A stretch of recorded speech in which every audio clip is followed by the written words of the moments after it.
Chapter 32-37. Ha ha ha, Senior, this is different. If the goods of Sun Hai Trading Company are bought in Xi, there must be an official document to pay the tax. Here, there is no need to pay. If the Sun Hai Trading Company is passing through Xi, they have already paid the tax when entering Xi. When leaving Xi, there is no need to pay again. Xiao Jian explained with a smile. However, looking at Qi Jin's appearance, it seems that they have traded in Xi. Moreover, there is no official document to pay the tax. At the border, they must pay a certain percentage of the tax. Then when they enter Jiasa country, they must pay the tax? Xiao Hua asked. That is natural. This tax is from Xi, the other side is from Jiasa country. Xiao Jian nodded. Xiao Hua sighed with emotion. Alas, this business is not easy. The tax is an important part of a country's income and expenditure. It is impossible to exempt it. Xiao Jian said with familiarity, of course, it is not only for business, but also for anything in this world. Even if it is to be the ruler of a country. While speaking, several people went down the bridge. Sure enough, under the bridge, there were some people similar to the soldiers of Xi. However, their armor and flags were completely different. Everyone entered the border of Jiasa country. Half a mile away from the bridge, there was a tea shed. Xiao Hua looked at the scorching sun above his head and ordered them to rest near the tea shed.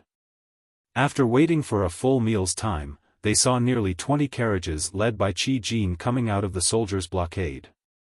When Qi Jin saw the carriages parked in front of the tea shed, the disappointment on his face immediately disappeared. He urged the horse under him and hurriedly brought a man dressed in martial arts clothes to the tea shed. There were not many people in the tea shed. Xiao Hua and the other three were sitting at a shabby table.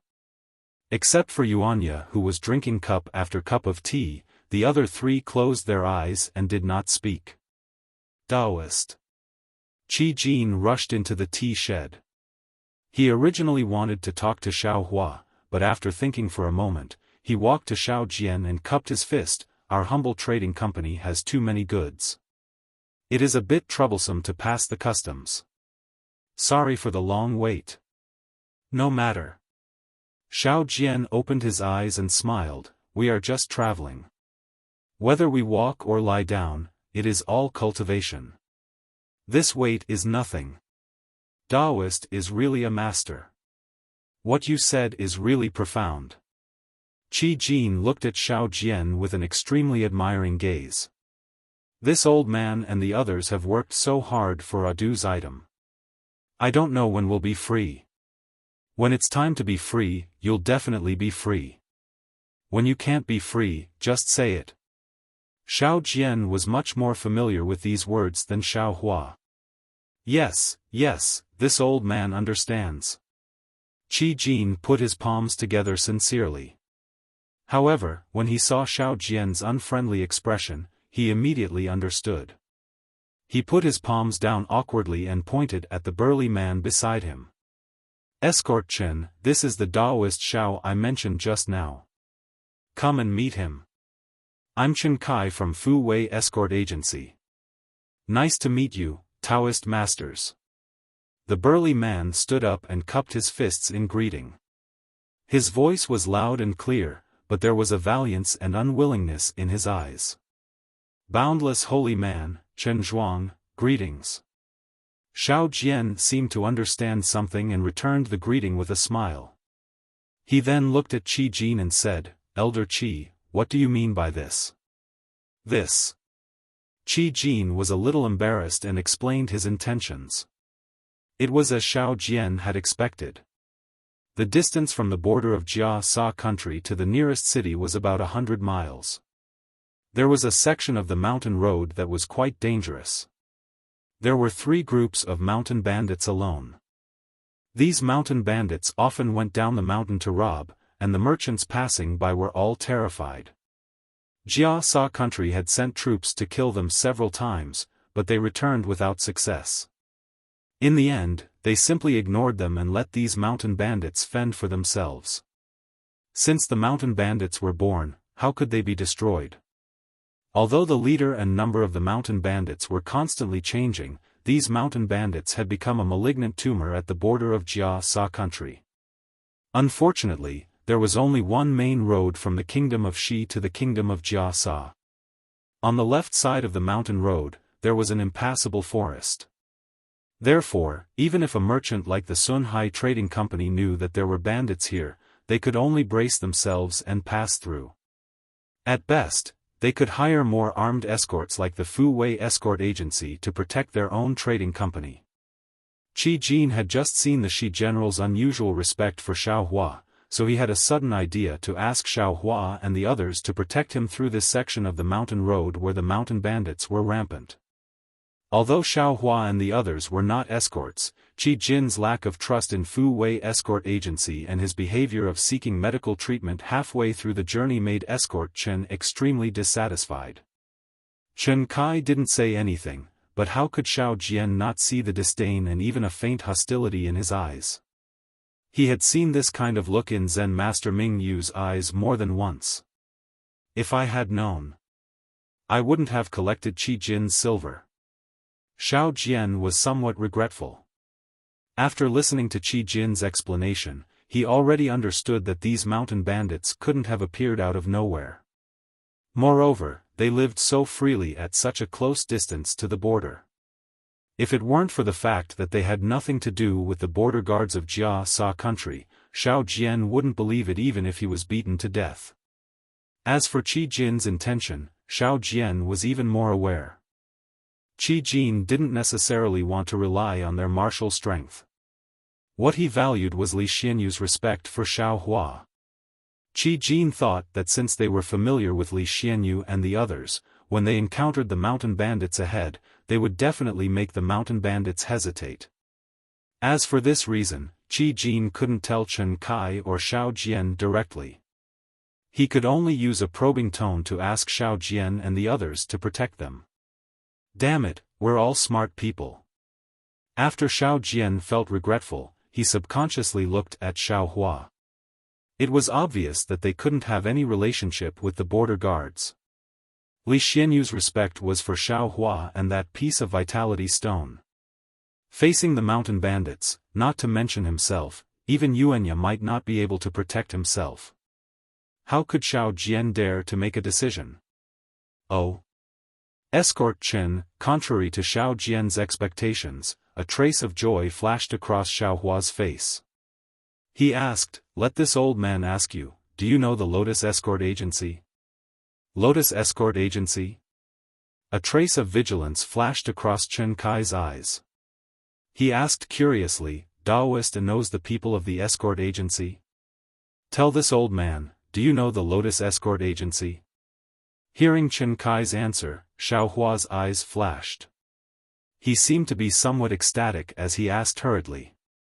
Chen Kai shivered. Xiao Hua's gaze was like lightning, as if it pierced into his heart, giving him a big fright.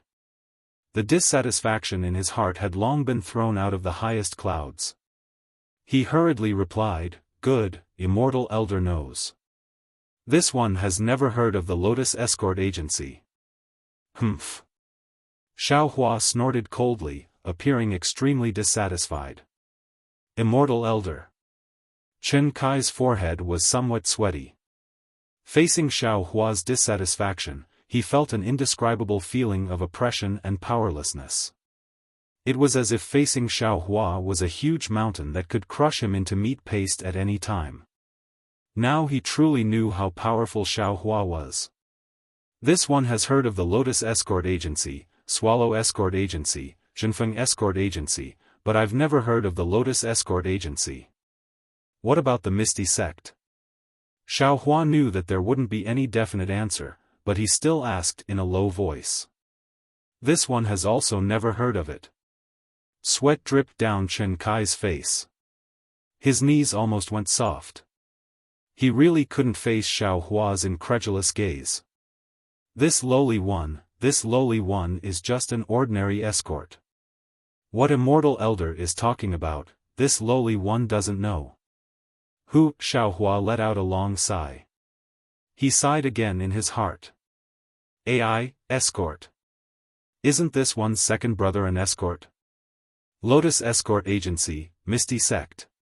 Why should this one make things difficult for an ordinary escort? Xiaohua let out a breath. Chen Kai immediately felt that the danger it could easily crush him to death had suddenly disappeared. Only then did he involuntarily stretch out his hand and wipe the sweat off his forehead. His heart also relaxed as if a huge rock had been removed. Immortal Elder. Qi Jin naturally saw Chen Kai's sorry state and was even more overjoyed in his heart. Seeing that Xiaohua's expression was good, he hurriedly said in a low voice, "This old one is so bold as to ask Immortal Elder to come with us. We will properly serve Immortal Elder along the way, AI." Xiaohua ignored Qi Jin and raised his head to look at the road outside the tea shed. His gaze was somewhat blurred, as if he saw the end of the road and also the end of time. It was when Qi Jin mentioned the escort agency and the escorts that those distant memories began to appear like fragments. Lotus Flower Escort Agency, Armed Escort Agency, escorts, and other unfamiliar terms appeared like a fountain. He couldn't help but have the urge to ask. He really wanted to get what he wanted from this escort called Chen Kai. Unfortunately, Xiaohua was still disappointed. Perhaps, they're not far away. Xiaohua's heart was somewhat moved. The arena, the village, the escort agency, these are all things that Xiaoyu continent doesn't have. They're all from this one's memory, senior. Xiao Jian's voice was indistinct again, as if it came from the horizon and woke Xiaohua up from his homesickness. We have to go either way. Why don't we go together? Up to you. Xiaohua's face was as calm as water, and it was impossible to tell if he was happy or angry. However, Xiao Jian already knew that Xiaohua was somewhat unhappy, so he hurriedly said, "If senior likes peace and quiet, we won't follow the caravan." "There's no need." Xiaohua waved his hand. "If we want to follow, then let's follow. It's good to be able to give them a helping hand." "Yes, Junior understands." Xiao Jian's mouth revealed a smile. He turned to Qi Jin and said, "Why aren't you thanking Daoist Xiao?" Yes, thank you Daoist Xiao, thank you Daoist Xiao." Qi Jin was overjoyed and hurriedly bowed. He then pulled Xiao Jian's sleeve and hurriedly left, as if he had something to say. Chen Kai couldn't stand Xiaohua's imposing manner and also took the opportunity to slip away. Seeing that everyone had left, Xiaohua looked at Yuanya and said, "Yuanya, why haven't you spoken these days? Have you had enough of this tea? Daoist, Junior doesn't know how to speak. I might as well not speak." Yuanya drank another cup of tea and placed the somewhat tattered teacup on the table. "Junior will go get a carriage." Chapter 32-38. With that, Yuanya hurriedly got up and hurriedly walked out. He. Xiaohua looked at Yuanya's back and then looked at Lu Yi, who was sitting beside Yuanya and had closed his eyes to think after drinking a few mouthfuls of tea. Xiaohua brought Lu Yi out of the tea shed. The carriages of Sunhai Trading Company had already started to move. Qi Jin and Xiao Jian came out from behind a big tree. Both of them had a satisfied expression and seemed to be chatting happily. As for Chen Kai, he was already riding a horse in front of the carriages. Lu Yi. Xiaohua's gaze swept across the tea shed. The owner of the tea shed was lowering his head to clean the tables while secretly glancing at the carriages. He coldly snorted and turned to Lu Yi and asked, "Have you comprehended this cultivation technique?" "Yes, Immortal Elder knows." Hearing Xiaohua's question, Lu Yi opened his eyes and revealed a complicated expression. "Under Immortal Elder's guidance, this little one has already comprehended it yesterday." "Ah? You already comprehended it yesterday? How many days has it been?" Xiaohua was shocked. He looked at Lu Yi from top to bottom. After all, Xiaohua was not a competent master and didn't know how to teach other people cultivation methods. Lu Yi was just an ordinary person and had never come into contact with Taoist cultivation methods before. Lu Yi was a little shy, but his eyes revealed a trace of pride. He whispered, "If it is as Immortal Elder said, this little one has already comprehended it. Then, can you sense the spiritual energy of heaven and earth?" Xiaohua asked impatiently. Lu Yi shook his head regretfully. "This little one cannot sense the spiritual energy of heaven and earth that Immortal Elder spoke of. I don't know if this little one's comprehension is wrong or this little one does not have this kind of aptitude." Xiaohua nodded. "Get on the carriage, this old man wants to hear your comprehension." Yuanya watched Xiaohua bring Lu Yi onto the carriage and then the carriage became silent. Although he could see their mouths moving, he could not hear anything and knew that this was Xiaohua's technique. He sighed slightly and drove the carriage to the back of the Sunhai Trading Company. However, when he sighed, the corner of his mouth revealed a trace of a smile. This smile was somewhat mysterious. After about half a meal's worth of time, Xiaohua, who was inside the carriage, sighed like Yuanya. He looked at Lu Yi and smiled bitterly. "Lu Yi, it's not that this old man is praising you, but your aptitude is incomparable. You have indeed thoroughly comprehended this cultivation technique, and there is no mistake about it. But even so, I'm afraid it's because your physique isn't good enough that you're unable to sense the spiritual energy of heaven and earth." "Yes, Taoist priest, I understand." At this time, when Lu Yi heard Xiaohua's praise, his eyes lit up. He smiled and said, "Taoist priest has already said this at the beginning. This little one has a plan in mind. This lowly one is already fortunate enough to have a glimpse of the immortal cultivation technique. As for whether or not I have the fate to cultivate, this lowly one doesn't care anymore. Yes, it's great that you have such intentions.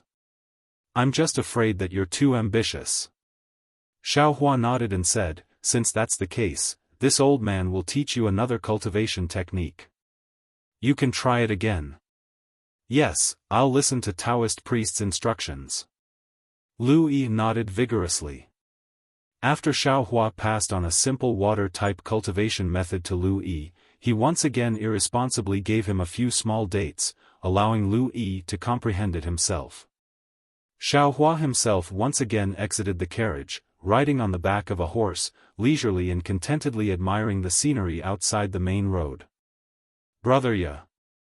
After Xiaohua left, Lu Yi closed his eyes for a long time. After carefully memorizing the cultivation technique, he walked to the front of the carriage and sat down cross-legged. He whispered, "You've worked hard these past few days." "Hee, it's not hard at all." When Yuanya heard this, he didn't turn his head. He shook the reins and stabilized the horse pulling the carriage. He said, "Now that you have an opportunity, you must properly grasp it. The Immortal is a good person. It's our great fortune to have met him. He won't be able to stay with us for too long. You must cultivate well and strive to have the Immortal accept you as his disciple and take you away. It's easier said than done. It's too difficult." Lu Yi sighed. "Since I was young, I boasted that I was smart and had a photographic memory. But look at the hundreds of words the Immortal gave me." "Shoo." Yuanya, who didn't know much about the ways of the world, was suddenly shocked and hurriedly said, "Brother Lu, you can't say this anymore. Only you know it." "Yes, I understand." Lu Yi hurriedly smiled. "Taoist priest only said that I can't pass it to others. He didn't say that I can't nag. If the Immortal says one, you must think two." Yuanya wanted to say something, but looking at Lu Yi, he didn't know how to express it. "In short, you know this better than me. It's better not to make the Immortal angry." "Yes, I will remember." Lu Yi looked at Yuanya, who didn't speak much, and his heart warmed. He handed the spirit dates in his hand to Yuanya and said, "This is the date given by the Immortal. I haven't eaten it yet. Try it." Okay. Yuanya didn't hesitate. He reached out and took it. He threw it into the air and was about to use his mouth to catch it. If you don't want to die, then don't eat it like this. Xiao Hua's voice drifted over. The thumb-sized spirit jujube stopped in midair. Yuanya raised his head and waited foolishly. At this moment, the carriage suddenly sped up. Yuanya's body involuntarily fell down on the carriage. With a pada sound, the spirit jujube fell down and hit Yuanya's nose. Gidge! A burst of laughter suddenly sounded, like a string of silver bells swaying to the left of Yuanya. A red pony happily ran past Yuanya. Not only was the pony's mane fine and smooth, but there were also strands of light coming from the saddle and other things on the pony's back. There were also traces of red mist coming from where the pony's hooves touched the ground. It was as if the pony didn't touch the ground at all, and it didn't make the slightest sound. Looking at the little red horse, there was a woman dressed in red. Her face was covered with a layer of red veil. Although her figure was graceful, her face couldn't be seen clearly. The laughter came from the woman's veil. As the woman laughed, the little red horse galloped past Yuanya's carriage, and a faint fragrance wafted through the wind. Jia! Jia Wu! Yuanya was originally lying on his back, but when he heard the laughter, it was as if he had seen a ghost. His face suddenly turned pale, and he used all his strength to push his arms back. His entire body flew out of the carriage as he screamed in disbelief. Gidge! Gidge! The silver bells continued to ring, but they were getting further and further away. The little red horse was very handsome. In a short moment, it had already caught up to the front of the Sun Hai Trading Company. Jia Wu! Yuanya groaned. Before he even landed, he stepped on the horse pulling the carriage and wanted to chase after Di Fui. Get out of the way, get out of the way. A rough voice came from behind, followed by the rumbling of horse hooves. The entire avenue was shaking. Everyone looked up and saw a cloud of dust rising from the bridge that they had just stepped off. A group of cavalrymen wearing pitch-black armor and riding pitch-black horses were chasing after them with long spears in their hands.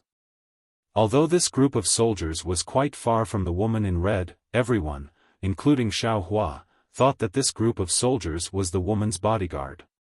The soldiers were in a line of 3, almost occupying the entire road. Under the rough shouts, the workers and bodyguards of the Sun Hai Trading Company hurriedly moved the carriages to the side, trying their best to make way for the soldiers.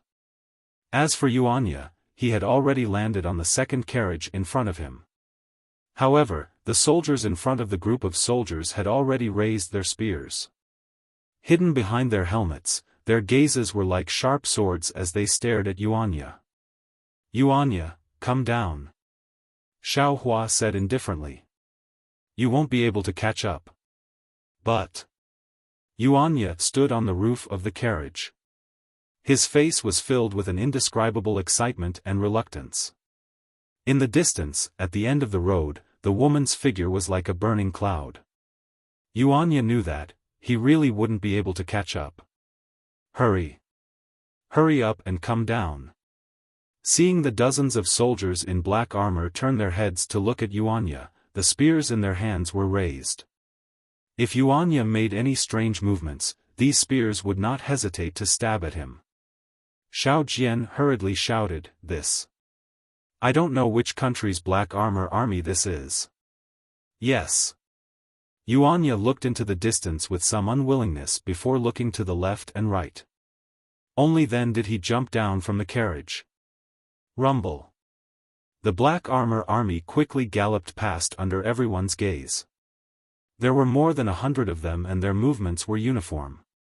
Even the hooves of the 100 black horses were almost the same.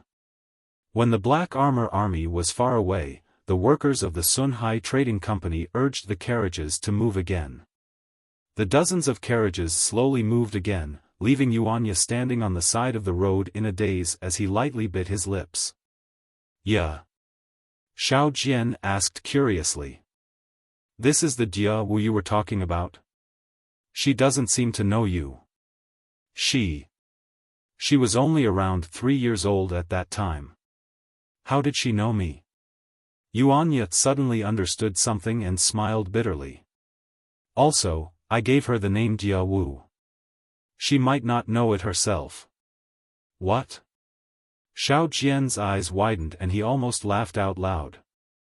You. The woman you yearn for day and night, was actually, with you when you were 3 years old? She. How could she possibly know you? You. You aren't joking with your master, right? No. Yuanya's emotions surged and he lost his usual calmness. Have you only seen her once?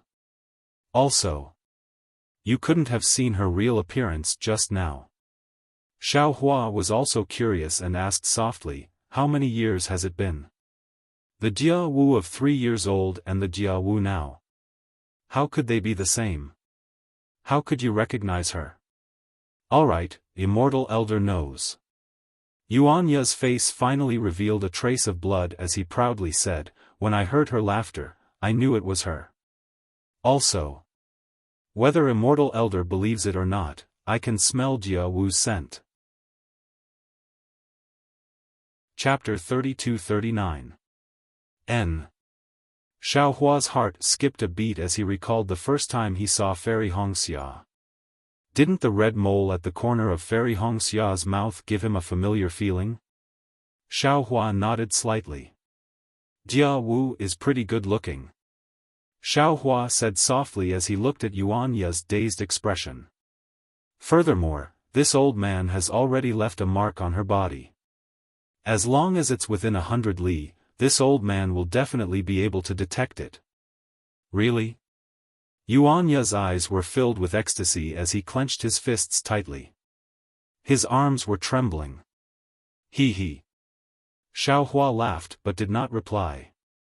Ha ha ha. Yuanya jumped up and somersaulted a few times in the air before landing on the ground. He was clearly extremely happy.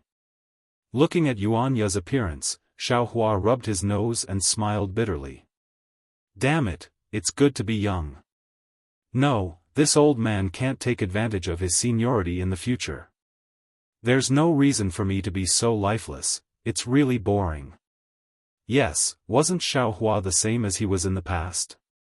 However, after coming out of seclusion for 100 years, he felt that he was old for no reason. He kept calling himself this old man. It really felt like he was past his prime. This Xiao is just over 200 years old. If I reach nascent soul, my lifespan can reach 2,000 years. Compared to an ordinary person, I'm only around 10 years old. Damn it, this Xiao is still underage. Ha ha ha. Xiao Hua couldn't help but laugh. Senior? Xiao Jian looked at Xiao Hua strangely. This senior had beaten Xiao Hua from the peak to the bottom of the valley in an instant. It's nothing. Xiao Hua's face immediately became as cold as ice. Then, he raised his eyebrows and unhappily looked towards the horizon 100 zhang away. There were a few pigeon-like birds that were quickly flying past. Humph. Xiao Hua snorted coldly. Those birds suddenly fell down and fainted when they landed on the mountain rocks. As the saying goes, snakes and rats are in the same nest. It's really like that. Xiao Hua's gaze turned and looked at the tea shed in the distance. Brother Ya. Seeing Yuanya happily land on the carriage, Lu Yi was also happy for him. He carefully handed the spirit jujube that had fallen on the carriage to him. You're really amazing. You've already decided on a marriage at the age of 3. I really envy you. Slap. Yuanya raised his hand and slapped the back of Lu Yi's head. He scolded, how am I as despicable as you think? I was only 7 or 8 years old at that time. Tell me. What is going on? Just as Yuanya finished speaking, another person appeared out of thin air. That person's voice was extremely wretched. Old. Yuanya was furious. Just as he was about to scold him, he saw who it was and immediately smiled apologetically. Immortal. Immortal elder, you. Why are you here? Tell me, tell me. Xiaohua said with a smile, I've heard you play the sun in the River Tide Temple. At that time, I didn't see Jia Wu, but now, this old man knows what Jia Wu looks like. If you don't tell me, hee. Yuanya helplessly looked at Xiaohua's disrespectful appearance. He then looked at Xiao Jian, who was riding a horse and pretending not to care. However, his ears were already perked up. Yuanya could only drive the carriage and tell the story of what happened. Yuanya had lived in the mystic jade dark forest since he was young. He danced with the wild wolves in the forest. When he was 5 years old, the black wolf that raised him was bitten and seriously injured when it was fighting for territory with another wolf. The night the black wolf died, Yuanya took the black wolf's corpse into the depths of the Wolf Valley. He wanted to bury the black wolf. However, on that full moon night, Yuanya heard the faint cry of a baby. This was the first time Yuanya had seen a human baby. It was the first time he had seen a human like himself. Therefore, after burying the black wolf's corpse, he brought the baby back to the wolf's den. However, the arrival of the baby attracted the attention of the pack of wolves. Perhaps because they no longer had the black wolf's protection, the pack of wolves wanted to chase Yuanya away. Thus, a fight broke out between Yuanya and the pack of wolves again. The 5-year-old Yuanya was naturally no match for the pack of wolves. After being bitten and covered in cuts and bruises, he carried the baby, whose left arm was also injured, out of the wolf's den. At that time, the baby should have just been born. It cried loudly and had a high fever after being attacked by the pack of wolves. Yuanya naturally did not understand this. He only thought that the baby was hungry, so he caught rabbits and roasted them for the baby to eat. How could a newborn baby eat these things? Just as Yuanya was helpless and the baby was on the verge of death, a group of colorful butterflies fluttered their enchanting wings in the morning light and flew past Yuanya and the baby. The baby seemed to be attracted by the colorful butterflies. Perhaps it had run out of strength and stopped crying hysterically. This made Yuanya very happy. Ignoring the cuts and bruises all over his body, he carried the baby and followed the butterflies to the side of a lake. At the side of the lake, there was a doe that had just given birth. It was mournfully licking the dead baby. It was in so much pain that it wished to die. Looking at the lifeless baby and the milk dripping from the doe's mouth, Yuanya suddenly understood something. He quickly caught the doe and used its milk to feed the baby. After eating its fill, the baby fell asleep and slept for half a day. After half a day, it cried loudly and ate the milk again. After a few days like this, the baby's fever subsided and the wounds on its left arm healed. However, the wolfsbane had left a long scar on the baby's arm. Other than a small blanket and a sun, the baby had nothing else. Yuanya himself did not have a name, but he gave the baby the name Jia Wu. Just like this, Yuanya, Jia Wu, and the doe that had lost its baby lived by the side of the butterfly pond. Jia Wu gradually grew up, from swaddling clothes to learning to walk, and then to babbling. They lived there for 3 years. During these 3 years, Yuanya would go hunting during the day and Jia Wu would stay with the doe. At night, Yuanya would accompany Jia Wu and play the sun for her.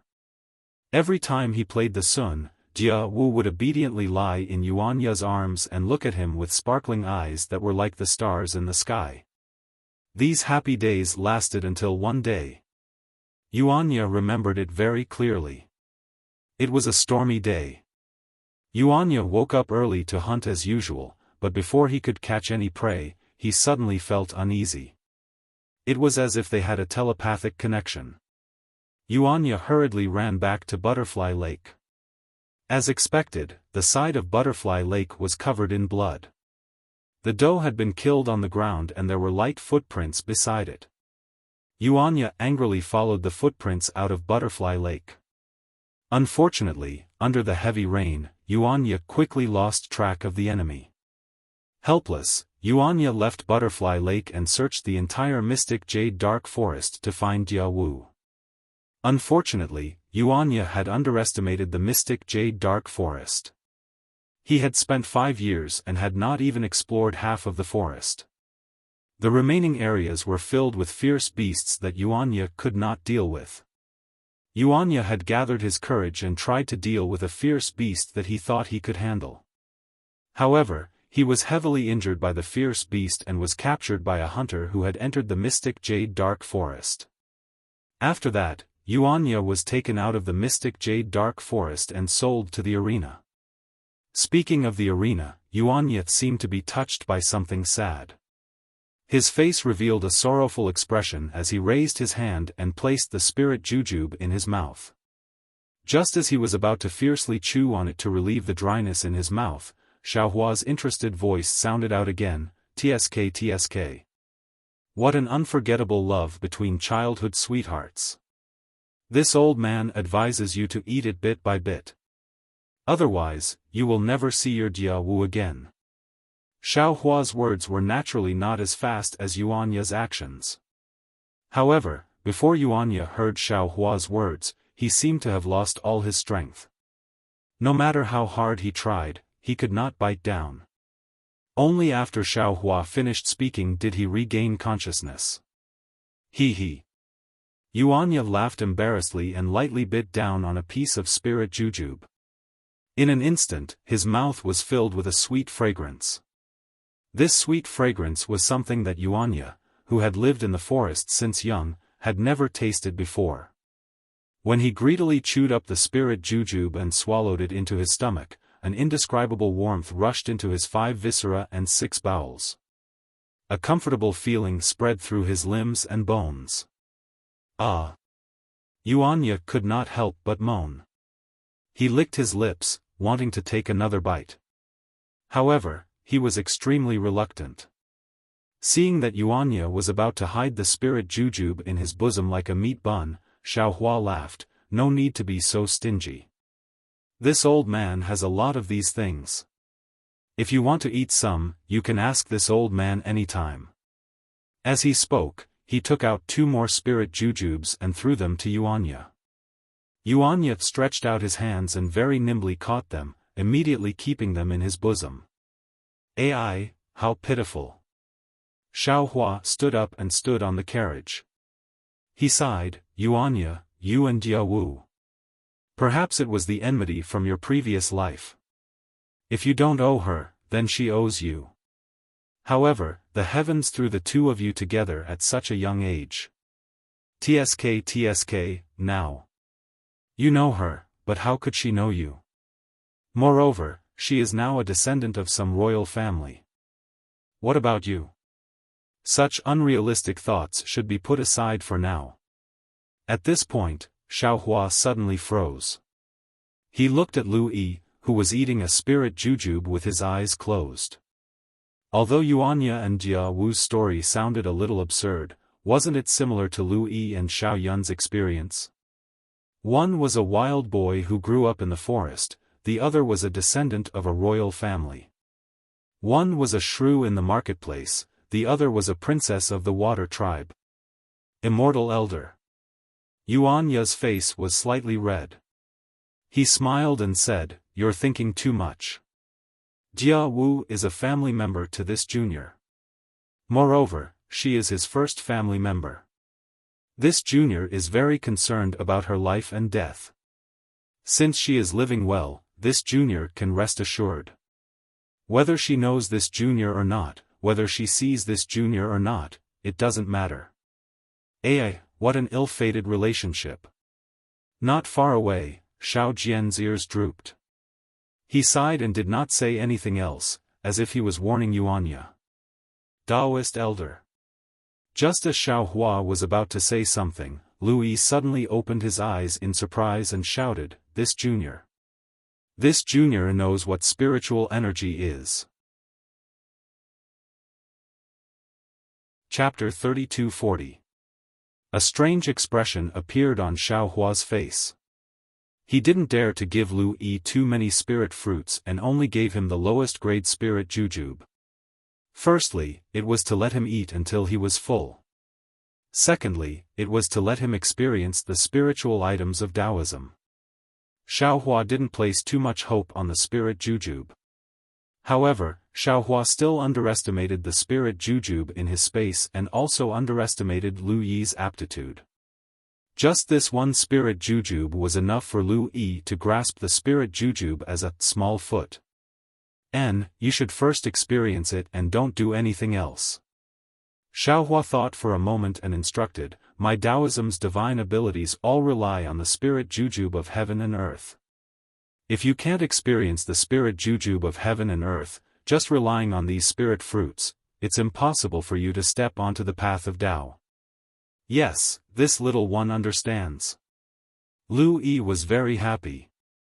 He took another bite of the spirit jujube and closed his eyes to experience it.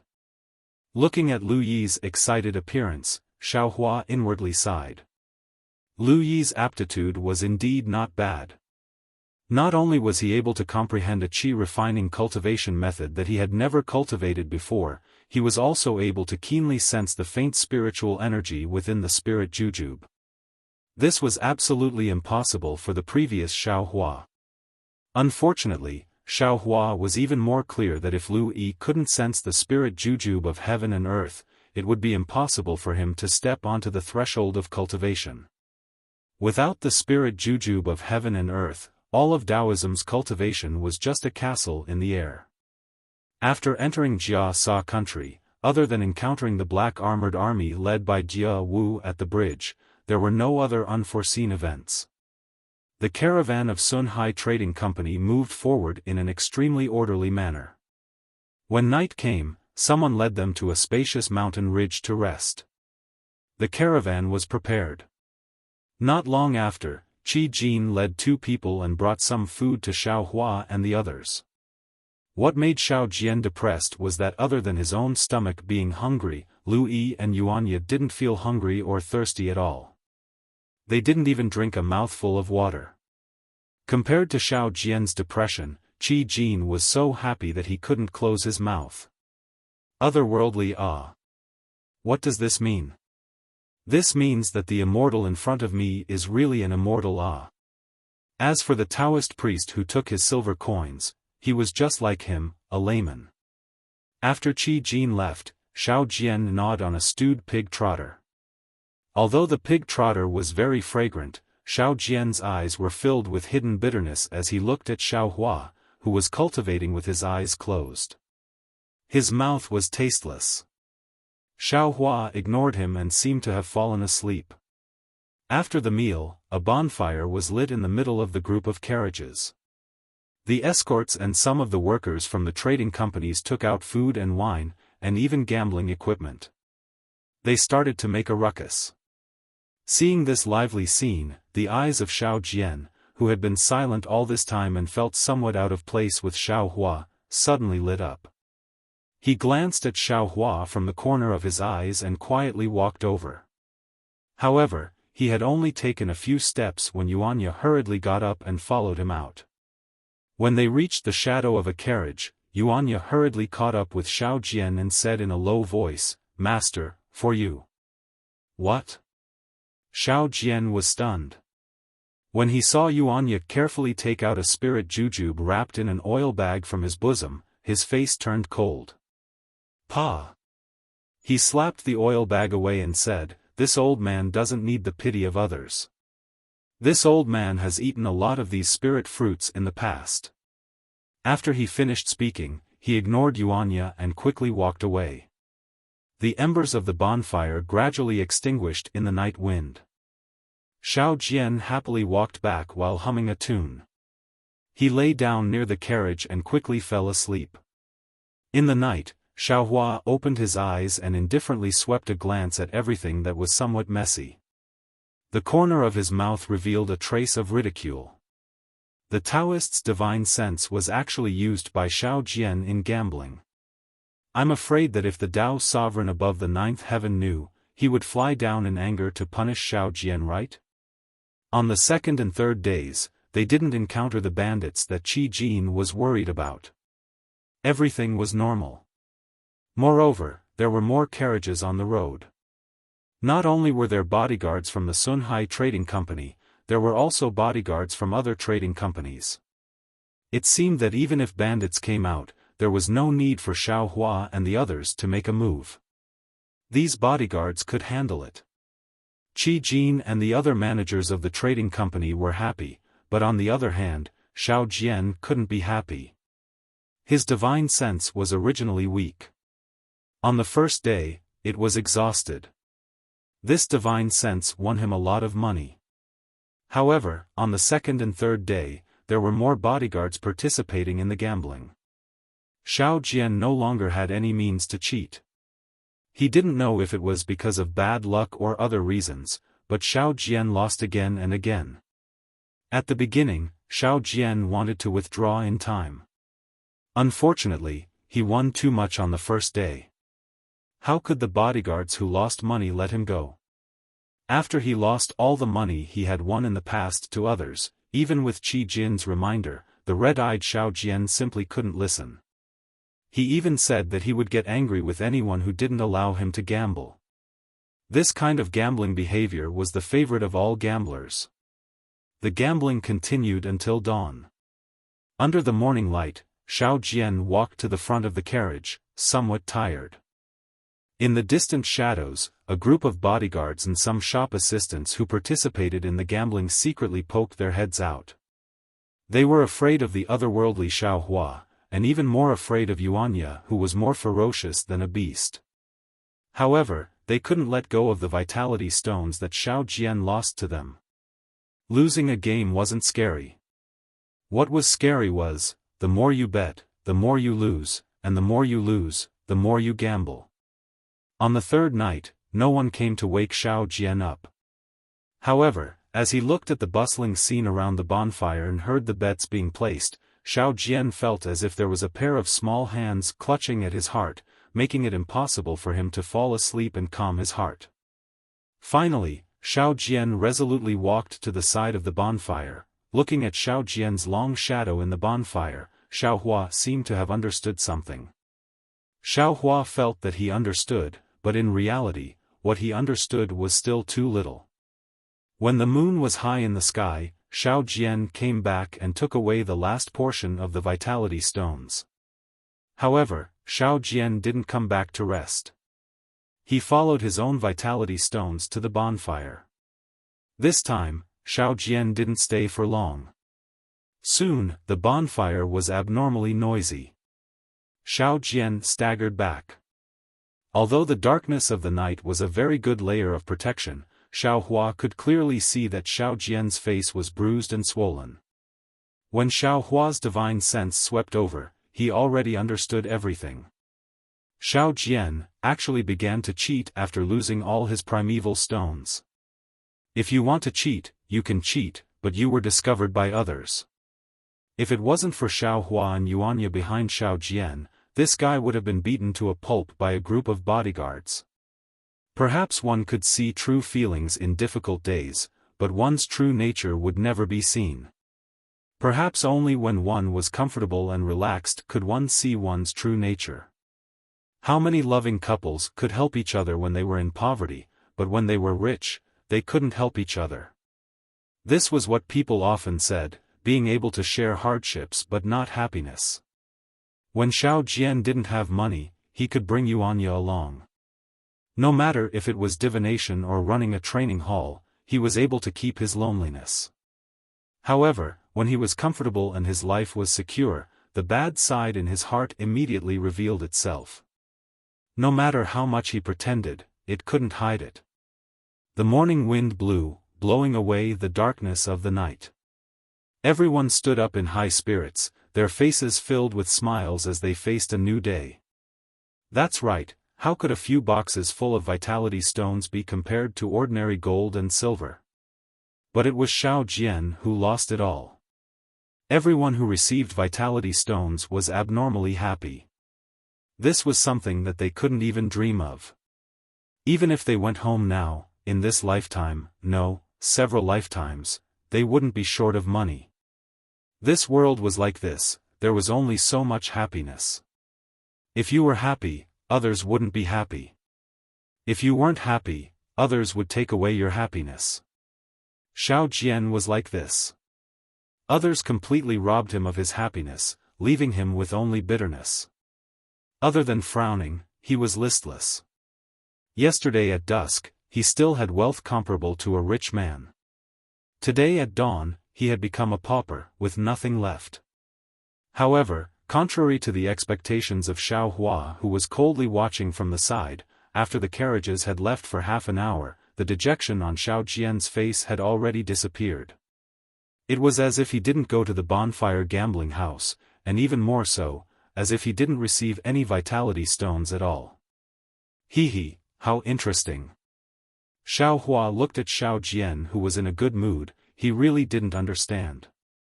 He was very clear about the value of those spirit stones.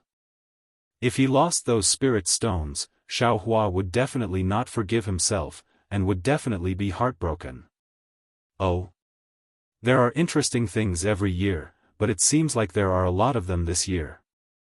Xiao Hua's gaze had just moved away from Xiao Jian, and immediately looked at a few tall mountains in the distance.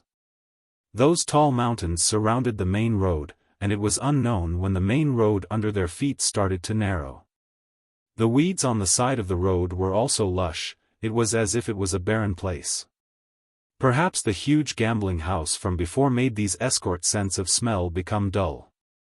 Only when they saw the tall mountains did they become alert, and immediately sent a few escorts to rush into the mountains to investigate.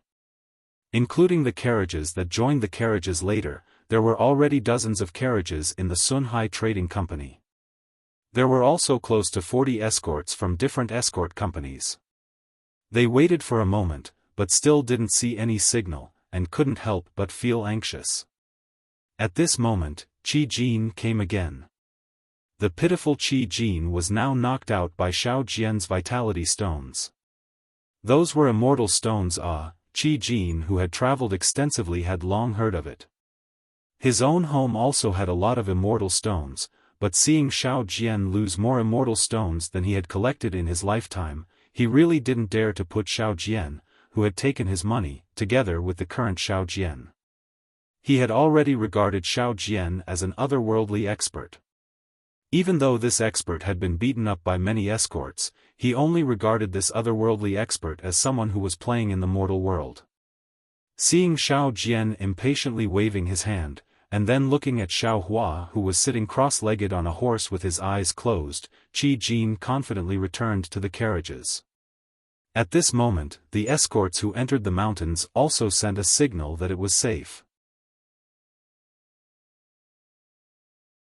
Chapter 32-41. Dozens of carriages started moving again. Although the escorts were nervous, they still urged their horses forward. This was the only way to enter the capital of the Jia Sa kingdom. Beyond these mountains was a sprawling forest filled with wild beasts. There was no way to go.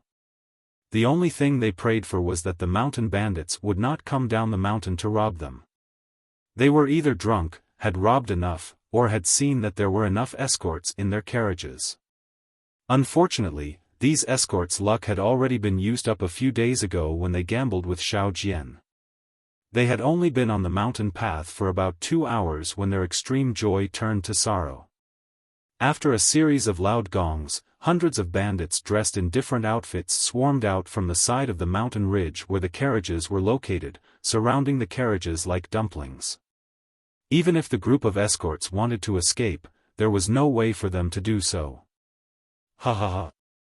While everyone's expression changed, Xiao Jian was covering his mouth and laughing. That's right, he had nothing on him now. His primordial stones had long been used up. He was the only one who wasn't afraid of the mountain bandits. Nay, a loud roar came from the front left of the carriages. A yellow horse turned out from the mountain ridge. The man on the horse was 20 feet tall. He held a long saber in his hand and shouted, "This road is opened by me." Then, there was another loud roar that was even louder than before. A bull-like mount came out from the back of the carriage. There was also a valiant person sitting on it, and he shouted with a ferocious face, "This tree was planted by me." Soon after, the man stopped talking again. Only some of the bandits on the left were beating their gongs with all their might. When the sound of the gongs faded away, two more burly bandits appeared from the front and the right of the caravan. They shouted, "If you want to pass through here, you have to pay the toll."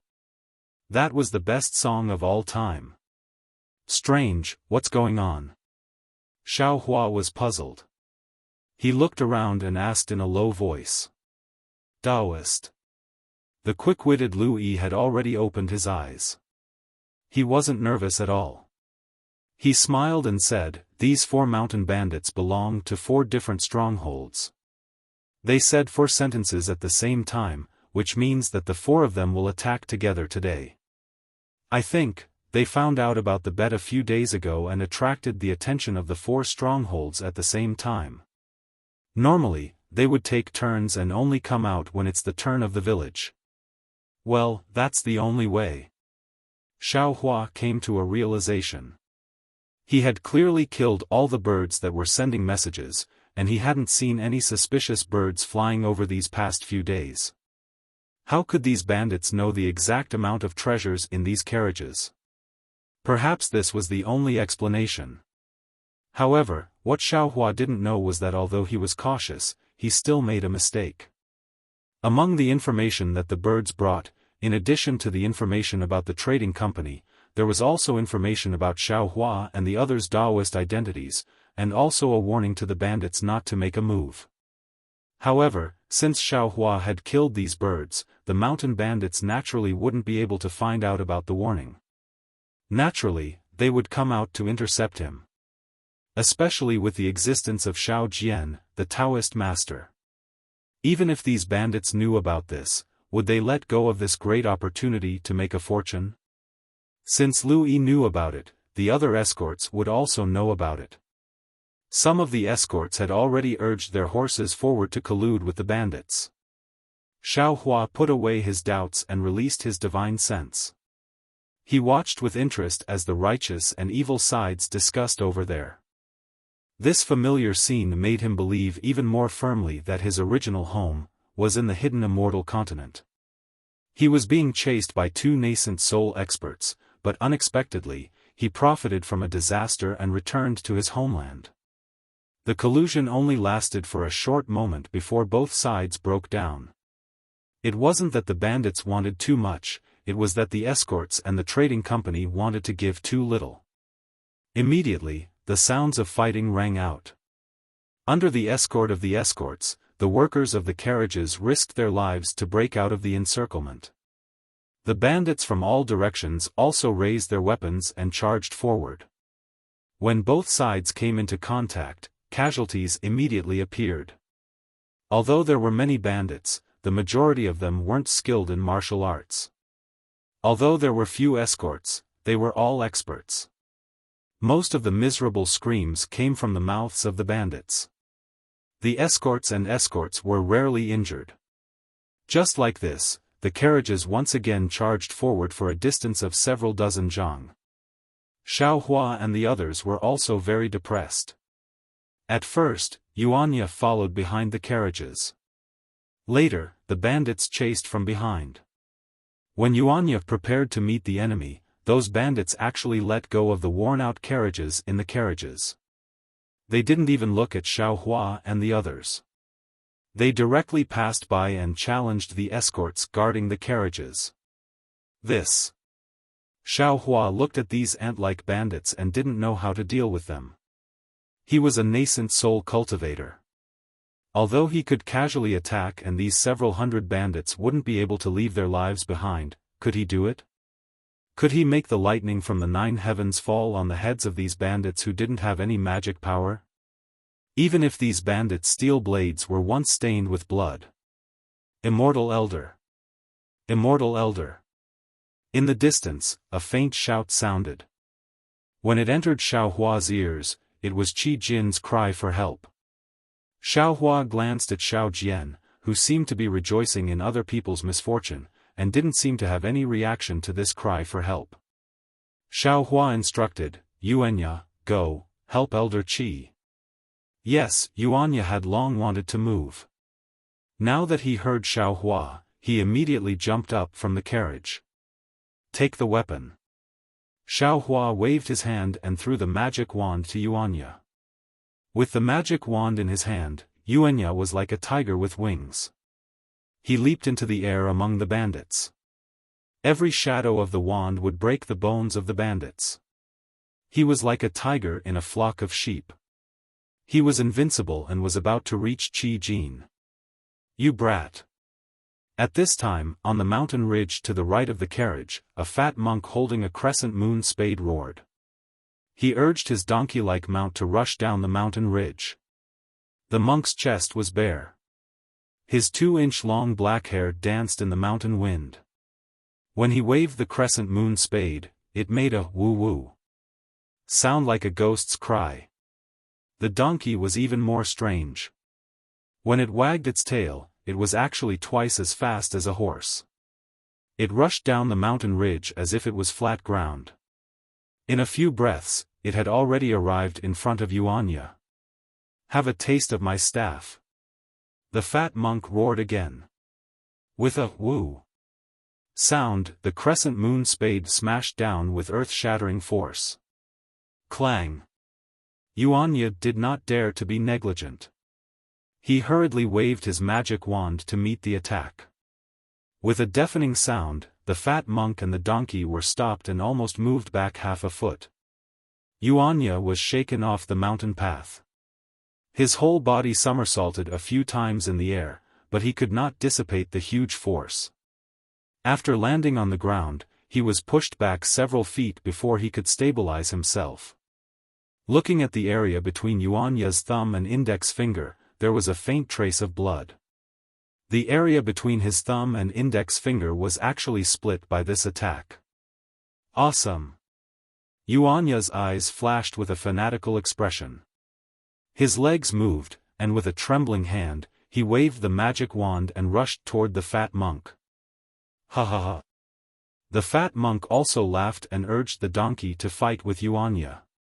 The fat monk was also very good. The crescent moon spade flew up and down. It was a match for Yuanya. In the time it took to drink a cup of tea, there was no clear winner. However, Xiaohua could see that Yuanya did not have many moves, but each of his moves was dangerous, forcing the fat monk to be tired. Coupled with the weight of the magic wand, Yuanya gradually gained the upper hand. Although the fat monk's moves were very tight, his strength was slightly inferior to Yuanya's. He also did not have Yuanya's fearless fierceness. Soon, he was at a disadvantage. He might be fine for now, but after a long time, he would definitely be defeated. Huh, fake monk. You also have a day like this. The fierce man who had been standing at the back of the caravan on his bull-like mount laughed loudly. He raised the steel spear in his hand and shouted. Second brother Ji, if you don't help me, that cheap sister of yours will be a widow. The fat monk was finally able to catch his breath under the shadow of Yuanya's staff and shouted loudly. Just as the fat monk finished speaking, woo! The sound of a staff whistling interrupted the fat monk's shout. This old man is coming. The fierce man called second brother Ji urged the old bull under him. The bull's hooves actually emitted a faint smoke, and it rushed toward Yuanya. Humph! Xiaohua sneered. Just as he was about to make a move, he heard the sound of hurried horse hooves in the distance. A clear and slightly childish voice sounded. Bold mountain bandit, you actually dare to do such a wicked thing in broad daylight. Eat my sword. Not only was Xiaohua shocked, even second brother Ji who was about to attack Yuanya turned around to look. Dozens of feet away, there was a large green horse. On the horse, there was a scholar who looked to be about 14 or 15 years old. This scholar was wearing a green scholar's robe. His thin lips were tightly shut, and he held a 3-foot-long green sword in his hand. Under his sword-like eyebrows, his bright eyes flashed with hatred. Although the green horse's back was as bumpy as waves, the scholar stood steadily on the horse's back. When he got a little closer, the scholar's figure jumped from the horse's back. Using the horse's momentum, he rushed into the air and pierced toward second brother G like a wild goose. Still wet behind the ears, little brat. You don't even dare to tell me your name, and you actually dare to be so serious with your grandfather. Second brother G saw that the sword light was like a star, sweeping through the air and piercing toward him. He couldn't help but sneer. Pointing his spear in the air, he roared and turned around to meet the scholar flying toward him. Clang, clang, clang. The scholar's robe fluttered in the air. The sword light was like a floating frost, and the steel spear was like a horned plum blossom in the flying frost. The moment the scholar and the bandit met face to face, they immediately exchanged several moves. The scholar's figure was forced to dodge in the air by the bandit. After borrowing the force of the attack several times, he finally had no choice but to land on the side of the mountain ridge. Where did this scholar come from? Second brother G seemed to be somewhat afraid of this scholar. He shook the steel spear in his hand and coldly said, "Which academy are you from? You have no business here, so you should leave early. You are not my opponent." Ha ha ha! In broad daylight, when is there a place in the hidden immortal continent where a thief can teach a scholar a lesson? The scholar waved his green sword, and a green light flashed. He coldly looked at second brother G and loudly said, "I am not willing to tell you my name because you thieves don't deserve to hear my name. If you hear my name, it will be an insult to me for no reason." Chapter 32-42. Huh, ignorant child. Second brother G laughs again, his eyes flashing with an ominous glint. "Don't you think about it, I and the others have been here for several years. How many people more powerful than you have yet to make a move? How could a child like you know about this?" "Humph, I don't know about the actions of others. I only know that the people of the world care about the world's affairs. We wanderers naturally have to care about the world's injustice, get rid of the world's evil deeds." The scholar is not afraid at all. He coldly snorts, and says righteously, "I boast that I am not good at learning, but I read books, practice etiquette, cultivate righteousness, and hold a 3-foot-long sword, so I should move forward and get rid of the world's evil deeds. Although I can't do what the ancient proverb says, but, if a bandit soldier commits an evil deed, I will kill him. If a bandit general commits an evil deed, I will also kill him. If we can't get rid of evil, what joy do we have in life? Laughing proudly in the world, getting rid of the universe, what fear do we have in death? Good." Xiaofan suddenly stood up from the carriage. This scholar's few words had instantly enlightened Xiaofan. His previous hesitation had all disappeared. He almost wanted to clap his hands and exclaim in admiration. "Since you want to die, I will let you die. Killing a nameless scholar like you who doesn't know the immensity of heaven and earth, I don't believe that the academy can find my mountain stronghold." Second brother G is furious. A man of character will not change his name. "I am the wanderer Yu Zhongxuan." The scholar's eyes flash with determination. He knows that this battle points to disaster, so he clenches his teeth and says word by word. When the scholar's name enters his ears, Xiaohua's figure sways, and he almost falls down from the carriage. Yu Zhongxuan. Xiaohua is dumbfounded, a bitter face, and a desolate call immediately flashes in his mind. "Yu Zhongxuan, wanderer, you, where are you?" This is the end of the tragic love story of Little Cabbage in front of Tianmen Mountain, on the bank of the cold river, and also the last words of the malicious spirit Huang Yi before he fell into the cycle of reincarnation. Xiaohua didn't expect that this story would actually appear in the hidden immortal continent. This Yu Zhongxuan is it that Yu Zhongxuan? Xiaohua looked in that direction, inwardly pondering, is it the ranger Yu Zhongxuan that Huang Yi mentioned? See no indecent, hear no indecent, speak no indecent, move no indecent. However, since his name is Yu Zhongxuan and he is a ranger, how can I just stand by and watch? Xiaofan narrowed his eyes as the green light between his brows flourished. Ripples instantly appeared in the air as tens of thousands of lightning bolts began to move, but just as Xiaofan was about to use the thunderclap lightning flash technique, his heart stirred. With a wave of his hand, a centipede that was several feet long and as thick as a fist flew out from the void. Right now, the Herculean centipede was completely different from before. On the black shell, there were some strange runes.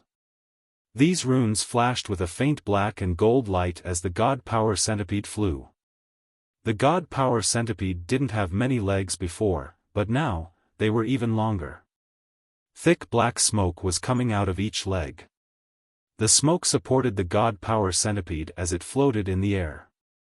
Looking at the two most eye-catching sword-like antennae on its head, the cold light had long disappeared.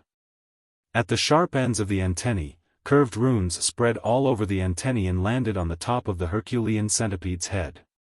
At that place, a faint golden rune formed into a strange rune that looked like a tadpole. Go! Xiaofan looked at the Herculean centipede and indifferently waved his hand. He wasn't afraid that the Herculean centipede wouldn't understand his meaning. Sure enough, as Xiaofan waved his hand, woo! A gust of wind blew as the Herculean centipede urged the black smoke to charge at second brother Ji. Second brother Ji was also very powerful. He originally wanted to use his steel spear to kill Yu Zhongxuan, but when he heard the wind, he immediately turned around. Seeing the Herculean centipede in the black cloud, he frowned and patted Yellow Ox. He pointed his steel spear at the sky and shouted, "Which immortal friend from the Black Cloud Ridge is here?" Unfortunately, the Herculean centipede didn't talk to him at all. The black cloud was activated, and the air within a few feet was condensed into a beam. As the Herculean centipede attacked second brother Ji felt like he was suffocating. Ah! Second brother Ji was shocked. He tried his best to use his steel spear to stab the Herculean centipede. Crack! The steel spear touched the centipede's feeler. The tip of the spear slid slightly and was unable to exert any force. Moreover, an inhuman force came from the shaft of the spear, causing the spear to be sent flying. Second brother Ji was scared witless. He immediately wanted to retreat. However, before he could think of a second idea, he saw another black smoke streaking across the sky. The Herculean centipede's antennae easily split second brother Ji and his mount in half. A gust of blood instantly rushed into the air.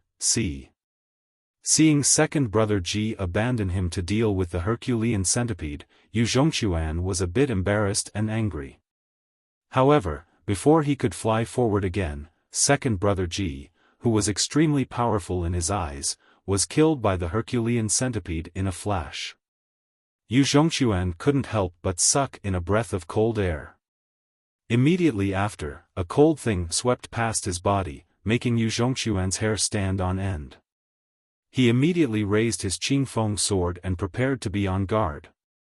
However, before he could raise his Qingfeng sword, the Herculean centipede actually flew up again. It rode the black cloud and rushed in another direction. It seemed that its target was another bandit general. Who is this? Ah! Yu Zhongxuan let out a sigh of relief. Just as he was about to look around, a young man who wasn't much older than him suddenly appeared in front of him. He was so scared that he almost screamed. This young man stood in front of Yu Zhongxuan and didn't say anything. He only looked at Yu Zhongxuan from head to toe.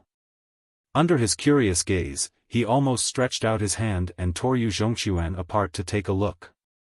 Sensing this malicious gaze, the goosebumps that had just appeared on Yu Zhongxuan's skin again. He hurriedly shrunk his neck and raised the Qingfeng sword. As if to boost his courage, he anxiously asked, "You? Who are you?" This person was naturally Xiaofan. Xiaofan looked at Yu Zhongxuan with a smile, as if he was looking at something very interesting. When he heard Yu Zhongxuan's question, he smiled and said, "Don't ask this Xiao first." This Xiao will ask you, you are Yu Zhongxuan. How old are you? Where do you live? Are you married? Do you have a wife named Huang Yi? Where did you come from and where do you want to go? Yu Zhongxuan was stupefied. He looked at Xiao Hua with extreme disbelief. He was simply drowned by Xiao Hua's questions. After a while, he finally reacted and said in a flustered and exasperated manner, "You. Is your brain damaged?" As he spoke, Yu Zhongxuan walked past Xiao Hua in a few steps. He wanted to rush over and kill the mountain bandit, but strangely, Xiao Hua smiled and appeared in front of Yu Zhongxuan like a ghost. He said with a smile, "Yu Zhongxuan, if this Xiao's brain is damaged, then I'm afraid there isn't anyone in this world with a good brain. How about this? This Xiao sees that you are a talented person and wants to matchmake you.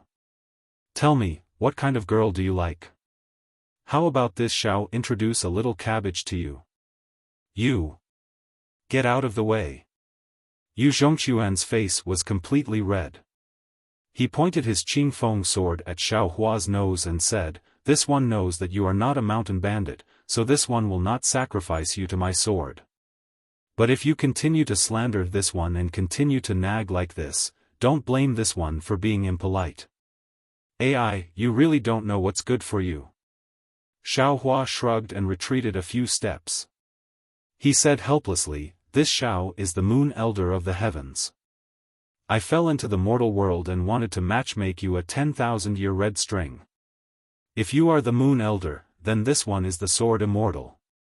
Yu Zhongxuan unhappily walked a few steps forward. As he spoke, his Qingfeng sword danced and rushed towards a mountain bandit. "Go wherever it's cool." All right. Xiao Hua clapped his hands and said with a smile, "The sky is cool, this Xiao will go to the sky and stay there." As he spoke, Xiao Hua activated his flying talisman and flew into the air. He sat there with interest. "Humph, you can go wherever you want. What does it have to do with this one?" Who would have thought that Yu Zhongxuan would completely ignore him? His Qingfeng sword lifted the bandit's padao and stabbed towards the bandit's throat. The bandit's padao flashed. He originally wanted to defend and counterattack, but suddenly, panic flashed across the bandit's face. He actually did not dare to fight against Yu Zhongxuan's Qingfeng sword and wanted to dodge. This bandit's underling was originally not Yu Zhongxuan's opponent. If he fought with his life on the line, he might have been able to escape with his life. But now that he was so afraid, he only wanted to dodge. Naturally, after a few moves, his throat was stabbed by Yu Zhongxuan and he died on the ground. Yu Zhongxuan sneered. He ignored the blood on the tip of his sword and the bandit's eyes that were still open on the ground. He jumped up again and chased after another bandit. However, soon after, Yu Zhongxuan was extremely puzzled as he discovered that he was really invincible. Not only did the sword light hit him, all the underlings were scared witless. Even before he could catch up, those bandits who saw his shadow also fled. This made him really excited. With righteousness in the chest, evil ghosts will be easily defeated. With righteousness in mind, one will fight 100 battles without hesitation. Yu Zhongxuan could not help but roar towards the sky. He shouted with extreme joy, "Come, who dares to fight 300 rounds with me?" At this moment, Yu Zhongxuan had already reached the side of the carriages. The originally terrified shop assistant's face was now filled with ecstasy. He welcomed Yu Zhongxuan and shouted, "Thank you, immortal master, for your kindness. You're welcome, you're welcome." Yu Zhongxuan was in high spirits. The Qingfeng sword in his hand trembled slightly as he responded proudly. But suddenly, he seemed to have realized something. "What? Immortal master?" Yu Zhongxuan suddenly turned around and saw Xiao Hua standing with his hands clasped behind his back. He stood there with a smile, and there was an indescribable wretchedness in his eyes. Yes, the ranger Yu Zhongxuan actually understood wretchedness in the eyes of the so-called Namo Guanyin Bodhisattva. You You really are. Immortal Master? Yu Zhongquan's left hand trembled as he raised it. He pointed at Xiaohua and asked in shock. When Yu Zhongquan finished speaking, he felt that it was inappropriate. He hurriedly withdrew his hand and hid it behind his back. This Xiao is Immortal Master? Xiaohua said with a smile, didn't I just tell you? This Xiao is the Moon Elder in the sky. Chapter 32-43. Young Master, Young Master. Just as Xiaohua and Yu Zhongquan were talking, there was a rush of horse hooves in the distance. An old man with white hair and beard was also riding a big cyan horse.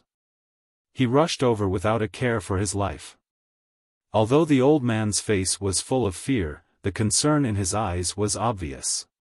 Seeing that the old man was about to catch up, Yu Zhongquan's face showed a trace of unnaturalness. He hurriedly shouted, "Seventh uncle, I'm fine." Hearing Yu Zhongquan's impatient answer, the old man's eyes showed a trace of comfort. Then he shouted behind him, "You too, hurry up and save the young master. If anything happens to the young master, this old man will peel your skin and pull out your tendons." Behind the old man, there were also two large green horses. Riding on the horses were two men dressed in tight clothes. These two men held the same green sword as Yu Zhongquan. Although these two men urged their horses with all their might, their horses were clearly not as spirited as the old man's horse. Although the two men said yes, they were still unable to surpass the old man. "You two don't want to live anymore?" Seventh uncle was furious. He was respectful to Yu Zhongquan, but he was not polite to these two family guards. Seventh uncle. The guard on the left smiled bitterly, "You are chasing the young master without a care for your life. This little one is also worried about the young master, but you gave the most handsome Jue Feng to the young master. This little one can't catch up." "That's right. Seventh uncle." The guard on the right whispered, "Didn't you see that there is an immortal next to the young master? With that old man, wouldn't he be 100 times more useful than us?" Fart, fart. Seventh uncle shouted, "Taoists are all deceiving things. Even if that person has some skills, how can he be more assured than are you family? If you two don't go and protect him, this old man will break your legs."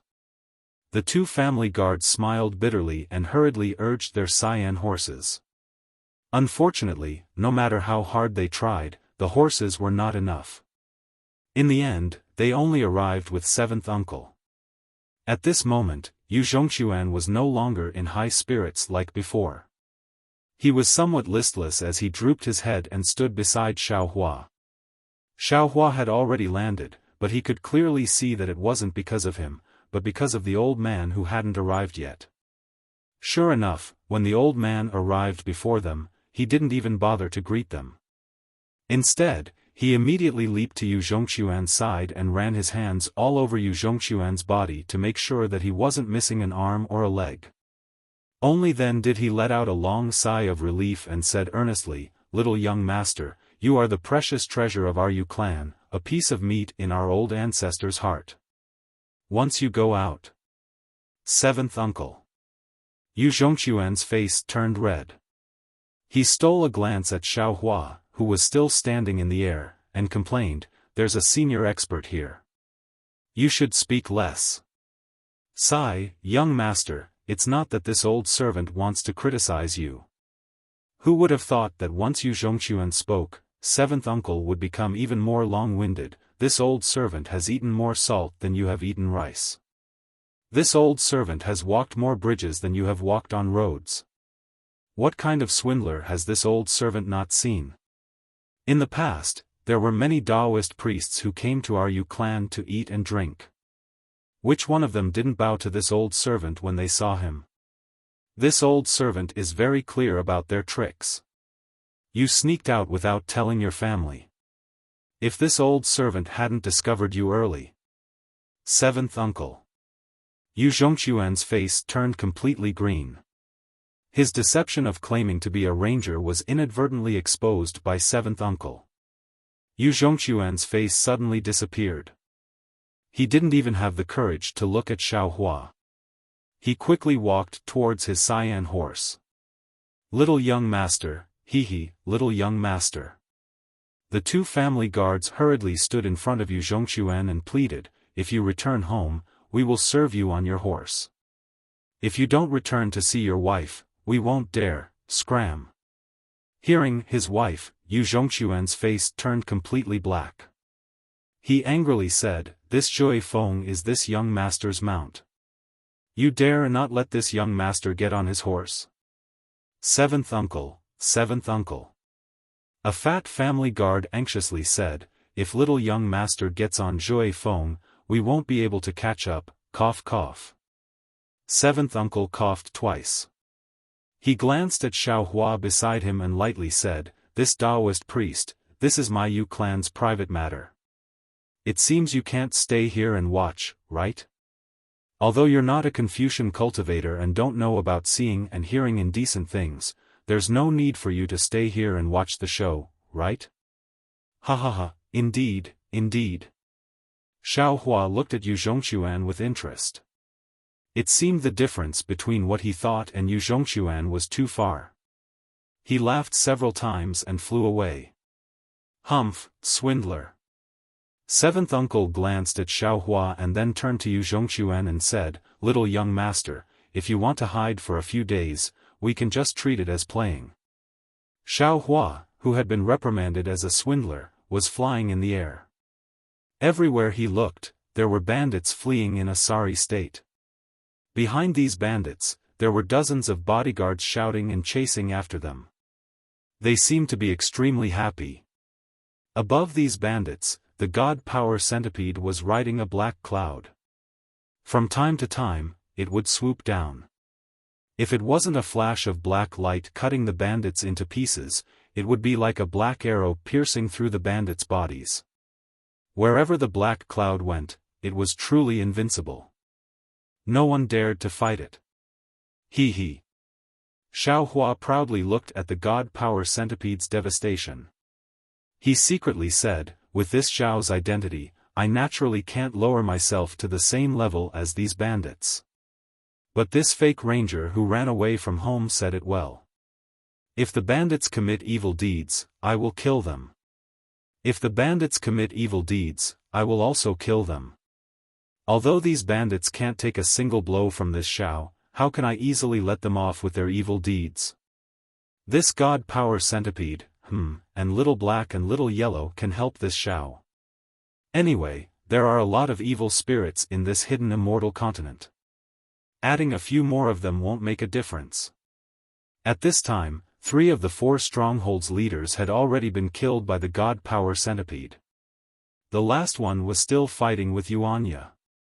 However, looking at the panic on the fake monk's face and his scattered moves, it was likely that his mind had already collapsed. It was only a matter of time before he was defeated by Yuanya. The managers of the several companies, including Qi Jin, had already ordered the workers to tidy up the carriages and check the goods. They were ready to wait for the escorts to come back. As for Xiao Jian, his eyes followed the god power centipede as it flew up and down. He stared at it without blinking. It seemed that he was both confused and envious. Woo! With a sharp cry, the god power centipede seemed to have lost its target. It turned a few times in the air and rushed to the fat monk's head. The fat monk's face immediately turned pale. Taking advantage of this moment, Yuanya rushed close to the fat monk. He waved his magic wand and hit the fat monk's shoulder. Bang! With a muffled sound, the fat monk screamed miserably. Under this attack, the fat monk's shoulder bone was broken. He no longer had the strength to lift the weapon in his hand. The fat monk hurriedly shook the donkey and wanted to escape with the donkey. Where are you going? Yuanya roared. He jumped up and waved his magic wand at the fat monk's back. The fat monk was about to be killed by Yuanya. PFFF. The sound of a fart as loud as spring thunder came from the donkey's tail. An incomparably foul smell mixed with black gas rushed towards Yuanya. Even the donkey's tail was like an iron rod that struck towards Yuanya's chest. Bang! Yuanya was scared out of his wits. He only had time to use his magic wand to block the donkey's tail. He himself fell to the ground with a fart that he had never heard before. His face turned black and green.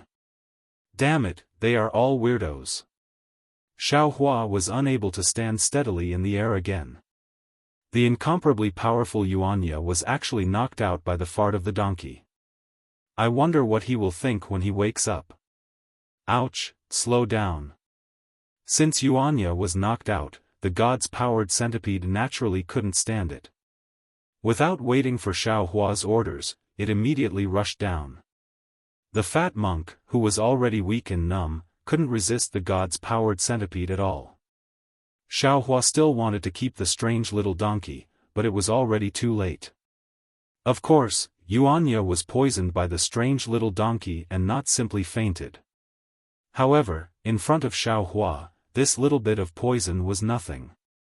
A detoxification pill was enough to wake Yuanya up. However, contrary to Xiaohua's expectations, Yuanya's face wasn't more interesting than Yu Zhongxuan's face. Instead, it was calm, as if being fainted by the fart of the donkey wasn't an extremely embarrassing thing. Ouch, this old man understands. Yuanya himself grew up in the forest. In his eyes, donkeys, are there any differences between humans and donkeys? Xiaohua, who was watching the show, suddenly slapped his forehead and came to a realization. Since the 4 bandit generals were killed, the escorts who stayed behind to guard the carriages immediately sent out a signal. The escorts who were chasing after the bandits immediately gave up on their targets and returned. Their mission was to protect the carriages of the trading company, not to kill the bandits. Killing bandits was the job of the soldiers. The king of Jia Sa country didn't pay them any money. However, all the escorts looked at the god's powered centipede with fear when they returned. In this battle, the one who deserved the most credit was naturally the god's powered centipede. The 4 bandit generals were beheaded, and more than 10 powerful bandits were killed by the god's powered centipede. If it weren't for the god's powered centipede, the escorts who represented justice wouldn't have been able to obtain victory. The escorts, who were the first to be dissatisfied with Xiaohua and then disdainful of Xiao Jian and the others, suddenly discovered their own shallowness. Their hearts filled with fear and anxiety, they each began to make their own plans. As soon as they returned to the side of the carriage, they began to discuss. Not long after, Qi Jin was pushed out by the crowd. He walked in front of Xiaohua with a smile on his face. At this moment, Xiaohua had just put the god's powered centipede into his space. He looked at Qi Jin with some confusion. Senior Immortal. Qi Jin said cautiously, although Senior Immortal disdained to make a move, Senior Immortal's spirit pet was very brave. It saved our trading company from the bandits. We just discussed that we are willing to pay half of the celestial stones we won from Senior Immortal's disciple. Chapter 32-44. No need. Xiaohua smiled faintly, this old man has no disciple. The evil in this world must be dealt with by the righteous people. This old man killed these bandits because of this old man's actions. There's no reason for me to ask you for a reward. Yes, yes. Seeing that Xiaohua didn't accept it, Qi Jin was a bit embarrassed. He knew that Xiaohua didn't want to interfere with their matters with Xiao Jian, so he answered while walking to Xiao Jian's side. As for how Xiao Jian would respond, Xiaohua didn't care. Because at this time, the so-called ranger Yu Zhongxuan seemed to have reached some agreement with the Yu family's 7th uncle. Under the 7th uncle's lead, he came to Xiaohua. 7th uncle cupped his hands and said, "This old man is Yifeng country's Yu family's servant, Yu Qi. Greetings to Daoist Xiao. From what my family's young master said, it was you who saved him. This old man was a bit slow in treating you. May I know where your Taoist temple is? This old man will report this matter to my family's head and ask him to send people to your Taoist temple to rebuild the Taoist temple and reconstruct the Taoist's golden body. Seeing seventh uncle flaunting his seniority and hearing seventh uncle call himself old man, Xiaohua smiled and returned the greeting. Old man is too polite. This Xiao doesn't deserve such a great reward. Moreover, this Xiao is also a wild crane with no place to stay. This Xiao appreciates old man's kindness. How can that be? Seventh uncle didn't give up. He shook his head and said, my Yu family is a great scholarly family. My ancestors have passed down poems and books. Everyone in Yifeng country knows that my Yu family rules with etiquette. If you don't repay such a great favor, how can my Yu family face the world? Damn it! Xiaohua saw that every word of seventh uncle's was a great scholarly family. Even if he didn't ask for repayment, he would tarnish the Yu family's reputation. He couldn't help but mutter in his heart. However, he waved his hand and said, old man's words are wrong. Oh? Seventh uncle was surprised and asked curiously, what advice does Taoist have? Although this Xiao isn't a scholarly cultivator, I admire the righteous spirit of scholarly cultivators. Just a few moments ago, the young master of the noble clan was facing hundreds of bandits and the leader of the bandits whom he could not resist at all. The young master said, read books, practice etiquette, cultivate righteousness, and hold a 3-foot sword. Then, we should move forward courageously and sweep away all evil in the world. Such words are like divine thunder from the 9 heavens that awakened this Xiao. He is only a scholar in his teens, but he can rely on the righteous spirit to reach the realm of, even if there are tens of thousands of people, I will still go forward. Isn't that the ranger in this Xiao's heart?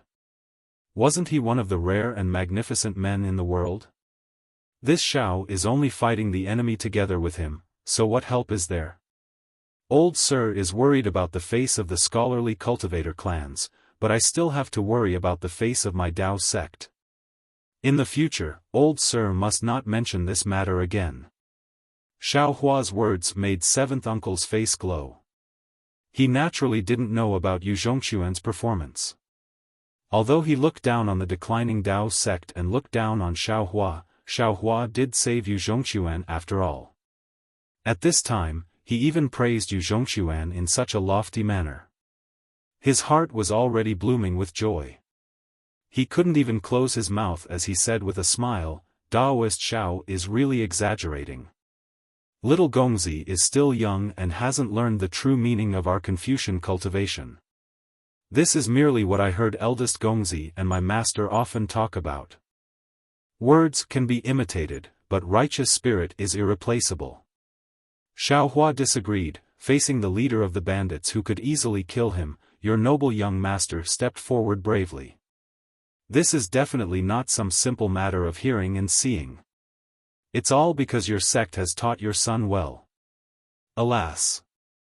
Seventh uncle didn't expect Xiaohua to actually hold Confucian cultivators and his Yu family in such high esteem.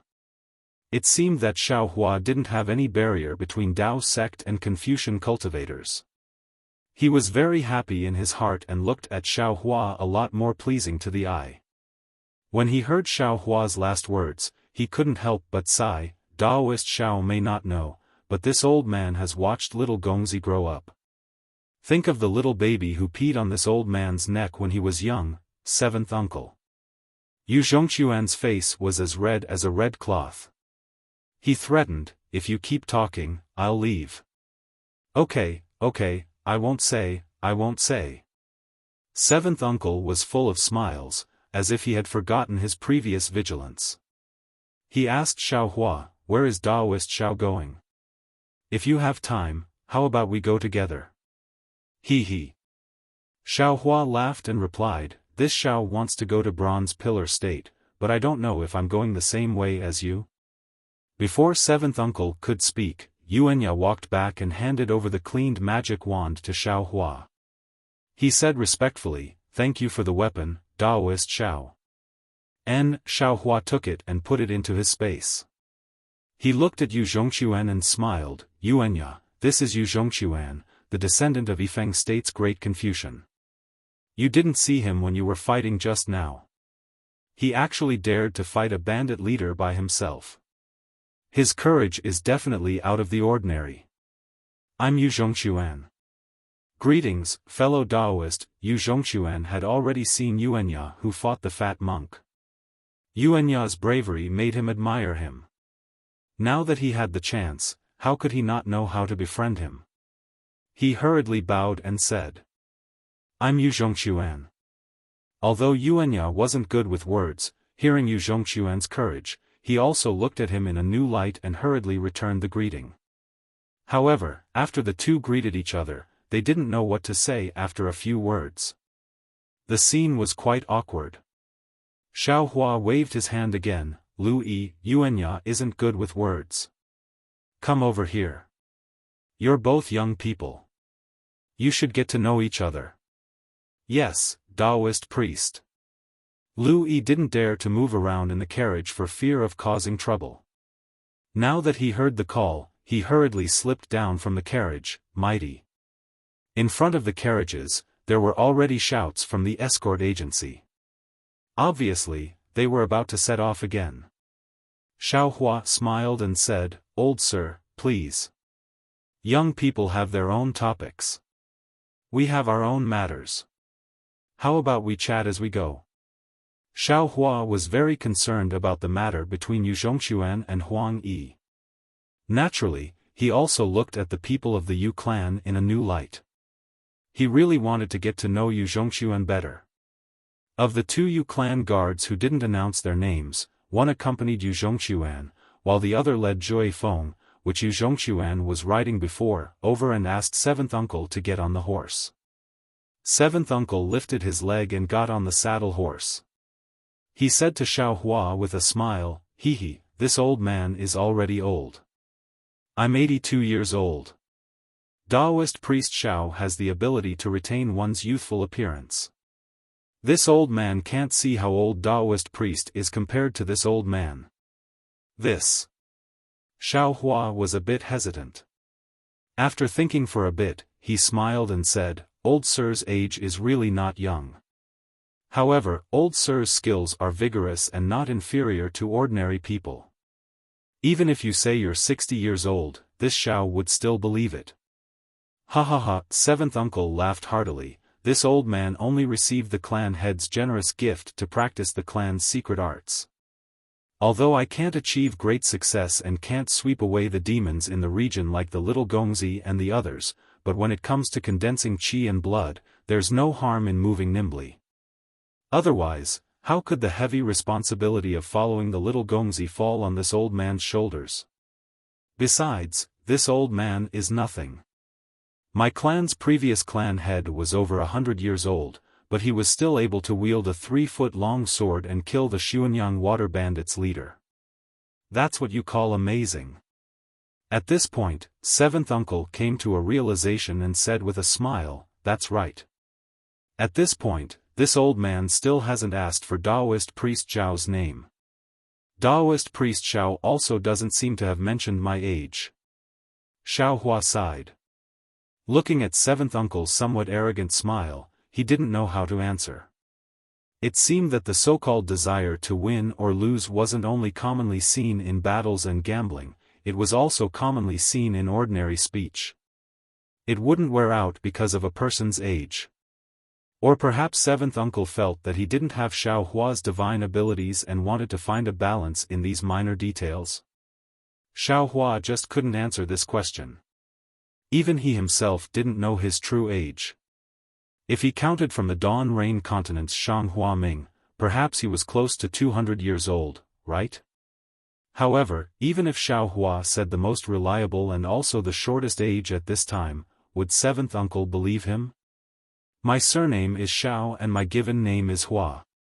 This year." At this point, Xiaohua faintly smiled, "I already don't know how old I am this year. I only know that the last time I went into seclusion was 100 years ago.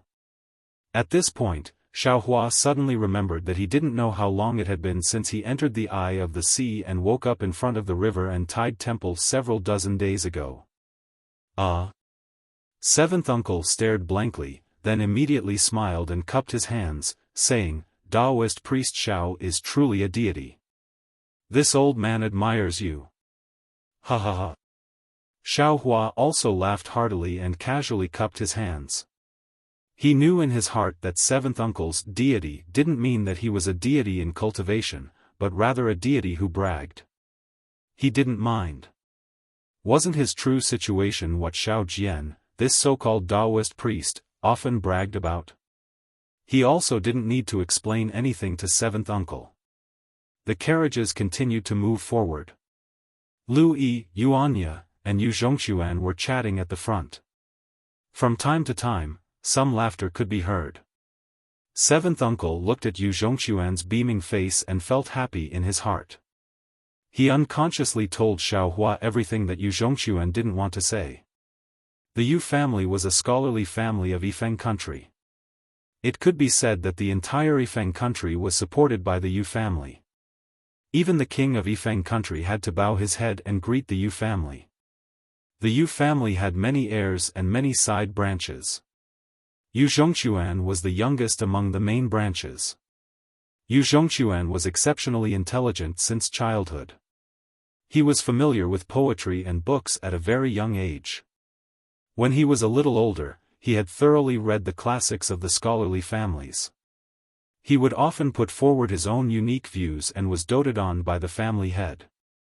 Furthermore, he was also expected to produce another great-grandmaster in the Yu family, or even a literary sage. Unfortunately, Yu Zhongxuan's cultivation path was out of everyone's expectations. When he first stepped on the path of refining essence into qi, it was very easy, but when he started cultivating, it was abnormally difficult. Others used a day's effort, but he could only use 10 days to achieve it. The true qi in his chest couldn't be refined and purified. Now, he was already 14 or 15 years old, but he was still in the realm of a scholar. This was still nothing. After all, the Yu family had many scholarly disciples. What kind of situation hadn't they seen before? They also had corresponding secret techniques to deal with it. But what puzzled others the most was Yu Zhongxuan's ambition. Yu Zhongxuan wanted to be a ranger. Not the great grandmaster that the Yu family had in mind. What was a ranger? The ranger that seventh uncle spoke of was very different from what Xiaohua thought.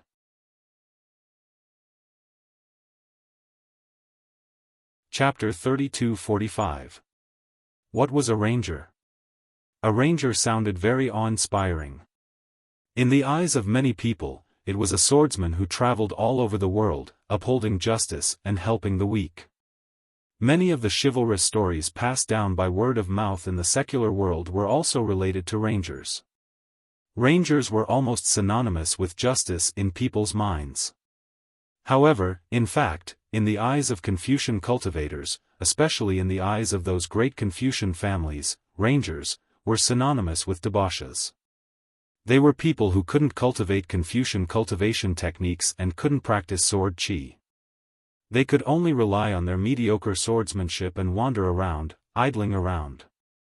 In the eyes of great Confucian scholars, these people were all poor and destitute, abandoned children who couldn't accomplish anything.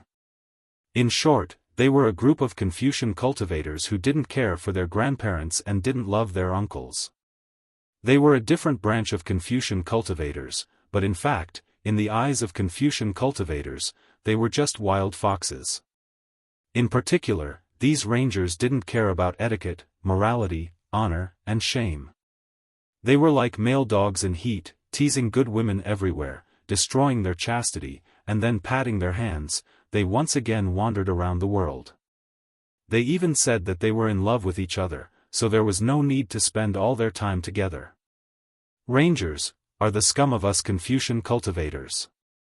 Listening to seventh uncle's somewhat teeth-gnashing shout, Xiaohua almost thought that some of seventh uncle's women had an affair with the rangers. However, after listening to Seventh Uncle's words, he finally understood that it wasn't Seventh Uncle's personal grudge with the Rangers, but a group of great Confucian families who followed the rules and regulations of this free and undisciplined lifestyle. Confucian cultivators are upright cultivators between heaven and earth. Oh, Taoist Xiao, it's not that this old man wants to slander your Taoist school, but Taoist school steals the essence of heaven and earth for their own use, not thinking of giving back to heaven and earth for marriage, which is exactly what we Confucian cultivators despise. The disciples of Confucian cultivators should read the books of the sages, know etiquette, know right and wrong, hold the outline of heaven and earth, and follow the rules of heaven and earth. Use the outline of heaven and earth to rule the world, conduct yourself properly, and don't use the thoughts in your heart to kill. Seventh Uncle looked at Xiao Hua with some disdain and said, even if you want to eliminate evil and punish evil, you should use the methods of Confucian cultivators to punish, and not use your own evil. Rule by law, rule by law. This is the difference between us Confucians and you Taoists. Hiss. Xiao Hua sucked in a breath of cold air. Although he could also be considered a Confucian cultivator, and his Confucian cultivation was even higher than Seventh Uncle's, this was the first time he had heard words that integrated the principles of heaven and earth into people's daily actions and into the management of a country. Although Seventh Uncle's words were not without bias, Xiao Hua still felt as if he had been enlightened. He had already realized this when he was in the Dawn Rain continent.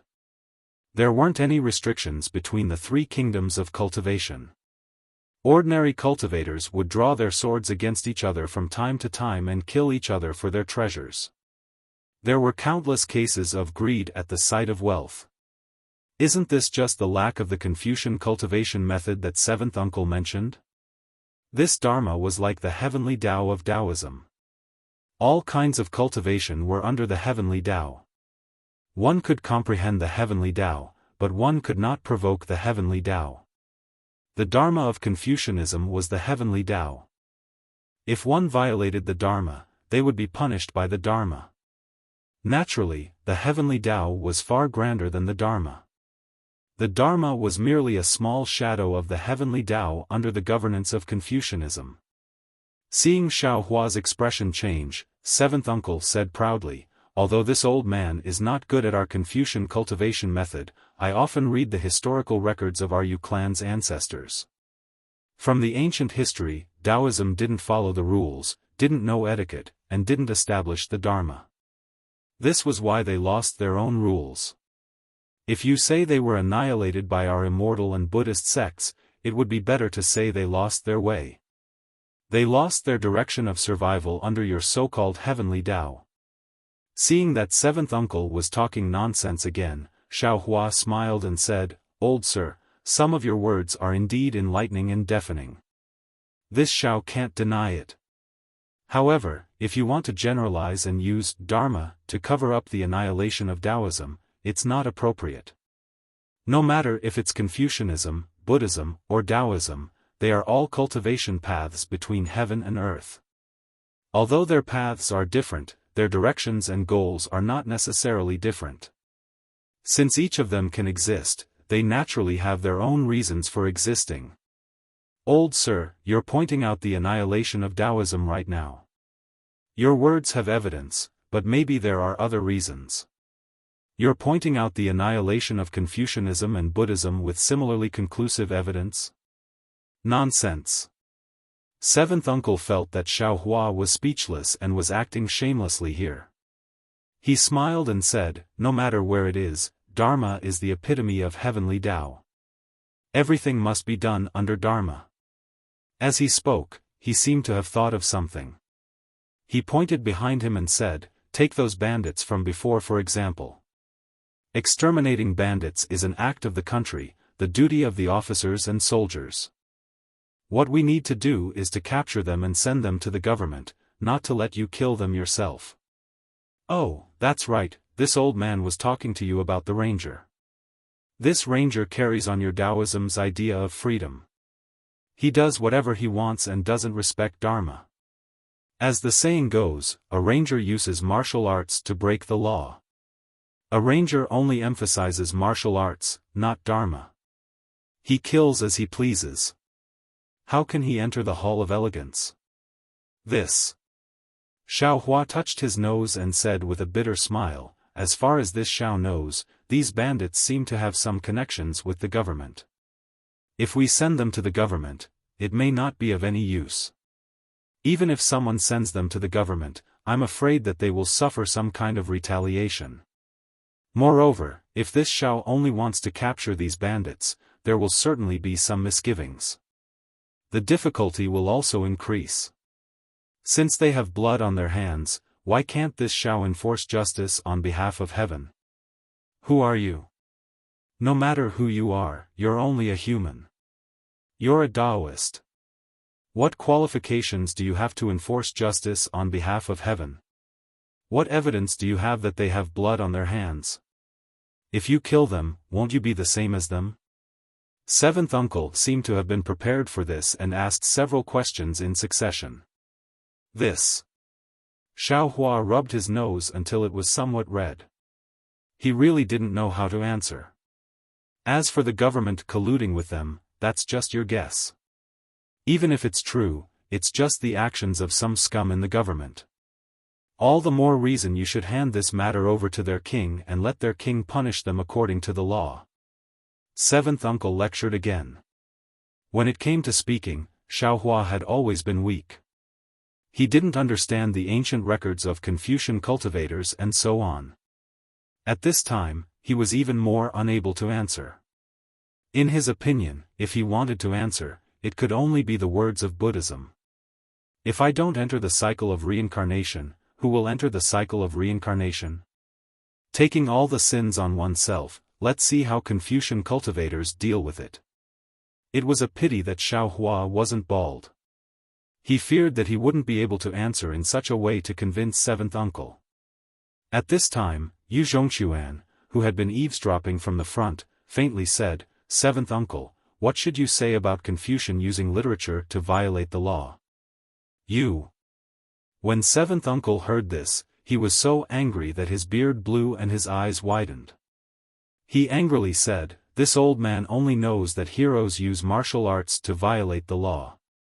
The laws of this world are all made by us Confucian cultivators. Who would use literature to interfere? There's no need to mention this kind of nitpicking theory." Speaking up to hear, seventh uncle said, "Little Gongzi, my Yu family is a great Confucian cultivator family. There are many ancient records in our family. You only need to read the books of the sages in our family. Why don't you look at the teachings of other schools?" Who would have thought that Yu Zhongxuan wouldn't pay attention to seventh uncle at all? He only said one sentence and hooked up with Louis again. Louis had always been clever. He was very congenial with Yu Zhongxuan. The two of them talked passionately. If it weren't for the fact that they were on the main road, the two of them would have already beheaded a chicken and burned yellow paper. Although Yuanya didn't speak much, Louis would ask him from time to time, so he didn't seem lonely. Alas, this child. Seventh uncle couldn't help but smile bitterly. He's always so unconvinced. No wonder old madam wants to arrange a marriage for him. Oh. When he heard about Yu Zhongxuan's marriage, Xiao Hua's eyes lit up. He asked, "I wonder which family's young lady is worthy of your noble son?" When it came to good things in the family, seventh uncle couldn't help but show off. He didn't need Xiao Hua to ask and had already explained the matter clearly. Contrary to Xiao Hua's expectations, this young lady's surname wasn't Huang, but Chang. She was the descendant of a great Confucian family in Xian country. She was well matched with the Yu family. Although the two families had the idea of marriage, the children of the two families were still young and didn't mention the agenda. Now that Xian country had an urgent matter that required Yifeng country's help, in order to find a suitable reason, Chang family took the initiative to propose marriage. Since Yu family had the intention of forming an alliance, the two families hit it off and settled this marriage. Yifeng country could legitimately send troops to Xian country. This was originally a good thing that would benefit both the country and the family. However, when it came to Yu Zhongquan, it was tantamount to a bolt from the blue. He had always had the ideal of being a ranger. He hoped to wield a 3-foot-long sword and sweep away all the injustices in the region. Now that he was trapped by marriage, how could he allow himself to be captured? Therefore, before the engagement ceremony was completed, he fled from home. Yu family's old ancestor felt sorry for Yu Zhongquan, so he sent 7th uncle and 2 family guards to protect him. He also brought Xiaofan along. When 7th uncle caught up to Yu Zhongquan, he naturally gave Xiaofan to Yu Zhongquan. Who knew that Yu Zhongquan would ride a horse and flee? 7th uncle and the other 2 chased after him bitterly. If they hadn't been robbed by bandits, the 3 of them probably wouldn't have been able to catch up to Yu Zhongquan. Ha ha ha, with little friend Yu's character, as long as you practice a little more in the future, this Confucian cultivator's flying sword will definitely reach great success. Old sir doesn't need to be too worried. Xiaohua laughed heartily when he heard this and looked at Yu Zhongquan with interest. Although Yu Zhongquan wasn't a ranger right now and didn't even have the means of a ranger, he was able to pull out a sword at a critical moment. Others could call him stupid or rash, but Xiaohua just happened to like this kind of righteous person. For this kind of person who would rather throw away his life for his own ideals, how bad could his character be? Hearing Xiaohua mention the Confucian cultivator's flying sword, 7th uncle sneered and said without any trace of politeness, Taoist priest must also have some magical powers, but do you know what the real magical powers of us Confucian cultivators are? It's not those people who hold a treasure sword, nor are it those swordsmen who step on a flying sword and spit out a flying sword to take a person's head from 1,000 miles away. It's those great scholars who set the universe with a single word and soar to the 9 heavens. My Yu family's little Gongzi didn't walk on the righteous path of Confucian cultivators, but why did he walk on the path of flying sword? Oh. Xiaohua raised his eyebrows and said curiously, I can understand a single word and soar to the 9 heavens, but what about setting the universe with a single word?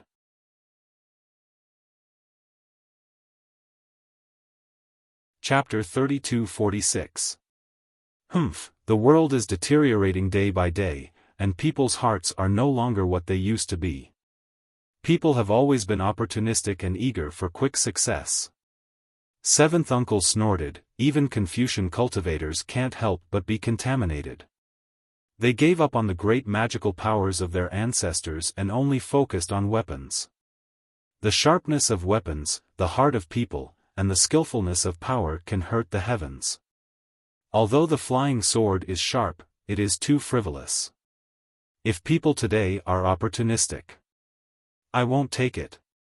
The reason why we Confucian cultivators are called Confucians is because we use words and literature as the foundation, qi and blood as the bones.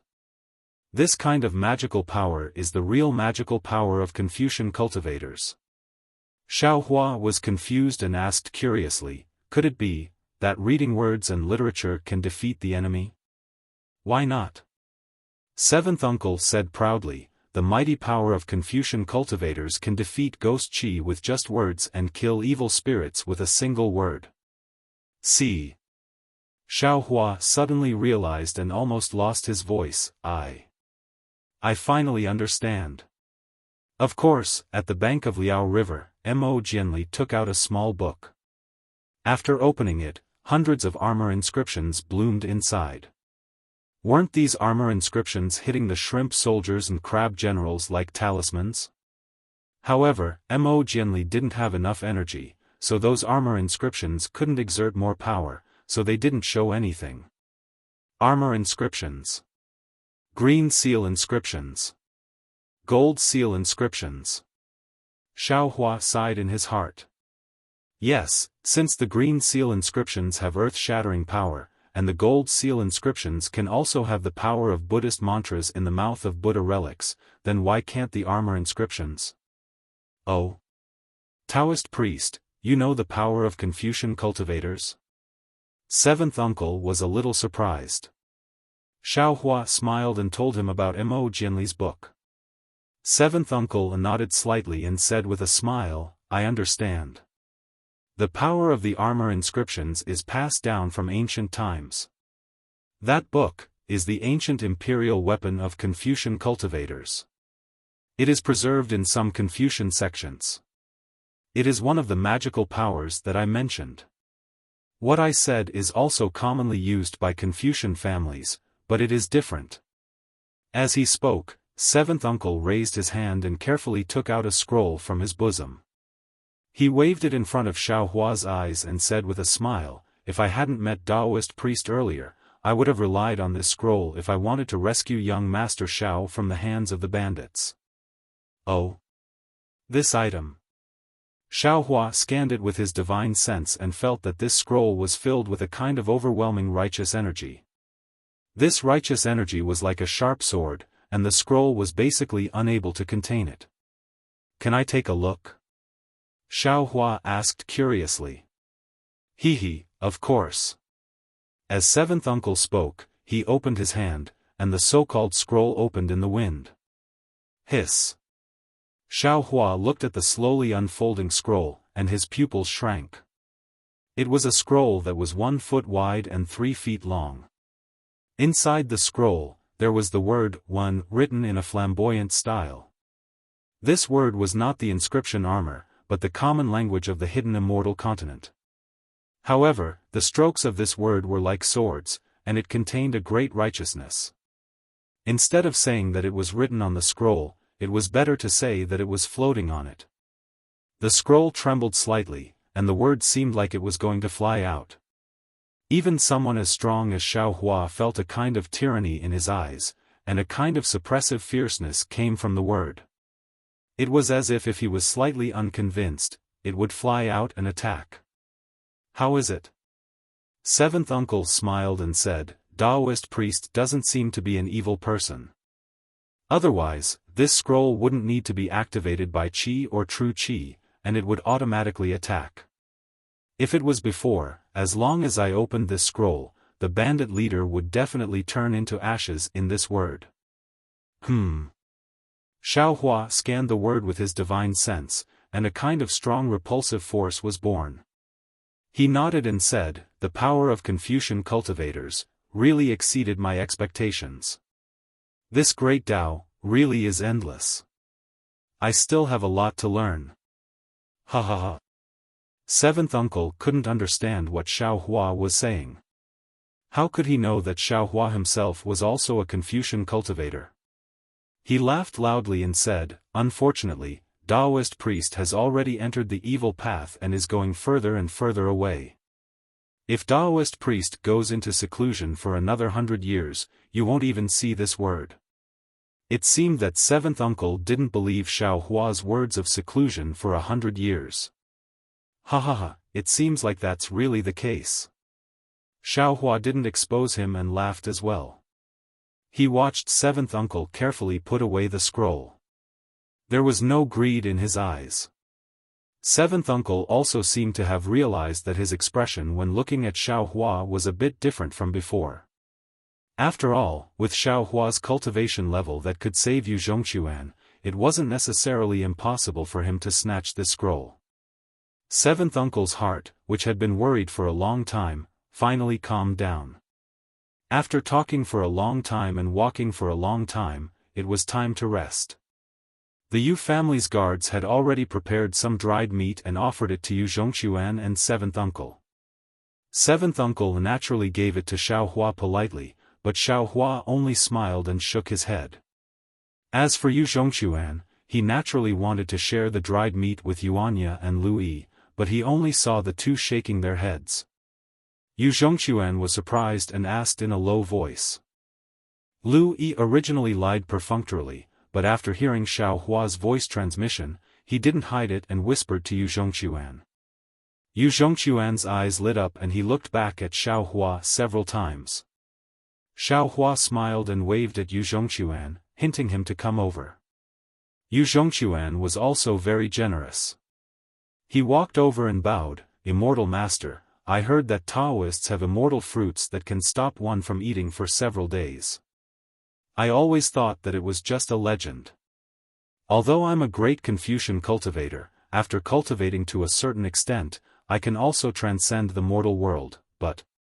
Little Gongzi, seventh uncle, smiled and said, I don't know whether Taoists have such things or not. But I know that master has already cultivated to the point where he doesn't need to eat. If you cultivate diligently, you can also achieve it. Grandpa is so hungry that he's skin and bones. In my opinion, it's better to eat more. Yu Zhongquan said disdainfully. Little Gongzi. Seventh uncle felt a bit embarrassed and said anxiously, how can you say that about master? Xiaofan naturally knew Yu Zhongquan's thoughts. Now that he was very rebellious, not only did he think that his little wife who hadn't married him was bad, he also thought that everything in his family was bad. He didn't cherish anything that Confucian cultivators had. Otherwise, he wouldn't have given up everything to become a ranger. He, Xiaohua waved his hand and took out 2 spirit jujubes and handed them to Yu Zhongquan. He said with a smile, these things are just snacks for me when I'm not hungry. Thank you, immortal master. Yu Zhongquan took them and immediately put them to his mouth. He seemed to have heard Lu Yi say that he could only eat them in small bites. However, he didn't eat them yet. He immediately handed the other spirit jujube to seventh uncle and said, Seventh uncle, can you taste it for me first and see if it's poisonous?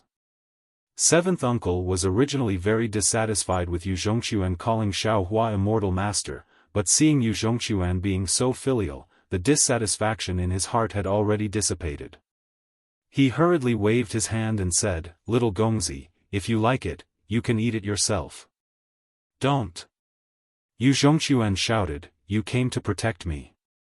If I accidentally take poison, how will you explain it to your family? You should eat it first. Okay. Seventh uncle's eyes were a little moist. He took the spirit jujube and was about to put it into his mouth. Seventh uncle. Xiaohua looked at the warm scene and said with a smile, if this spirit jujube doesn't have true qi, you can only eat it in small bites. You can use the Confucian cultivation method to refine this spirit jujube. Of course, I don't know if it's possible. This. Seventh uncle was stunned. He classified Xiaohua as a swindler. Just now, he earnestly taught him for a long time. Who would have thought that at this time, he would actually take out a spirit jujube? Seventh uncle knew what a spirit jujube was, but the Yu family was a Confucian family, so they were somewhat repulsed by Taoism. He always felt that using a spirit jujube was a heretical method. How could he take this kind of thing? Yu Zhongquan certainly understood what seventh uncle was thinking. He didn't care about it. He picked up the spirit jujube and took a small bite. While savoring the fragrance of the spirit jujube, he also felt the impact of the spirit jujube in his body. Wow! After a moment, Yu Zhongquan extremely exaggeratedly shouted, Seventh uncle, if you don't eat it, you will regret it. This is even more delicious than the dragon saliva pear of Green Lotus Mountain. Seventh uncle only smiled and said, if that's the case, why don't you thank Taoist priest? Yes, thank you Taoist priest. Yu Zhongquan hurriedly said. His eyes were still staring at Xiaohua's sleeve. Looking at his greedy appearance, this was the temperament of a 14 or 15-year-old youth. How could he be a rebellious youth who left home to travel without permission? I still have some, I'll give them to you together. Xiaohua was somewhat amused. With a wave of his hand, he took out a small handful and handed it to Yu Zhongquan, but these things can't be eaten often. Why? Yu Zhongquan was wild with joy. He didn't understand why this Taoist priest, who he didn't know, was so fond of him. Xiaohua said in all seriousness, it's very simple. Because after eating these, you won't want to eat the food of the secular world. You can't fast, so in the future, won't you starve to death? Huh, this kid knows. Yu Zhongquan laughed heartily. He felt that Xiaohua's words were very interesting. He took these spirit jujubes and ran to Lu Yi and Yuanya's side, giving 2 or 3 to each of them. Xiaohua looked at seventh uncle again. He had already hidden the spirit jujubes, so Xiaohua didn't mention this and casually chatted with seventh uncle about Confucian cultivation. Seventh uncle seemed to have also seen Xiaohua's extraordinariness. His words in the future were not lacking in respect. Of course, regarding the secrets of Confucian cultivation, especially the appearance of the Chang family's little miss, seventh uncle avoided them deeply. Xiaohua couldn't ask more even if he wanted to. Very quickly, several days passed. Ahead of them, there was a fork in the road. One road went north, the other went east. The Sunhai Trading Company's caravan was going north, which was the capital of Jia Sa country, and the road to the east was going to Bronze Pillar country. Xiaohua naturally didn't want to go to Jia Sa country's capital. He was somewhat anxious to go to Bronze Pillar country. He wanted to see the situation of the auction and see if there was anything he needed. Xiao Jian originally wanted to go to the auction, but now he had lost interest. He wanted to go to Jia Sa country's capital to see the excitement. However, when he heard seventh uncle of the Yu family say goodbye to Xiaohua, saying that he wanted to go to Jia Sa country's capital to visit the Yu family's relatives, Xiao Jian immediately changed his mind. Ever since he met Yu Zhongquan, seventh uncle talked with Xiaohua while sizing up the surroundings. Xiao Jian was immediately listed as a swindler by seventh uncle.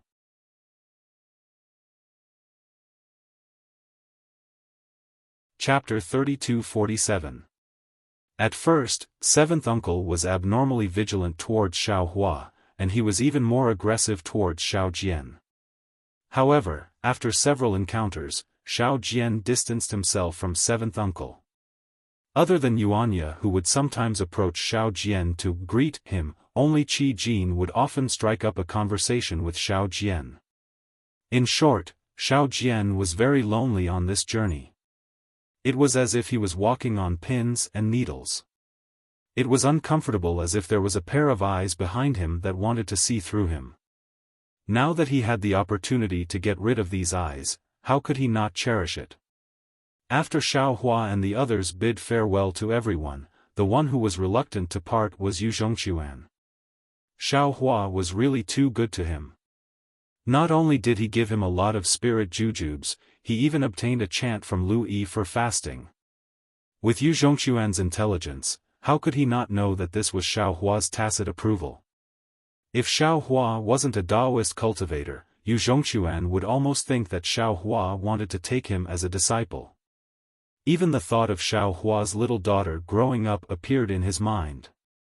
Looking at Yu Zhongquan and Lu Yi hugging each other as they bid farewell, Xiaohua smiled. Since he met Yu Zhongquan again, would he let him slip away? It's just a family of Confucian cultivators. Once he recovered his cultivation, he didn't need to do anything else. As long as he gave Yu Zhongquan a pair of ranger wings, wouldn't Yu Zhongquan obediently follow him? Huang Yi, Huang Yi. Xiaohua turned his head and looked at the depths of the sky.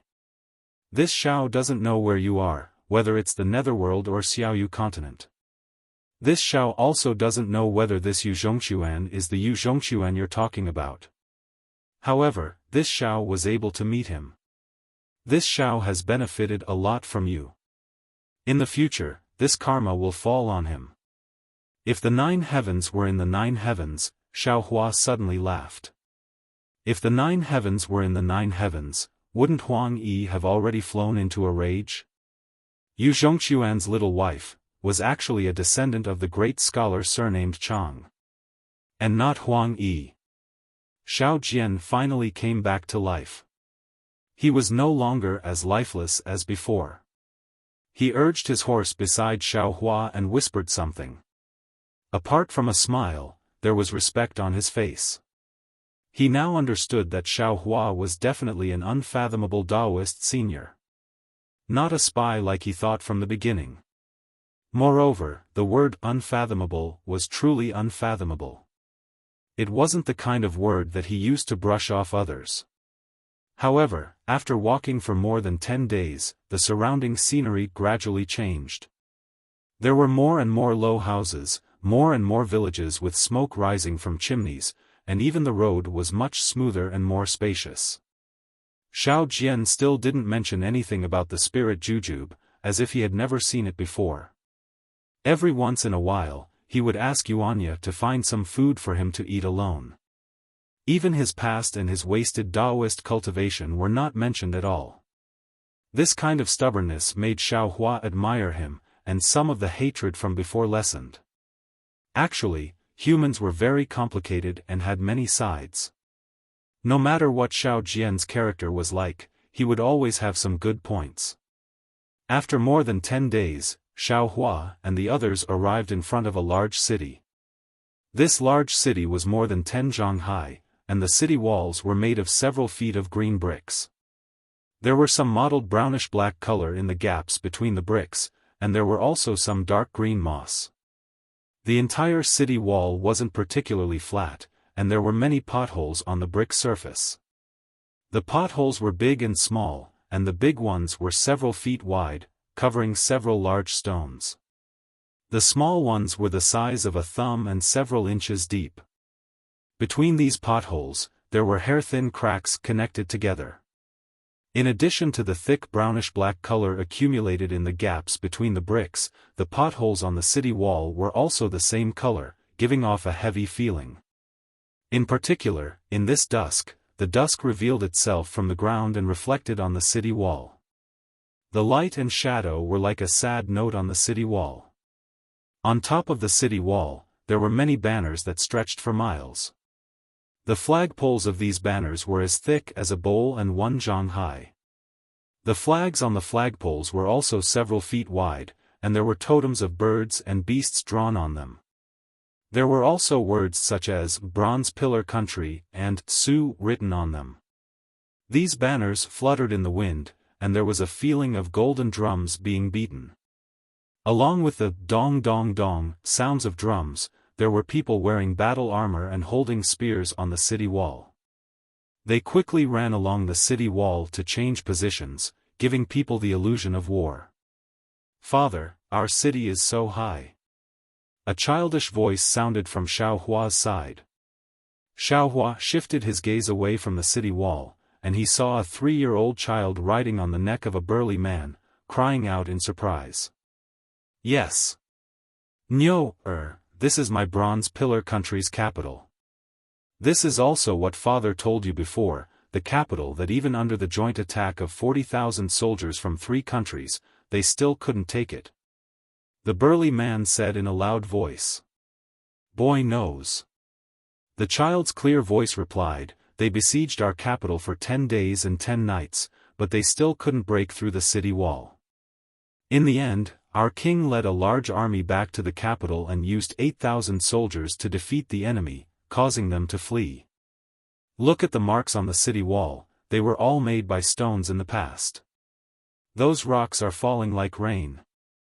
Only the cities and soldiers of my Bronze Pillar Country can withstand such a ferocious attack." The burly man said and looked up at the soldiers running back and forth on the city wall. He said regretfully, "It's a pity that it's war now, otherwise father could bring you up to the city wall to take a look." "It's okay, father. Boy will also join the army when he grows up. At that time, Boy will personally go up to the city wall to defend." The child said very seriously. Not bad, this is my Bronze Pillar Country's child. I'll be waiting for the day you'll be on guard duty in the capital city." The man laughed heartily as he carried the child toward the city gate that was several feet wide. He. Xiao Jian laughed coldly, "Bronze Pillar Country is so militaristic, the capital city is nothing more than this. Tao Master Xiao is right." Lu Yi stood up on the carriage and said with a smile, "This kid has been to a few countries' capital cities before, this Bronze Pillar Country city cannot be considered the highest or the biggest." "That's right, although this city is over 10 zhang tall, Xiaohua had seen Tongmu City, Suntian City and so on. Which one of them is not 10 times bigger than this city? This kind of small mortal city really cannot enter his eyes. However, the mottled marks on the city wall are all made of blood and meat paste, making Xiaohua sigh.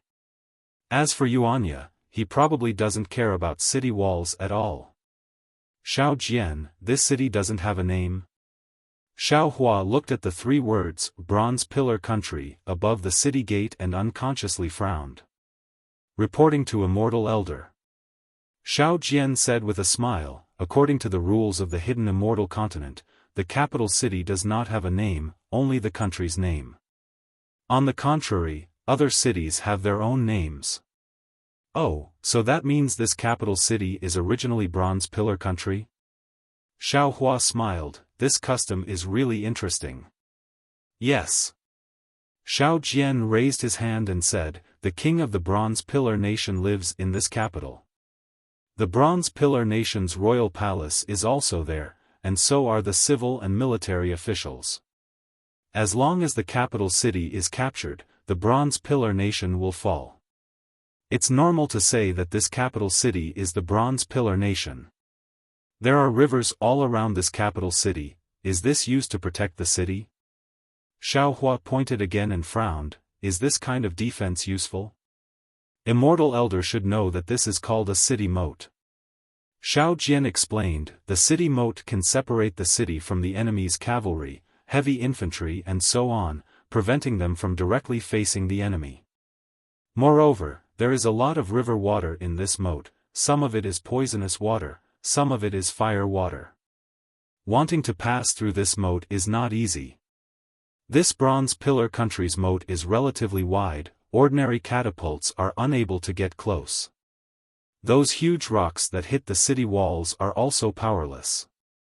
It is said that in Bronze Pillar Country's moat there are man-eating fish beasts. That year when the 3 countries besieged the city, thousands of people died in the moat.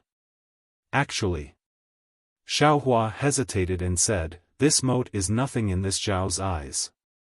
This Xiao remembered that you once said that Bronze Pillar Country was ruled by Confucian cultivators. Confucian cultivators have countless methods, this moat is of limited use. Just like the so-called 3 countries besieging the city, as long as someone flies up and attacks, the city will not be destroyed. He, Immortal Elder. Xiao Jian laughed, this Bronze Pillar Country is ruled by Confucian cultivator aristocratic families, but these aristocratic families are not necessarily in charge of this country. There are even other countries. The Confucian cultivator aristocratic families do not care about the wars between these countries. Moreover, even if the wars between different countries are fought, the ones to bear the brunt are the Confucian cultivator aristocratic families behind the scenes, not the city. As long as these Confucian cultivator aristocratic families have an agreement and compromise with each other, there will be no talk of attacking the city. Only when the Confucian cultivator aristocratic families are unable to coordinate will they attack the city. In fact, only when 2 Confucian cultivators are equal in strength will they start fighting. The 3 countries besieging the city that the man spoke of, as far as this junior knows, there were 3 smaller Confucian cultivator aristocratic families that wanted to replace the Confucian cultivator aristocratic family with the surname Su, so the 3 families and 3 countries attacked the Bronze Pillar Country. As for the end, it seems that the Su family invited another great Confucian cultivator to settle the war. As for what that man said about the king leading the army to save the city, that is a skillful rumor. And, this old man understands. Xiaohua nodded slightly, in this world, when things reach the ears of the common people, how can there be any truth? While they were talking, a group of children holding small lanterns ran out of the city gate, shouting happily. These lanterns were all made of green lotus leaves, and the places they illuminated were either square or oval. However, they were all painted with a green and white color, making the lanterns look like lotus flowers. Seeing this scene, Xiao Jian was stunned and sighed, today is the Hungry Ghost Festival. Time really flies. Hungry Ghost Festival? Xiaofan naturally did not know what the Hungry Ghost Festival was, but he did not ask too much. After all, it was fine if he did not know about the Bronze Pillar country. It was just that he had cultivated for a long time and did not step into the mortal world, so it was not a big deal. If he did not even know about the usual festivals, then there would be a problem with Xiaohua's origin. Xiaohua did not want others to have any suspicions.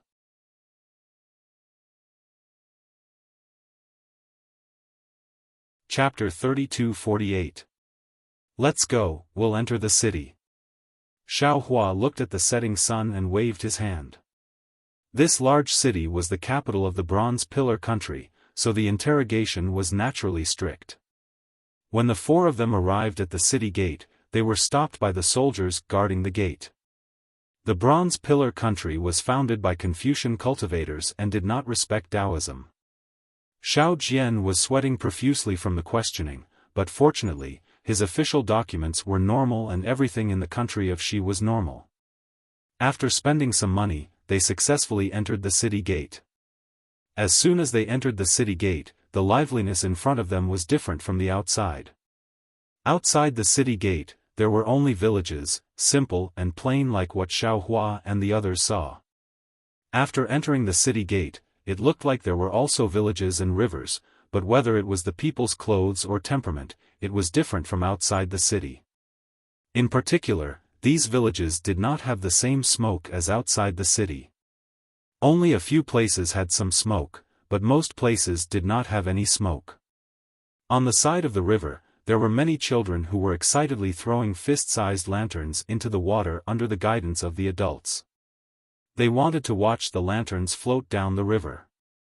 Unfortunately, most of these crudely made lanterns sank to the bottom of the river as soon as they touched the water, causing the children to cry out in pain. These are the manners of the wealthy families in the suburbs of the Bronze Pillar country. Seeing that Xiaohua was looking at the surrounding mountain villages, Xiao Jian said indifferently, "They have a large amount of wealth in their hands and want to live a leisurely life in the countryside. However, they cannot truly move out of the city, or even to other towns. They will draw a plot of land at the edge of the capital and live the life they want."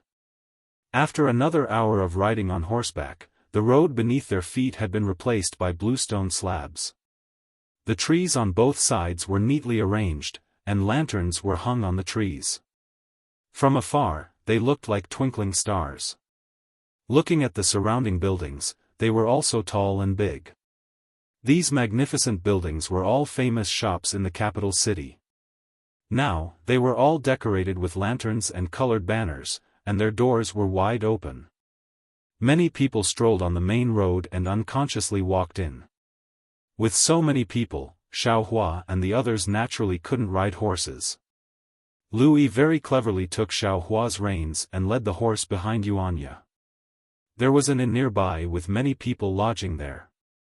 However, Xiao Jian only glanced at it once before walking past without stopping at all. Xiaohua thought that it was because there were too many people here. However, after passing by a few more houses, Xiao Jian didn't even look at them. Xiaohua was greatly surprised and asked, "Xiao Jian, it's already late. This Xiao doesn't need to rest. You all need to stay here. Aren't you going to find an inn?" "Hee, immortal, you haven't been in the mortal world for a long time. I'm afraid you don't know. If it were a normal day, we would be willing to stay here. However, today is the Hungry Ghost Festival, a festival for the secular world, and also a sacrifice for our Taoists. Since we are Taoists, we should stay in the Taoist temple and not spend the night outside." Xiao Jian said with a bitter smile. "All right."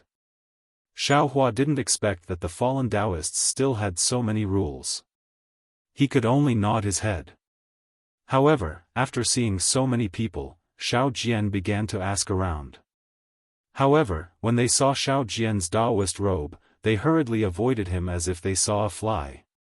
They didn't give Xiao Jian a chance to speak. "Taoist Xiao, it's better for this little one to go."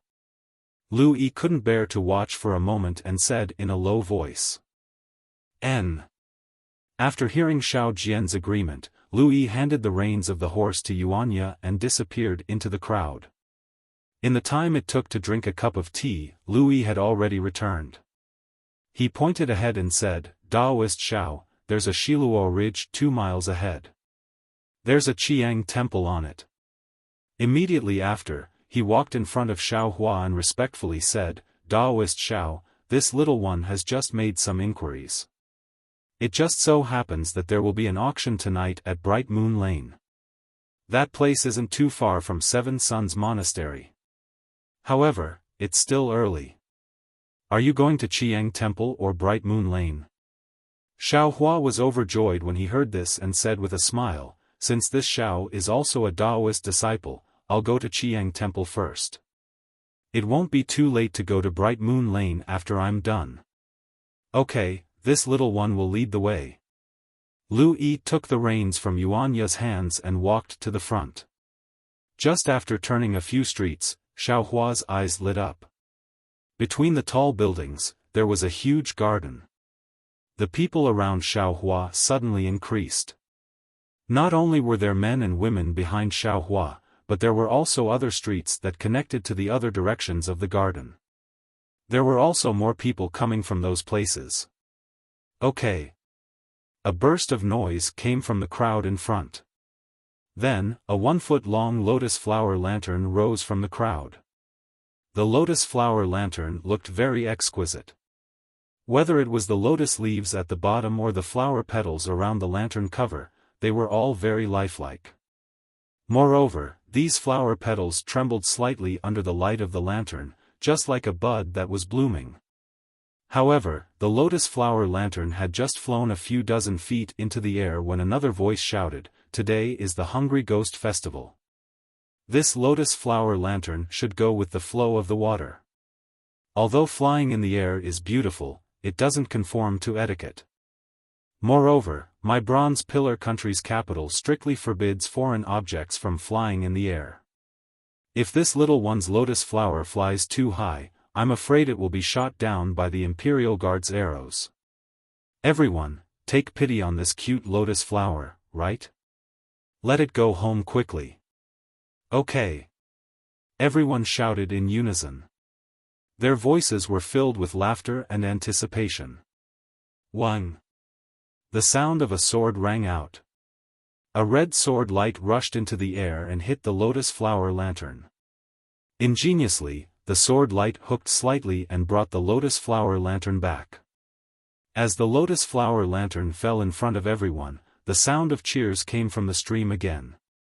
"Hee hee, neighbors, my Bronze Pillar Academy has many students studying here. We often disturb you all. Today is the Hungry Ghost Festival, the day when 100 ghosts come out. It is also the time for us to commemorate our ancestors. My academy's students have nothing good to give everyone. Leave the finishing touch of this lotus flower lantern to us students. Although our cultivation isn't very profound, the lotus flower lantern after finishing touch will be able to bring everyone's thoughts to your loved ones in the underworld. The finishing touch of the lotus flower lantern will also be able to repel all evil." "Okay," a delicate girl clapped her hands and said, "This servant heard that Sir Zhong's scarlet character, Zhong, is the most righteous of the world and is the most effective in repelling evil. This servant specially came from 100 li away to find this place. Sir, please bestow this character." When Xiao Hua and the others heard the sound, they had already walked closer. They saw that this was a garden about half a mu in size. Inside, there were pavilions, small bridges, winding corridors, and streams. Many green vines hung above the pavilions and winding corridors. Although it was already July's scorching summer, the night's hot wind was still a lot cooler. In particular, there were strings of purple xiaohua flowers hanging on the vines. They were only the size of soybeans. As they swayed in the wind, they emitted a faint fragrance that was really intoxicating. At this moment, there were dozens of men and women surrounding a pavilion on the left side. The pavilion was surrounded by flowing water, and the sound of water gurgling could be heard. Inside the pavilion and next to the pavilion steps, there were several white-clothed scholars. The one who spoke was a middle-aged scholar. This scholar stood in front of the steps, and the corners of his mouth were slightly tilted up. He looked as if he was smiling at any time. Although the two eyebrows that matched his beard weren't particularly slender, they were very dark. His eyes also looked ordinary, but the gaze in his eyes was deep, making people's gazes immediately captured by them. This scholar was holding a writing brush in his hand. The brush was as thick as a baby's arm and more than a foot long. The tip of the brush was stained with a thick scarlet ink, which looked a little dazzling. However, this wasn't the main point. The main point was that the scholar stood there, and a kind of silent temperament shrouded the entire pavilion. Moreover, this scholar's figure was tall and straight, standing there straight. Although he was holding a brush in his hand, it looked as if it was sharper than a flying sword.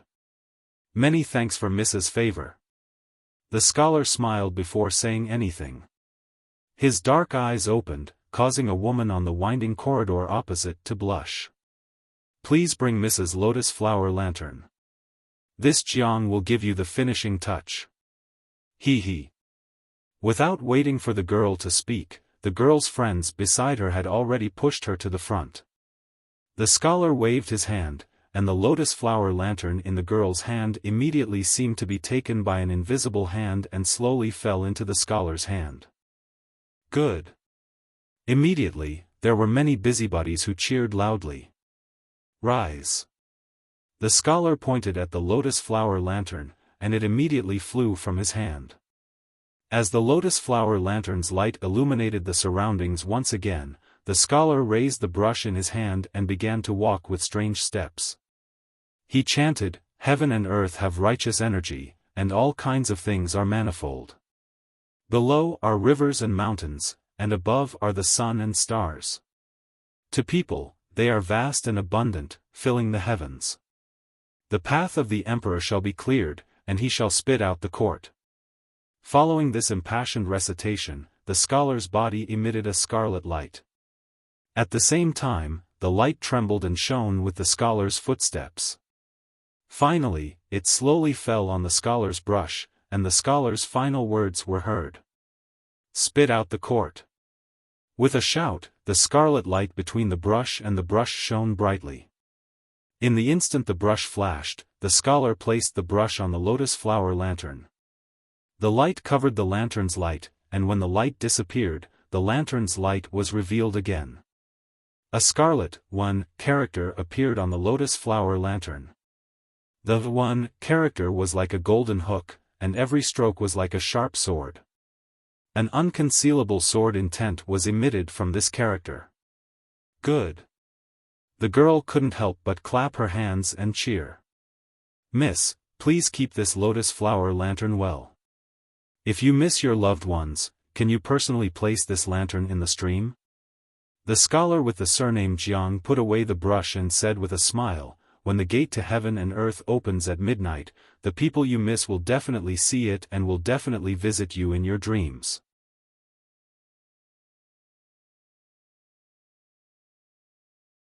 Chapter 32-49. He. "Thank you, Mr. Jiang."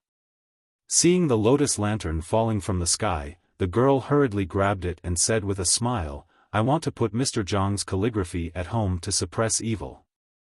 I can't bear to let it flow in the stream." The girl's emotions were clearly very rich, and her expression could be considered naked. However, Mr. Jiang smiled and cupped his hands. "No matter what, I hope Miss will have a wonderful Hungry Ghost Festival. Mr. Jiang, Mr. Jiang." For a moment, many men and women shouted, wanting Mr. Jiang to add the finishing touches to their lotus lanterns. "Ha ha ha. Thank you for your support. This Jiang is just an ordinary person in the academy. This Jiang has many martial brothers, and their cultivation is not inferior to this Jiang's. Everyone, don't worry." Mr. Jiang laughed and waved his hand. Many lotus lanterns flew out from everyone's hands and landed near the pavilion. Not only in front of Mr. Jiang, but also in front of the other students. Xiaohua and the others were not too close to the pavilion, but when many lotus lanterns flew up, the bright lights still illuminated them. Mr. Zhang's gaze was like lightning, sweeping past the four people.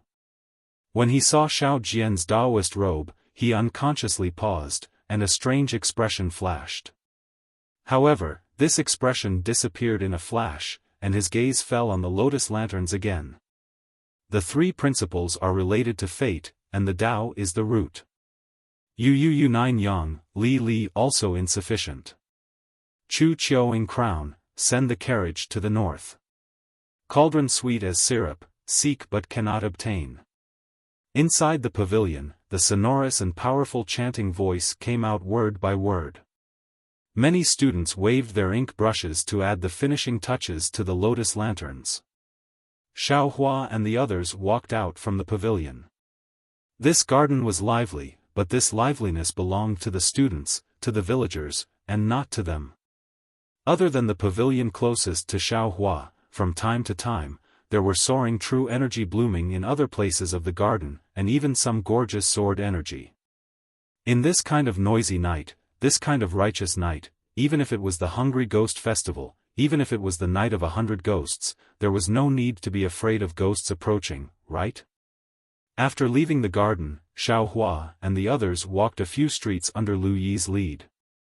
The surroundings gradually quieted down. Although there were still some hanging lanterns, it was far less noisy than before.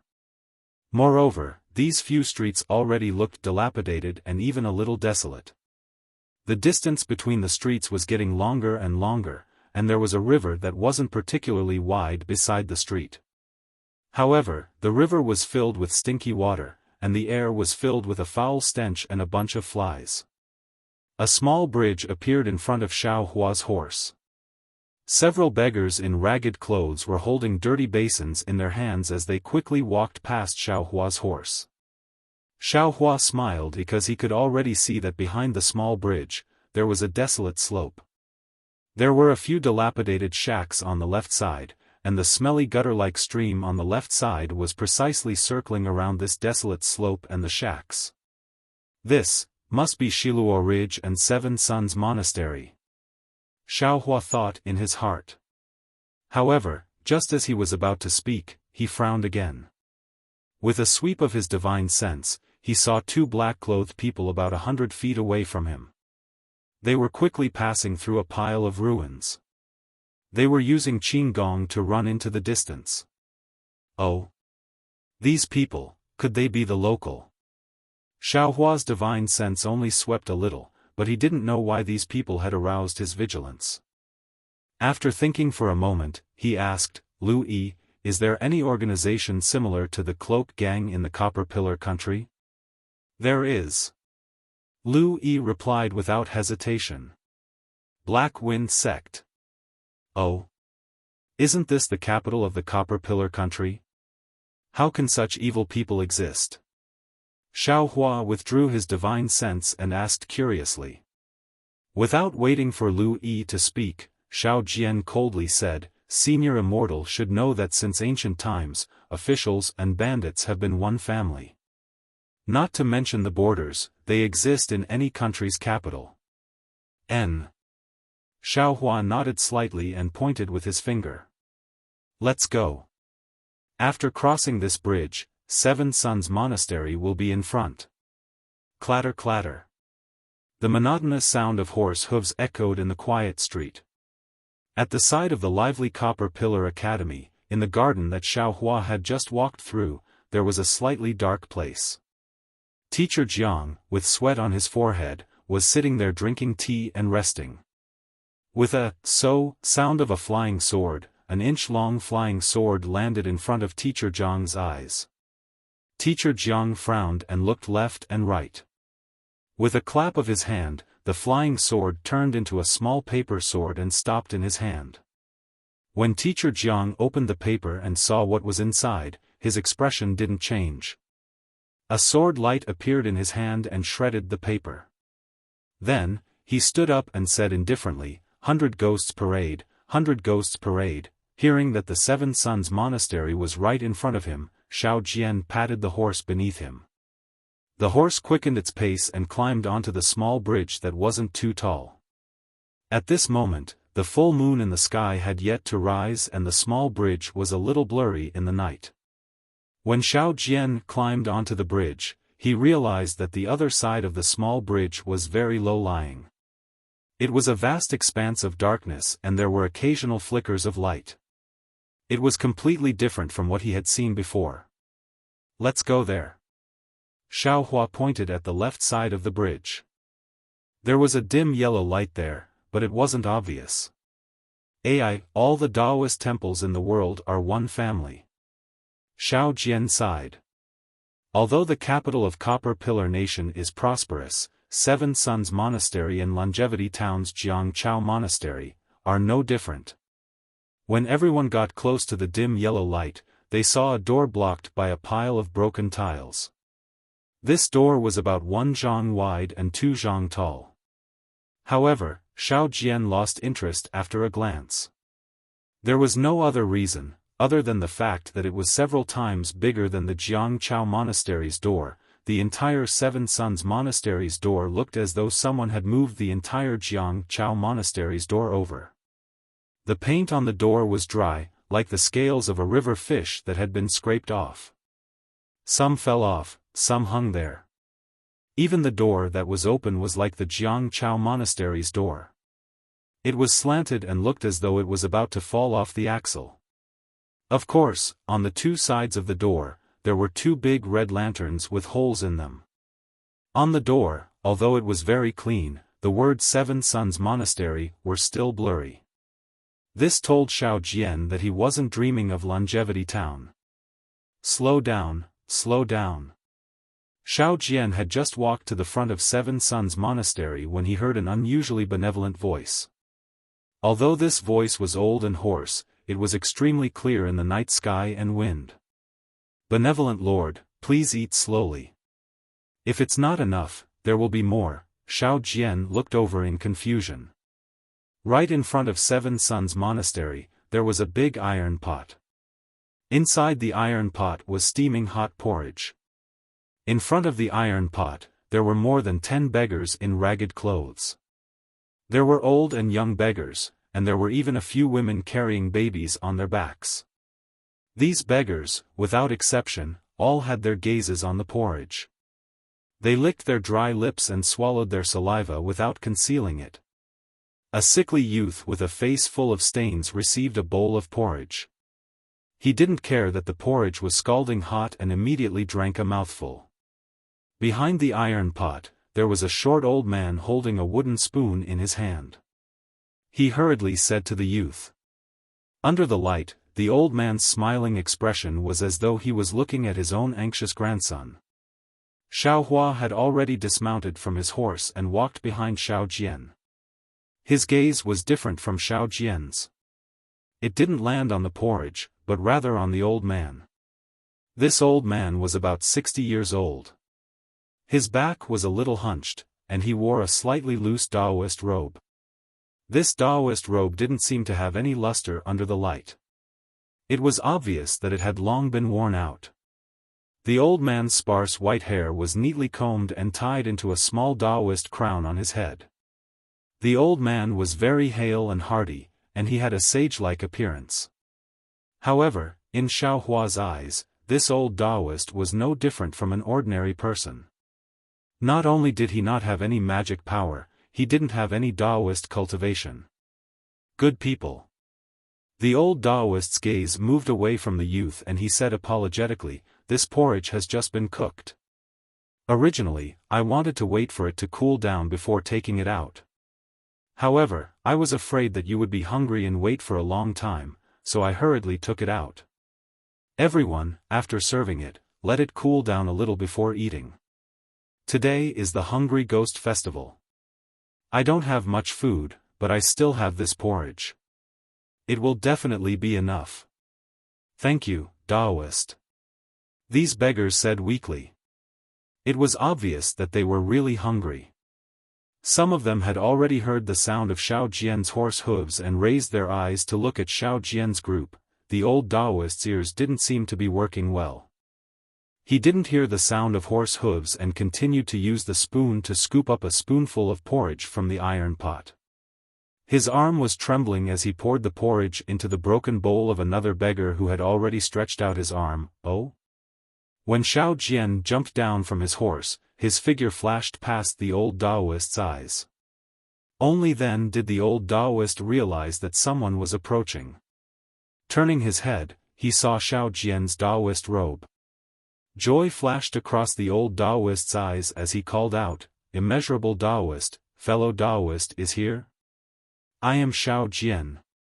Greetings, senior." Xiao Jian placed a palm in front of his chest and bowed respectfully. "I don't dare. This old Daoist, Dao Shan, is only a few years older than you. I can't be considered a senior." The old Daoist didn't put down the spoon in his hand and returned the greeting with one hand. "Fellow Daoist Xiao, please wait for a moment. Once this old Daoist has given the porridge to these good people, I will invite fellow Daoist into the temple for a chat. Senior Dao Shan, please go ahead first."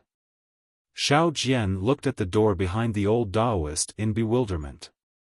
He didn't understand. This Seven Sons Temple's door was so big, shouldn't it have some disciples? Could it be that this Dao Shan was even worse off than him? He didn't even have a disciple. The old Daoist naturally saw Xiao Hua and the others behind Xiao Jian.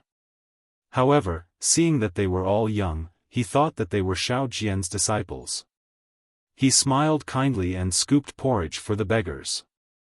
However, after a short while, the old Daoist's arm trembled even more violently.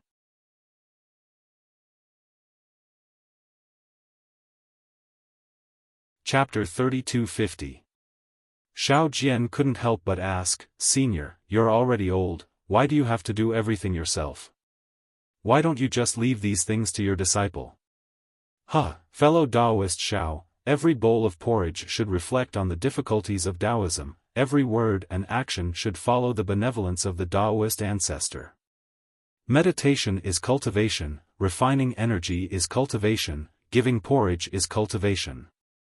This old Daoist has given porridge for 50 years, even though I have one foot in the grave now, I still don't dare to neglect it.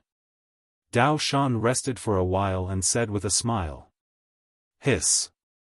Not only was Xiao Jian shocked, even Xiao Hua was greatly shocked. Giving porridge for 50 years. This wasn't something an ordinary person could do. Immediately, Xiao Hua felt that he had lived for 200 years in vain. Although that was what he said, Dao Shan was old after all, and the wooden spoon was big. This old Daoist scooped a few more spoonfuls and couldn't scoop anymore. "Yeah." Xiao Jian shouted, "Where the hell did you go? Hurry up and help your senior get the porridge." "Yes, master." Yuanya answered and came out. However, when Yuanya came out from the shadow behind Xiao Hua, his figure flashed past the porridge, and the group of beggars were all frightened. "Daoist Xiao, let me do it." Lu Yi saw that although Dao Shan didn't frown, there was obviously some worry in his eyes, so he hurriedly jumped down from the carriage. Lu Yi's mouth was sweet, he walked in front of Dao Shan and bowed respectfully, "Grandpa Dao, you've been doing good all your life, and this kindness must be passed down. I, Lu Yi, am not talented, but I'm willing to accept the root of kindness of our Taoism, and continue doing good deeds. If Grandpa Dao is still worried, how about you give me some pointers on my cultivation?" "Okay." Dao Shan looked at Lu Yi's cleverness and his pleasing words, he had to give the spoon to Lu Yi even if he didn't want to. However, Dao Shan was still standing at the side. He watched as Lu Yi filled every beggar's bowl to the brim without any slack. Only then did he feel relieved and turned to Xiao Jian, saying, "Fellow Daoist Xiao, you're so lucky. Your disciple is 100 times better than my disciple." "I don't dare." Xiao Jian hurriedly waved his hand and let Xiao Hua go. He smiled and said, "Lu Yi is senior servant, not my disciple." "Oh." Dao Shan was obviously stunned. Looking at Xiao Hua's youthful face, he seemed to have understood something. He hurriedly tidied up his Taoist robe and bowed respectfully. I, Dao Shan, greet Senior. How could Xiao Hua bear to let this benevolent old Taoist bow to him? With a wave of his hand, the old Taoist was unable to bow down. Xiao Hua rushed to bow first and said, I, Xiao Hua, greet Great Master Dao Shan. Dao Shan was unable to kneel down, and he knew that Xiao Hua had an extraordinary background. His eyes flashed with surprise, and then he smiled bitterly. I don't practice Taoism, I only read Taoism scriptures. I'm not good at soliciting alms, I only know how to give alms. I've never practiced Taoism, so how can I be called a master? Grandmaster, you're wrong. Xiao Hua said with a smile, there are countless paths of cultivation, and none of them are smooth. The great master prioritizes kindness. His actions are like a drop of water. For nearly 60 years, he has benefited all living beings. Although I have done good deeds before, if I am as persistent as Grandmaster, I can't. If Grandmaster can't be called a Grandmaster, then who can? If Grandmaster isn't a Grandmaster, then there are no Grandmasters in this hidden immortal continent. Senior. Dao Shan was still modest. I entered Taoism when I was young, and I have always admired people like you who have remarkable Taoism skills. However, I have never had such an opportunity in my life. Therefore, I used such a meager method to do my best for Taoism. This is really not worth mentioning in front of Senior. Senior's words make me ashamed. Call me fellow Taoist. Xiao Hua said with a smile. He really didn't want to be called Senior by such an old man. After all, the old man had reached the end of his life. Although he was old, he was still in his prime. Yes, fellow Taoist Xiao. Dao Shan was very happy. However, when he spoke, he realized something. So you two fellow Taoists are from the same family. Fellow Taoist, you're wrong. Xiao Hua shook his head. I only met Taoist Xiao by chance. All Taoism in the world is from the same family. Meeting each other is fate. Dao Shan said with a smile. Then, he looked at the many beggars who were slowly rushing over from afar. The smile on his face disappeared. Sigh, this year, Bronze Pillar Nation is expanding its army. The number of beggars in the country is increasing. Goo. Xiao Jian's stomach actually started to growl. Although the old Taoist's ears weren't very good, he was really close to Xiao Jian. Xiao Jian's thunderous growl immediately made him understand. Hee, I am really happy to see fellow Taoist. Sorry for the lack of manners. Dao Shan smiled and said, fellow Taoists, please wait for a moment. I will call my disciples out to welcome you. Don't. Xiao Hua saw Dao Shan's neat clothes and knew that the old Taoist was very particular about it. He didn't know what kind of etiquette Dao Shan had, so he hurriedly stopped him. However, Dao Shan waved his hand and said, Confucian cultivators have always been about etiquette. They use etiquette to govern the country. Although Taoism doesn't have too many complicated etiquettes, fellow Taoist came from afar. My 7 Sons Temple has to treat you seriously. If Confucian cultivators were to see this, they would definitely mock my Taoism.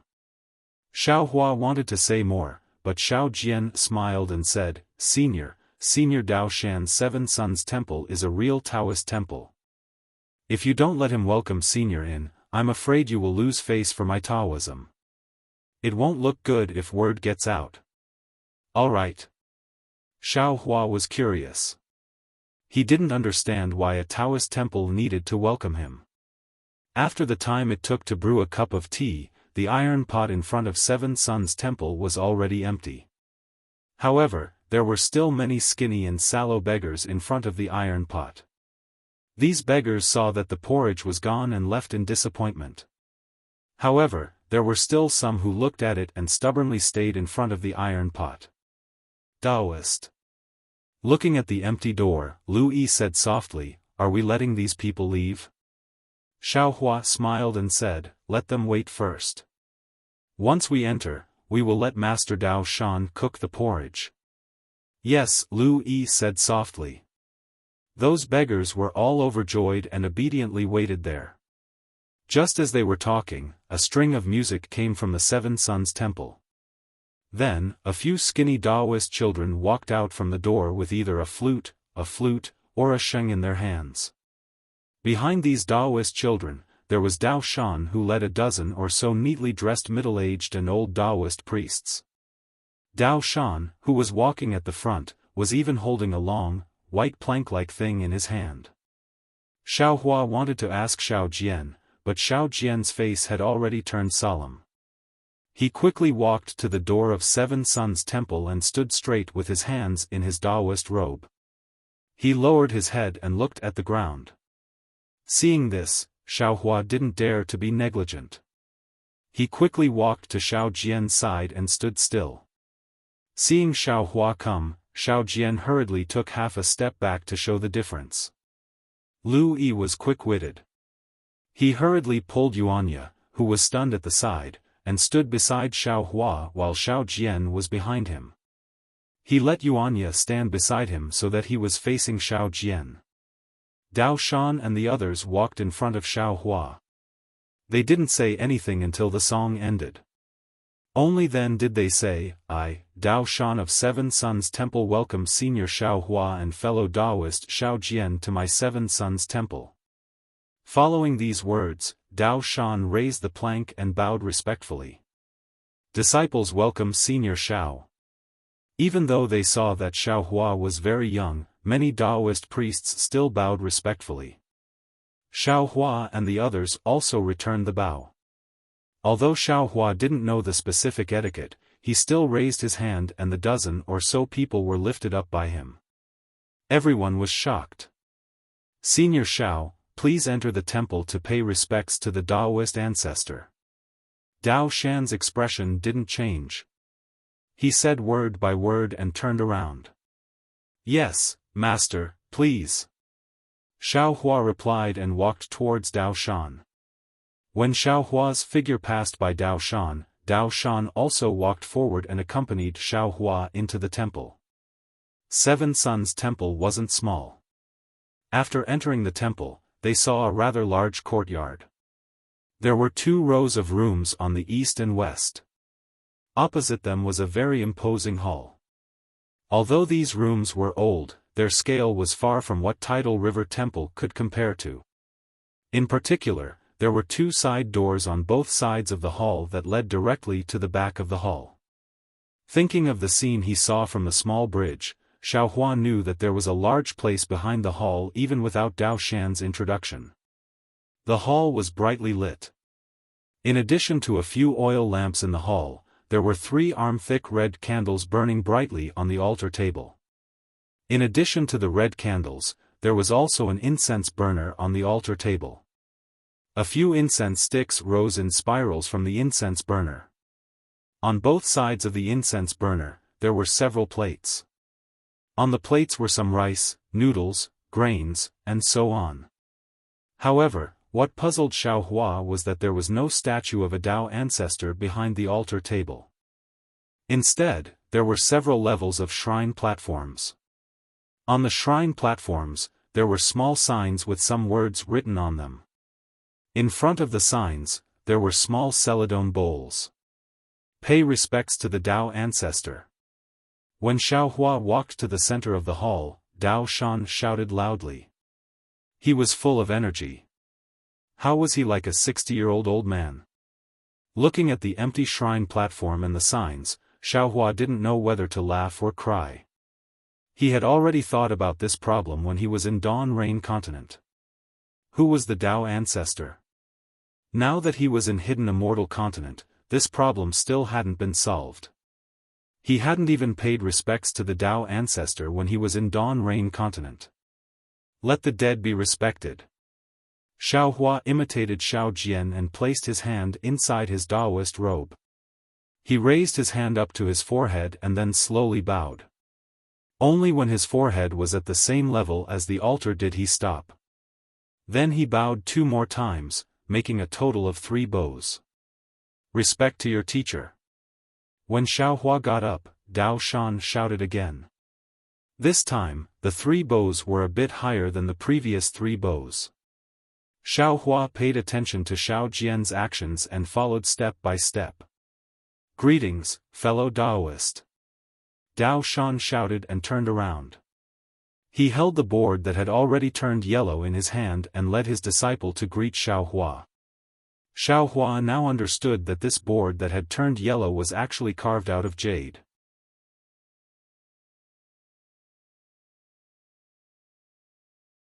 Chapter 32:51.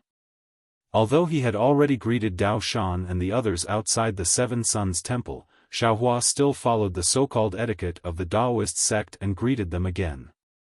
After the greeting, Dao Shan's smile became even wider. He walked to the altar and placed the jade board on it. Then, he picked up 3 incense sticks and said to Xiaohua with a smile, "Senior Xiao, please light the incense for the Daoist ancestor." Okay. Xiaohua took the incense sticks and waved his hand. A flame flashed and the 3 incense sticks were immediately lit.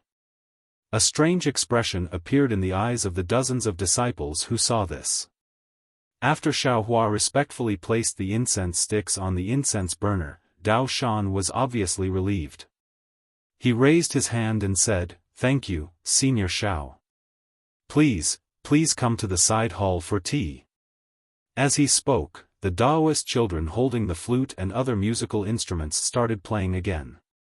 Under Dao Shan's lead, Xiaohua walked past a yellow curtain and arrived at the side hall. There was a yellow praying mat and a few tables and chairs here. However, Dao Shan didn't sit down immediately when he walked to the chair. Instead, he closed his eyes slightly. This made Xiaohua confused. He looked at Xiao Jian and was also confused. However, the 2 of them could only do as they were told. When the music floated into the night sky, Dao Shan opened his eyes and raised his hand with a smile, "Senior, fellow Daoist, please sit." "Fellow Daoist, please." Xiaohua smiled and sat down. After that, Xiao Jian and Dao Shan also sat down. Lu Yi and Yuanya obediently stood behind the 2 of them. A Daoist child with delicate features hurriedly came over with a tray that had some paint chipped off. He brought over 3 cups of green tea. When the Daoist child went down, he seemed to have something to say. However, when he saw that Dao Shan's attention was on Xiaohua, he didn't dare to speak. He waved his hand at a slightly older disciple behind Dao Shan and went down. That older disciple glanced at Dao Shan who was talking to Xiaohua and nodded slightly at Xiaohua. Then, he quietly walked out. Dao Shan's ears weren't very good, so he naturally didn't notice. "Senior Xiao, where do you cultivate? How many disciples do you have?" Dao Shan asked respectfully after inviting Xiaohua to drink a mouthful of tea. Xiaohua drank a mouthful of tea. This tea was very bitter and astringent, making the tea somewhat black. Xiaohua only touched his lips and felt relieved. He replied with a smile, "I'll let Grandmaster know. This Xiao used to cultivate overseas, so I don't have any disciples. This Lu Yi is just a servant." "Overseas?" Dao Shan's eyes lit up. He said anxiously, "Is it the Eastern Sea? When I was young, I wanted to go to the East Sea to take a look, but until now, I still haven't had the chance to see the magnificent East Sea." Xiaohua smiled and shook his head, "Don't ask too much about which overseas master. In short, it's very far. Of course, if you want to go, you can find some time to go and take a look." "Sigh, I am old. I can't walk anymore," Dao Shan said with a smile. Although it sounded like a sigh, there wasn't much sadness in his tone. Xiaohua comforted, "Grandmaster is wrong. Grandmaster's good deeds are clear, the heavenly Tao is naturally fair. It definitely won't let Grandmaster give up at such a young age." There are too few people like Grandmaster in this world. Since Grandmaster has met me, it's an opportunity given to Grandmaster by Dao Zhu. Grandmaster will continue to do good deeds in the Seven Suns Temple in the future. Hehe, thank you Senior for your auspicious words. Dao Shan knew that Xiaohua was a cultivator, but he didn't dare to believe what Xiaohua said. He only smiled and said. Xiaohua wasn't in a hurry to take out the rejuvenation pill. After all, Dao Shan was an ordinary person. Xiaohua didn't know if Dao Shan could withstand the effects of the rejuvenation pill. Since he came to the Seven Suns Temple, he naturally wanted to help this kind person from the Dao sect to live a long life. Rumble. Xiao Jian was already hungry. Now that he drank a few mouthfuls of tea, he became even hungrier. I forgot. Dao Shan laughed. He turned his head and ordered, "Disciple, go and get a bowl of porridge for Martial Uncle Xiao." A disciple behind Dao Shan had a difficult expression. However, he still responded and prepared to leave. At this moment, the disciple who just walked out returned to the entrance of the main hall. When he heard Dao Shan's order, he hurriedly walked to Dao Shan's side and whispered a few words. "Oh." Dao Shan frowned and a trace of awkwardness appeared on his face. He then smiled and said to Xiao Jian, "Fellow Daoist Xiao, you must be joking. I have already finished the porridge. Moreover, today is the Hungry Ghost Festival. This old Daoist wants to let the benevolent masters around me eat more, so I cooked all the food in the temple into plain porridge. Now that there is no food in the temple, this old Daoist will ask my disciples to pick some vegetables from the backyard. Fellow Daoist, you can cook some. Tomorrow morning, this old Daoist's disciples will sell the vegetables in the market and buy some food." Xiaohua, who was at the side, heard everything clearly. He smiled and said, "Master, you don't have to be so polite. There is no need to persuade the kind people outside to leave. Previously, you were the one who gave the porridge. Now, it is time for me to give the porridge. Master, please let your disciple send me to the place where we store the food." "Oh. Senior Xiao, this is..." Dao Shan didn't understand. Obviously, he didn't understand the Dao sect spells. "Senior, Immortal Xiao is a famous cultivator in our Dao sect. He has the ability to transform beings into soldiers and move mountains and seas. You only need to bring Immortal Xiao there," Xiao Jian said with a smile. Dao Shan naturally wouldn't let his disciple bring Xiaohua there. He personally brought Xiaohua to the main hall and walked through a few deserted courtyards. Finally, they arrived in front of a small courtyard. Xiaohua glanced at the wooden door on the left side of the courtyard. Outside the door, under the moonlight, there were a lot of vegetables. In this courtyard, there were two Taoists with strong hands and feet. They were washing the iron pot that they just brought back from outside the temple. "Inside here." Dao Shan raised his hand and was about to speak. Xiaohua shook his head and said, "This place is too small. Is there a bigger place?" Dao Shan was helpless. He pointed to a few houses opposite the courtyard and said, "This is where the winter vegetables are stored. It is empty now. Senior, do you really have a spell that can make something out of nothing? Seeing is believing. Hearing is false." Xiaohua strode to the front of the few houses. He waved his hand a few times and said with a smile, "Master, take a look for yourself." "Oh." Dao Shan held a lantern in his hand as he walked shakily to the front of a house. Looking at the tightly packed food inside, tears almost flowed out of his eyes. "Shanzai, Shanzai, this winter, my 7 sons monastery will not starve to death again." Sweat. Xiaohua couldn't help but sigh. It is only summer and old Daoist Dao Shan is already thinking of giving out porridge in winter. It seems like, this kindness has already penetrated deep into old Daoist's bone marrow. "Quick, disciples. Let's cook some porridge and invite Senior Xiao to eat." Hurry up and cook the porridge with the iron pot. Let benevolent master outside the temple eat his fill. Dao Shan hurriedly instructed. Dao Shan's disciples all went crazy. They looked at the few houses again and again. After confirming that the food inside was piled up like a mountain, they carefully took some of it to the opposite courtyard and let the Taoist cook it. Everyone looked at Xiao Hua with reverence and respect. This was no different from the immortal Xiao Hua in their hearts. AI, Senior Xiao indeed has divine skills. Dao Shan accompanied Xiao Hua back to the side hall. He said emotionally, this is something that Junior would never have dreamed of. What divine skills? Xiao Hua waved his hand. It's just that this Xiao has a Qiankuan pouch and carries some food with me.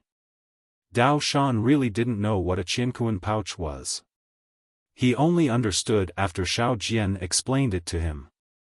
Wait till tomorrow. This Xiao will let you see what a true divine skill is. Xiao Hua pretended to be mysterious and said. Okay, Junior will wait and see. Dao Shan didn't know what Xiao Hua wanted to do. He only smiled and agreed. Xiao Hua looked at the main hall and asked again, this Xiao remembers that there should be a golden body in the Taoist temple. Why isn't our Taoist ancestor here? I'll let Senior know. When this matter was mentioned, Dao Shan's face revealed a worried expression. Tongzhou country was founded by Confucian cultivators and has always rejected our Taoist sect. This Shiluo Ridge originally didn't have any Taoist temples. 100 years ago, it was just a barren slope. All the dirty things in the country were discarded here. Later on, this Taoist ancestor came here and used silver to buy this barren slope. He then built the Qiang temple here. Later on, the king asked about this matter and wanted to demolish the Qiang temple. The Taoist ancestor led a few disciples and went on a hunger strike for 10 days straight.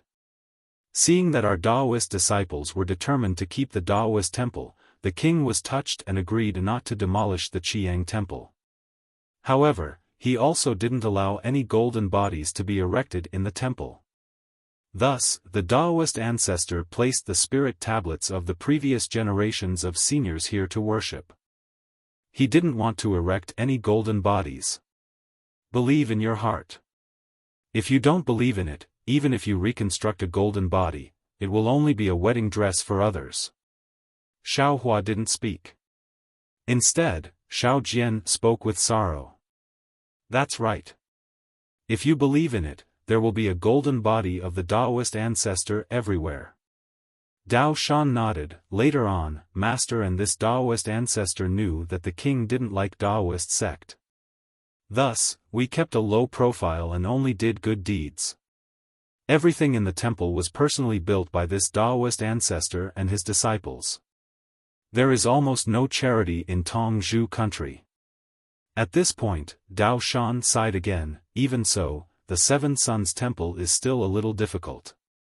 Originally, no one paid attention to this barren slope. However, now that there are more people than land in the country and this place isn't far from the palace, many people's gazes fell on the Seven Sons Temple again. If not for the recent war between Tongzhou country and Jiang country, this Taoist ancestor wouldn't be so free here. As he spoke, a Taoist child served a few bowls of plain porridge. Xiao Hua naturally didn't need it. Instead, Yuanya and Lu Yi accompanied Xiao Jian to drink a few bowls. Out of Xiao Hua's expectations, Dao Shan also drank a bowl. So this Taoist ancestor who gave the porridge didn't eat his fill at night. After everyone finished eating, Xiao Hua glanced at Lu Yi and turned to Dao Shan. Fellow Taoist, this Xiao will be staying at the Seven Sons Temple tonight. However, this Xiao still has some matters to attend to at Bright Moon Lane. Fellow Taoist, please rest first. This Xiao will pay you a visit tomorrow morning. Bright Moon Lane? Dao Shan heard and frowned. He hesitated for a moment and asked curiously, Senior, why are you going there? We are outsiders. We shouldn't go there.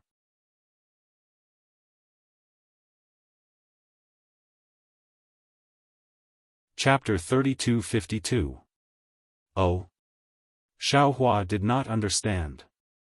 He smiled and asked, I have some primeval stones here and want to go there to do some transactions.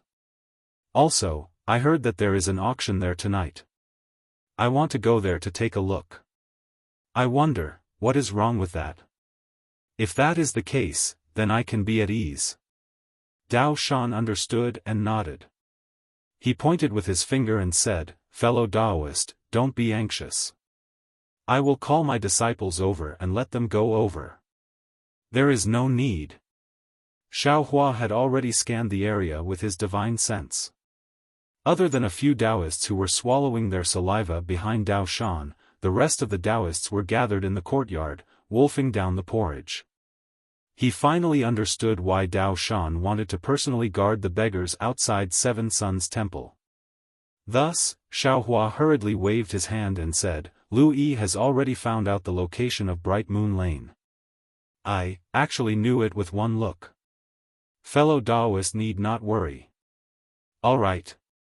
How could Dao Shan not know what his disciple was like?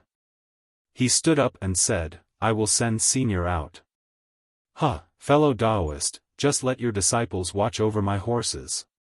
Xiaofan waved his hand and quickly walked out with Lu Yi. As for Xiao Jian, he was slightly stunned but still hurriedly followed behind. Although he did not have any primeval stones, he still wanted to go to Bright Moon Lane to watch the show.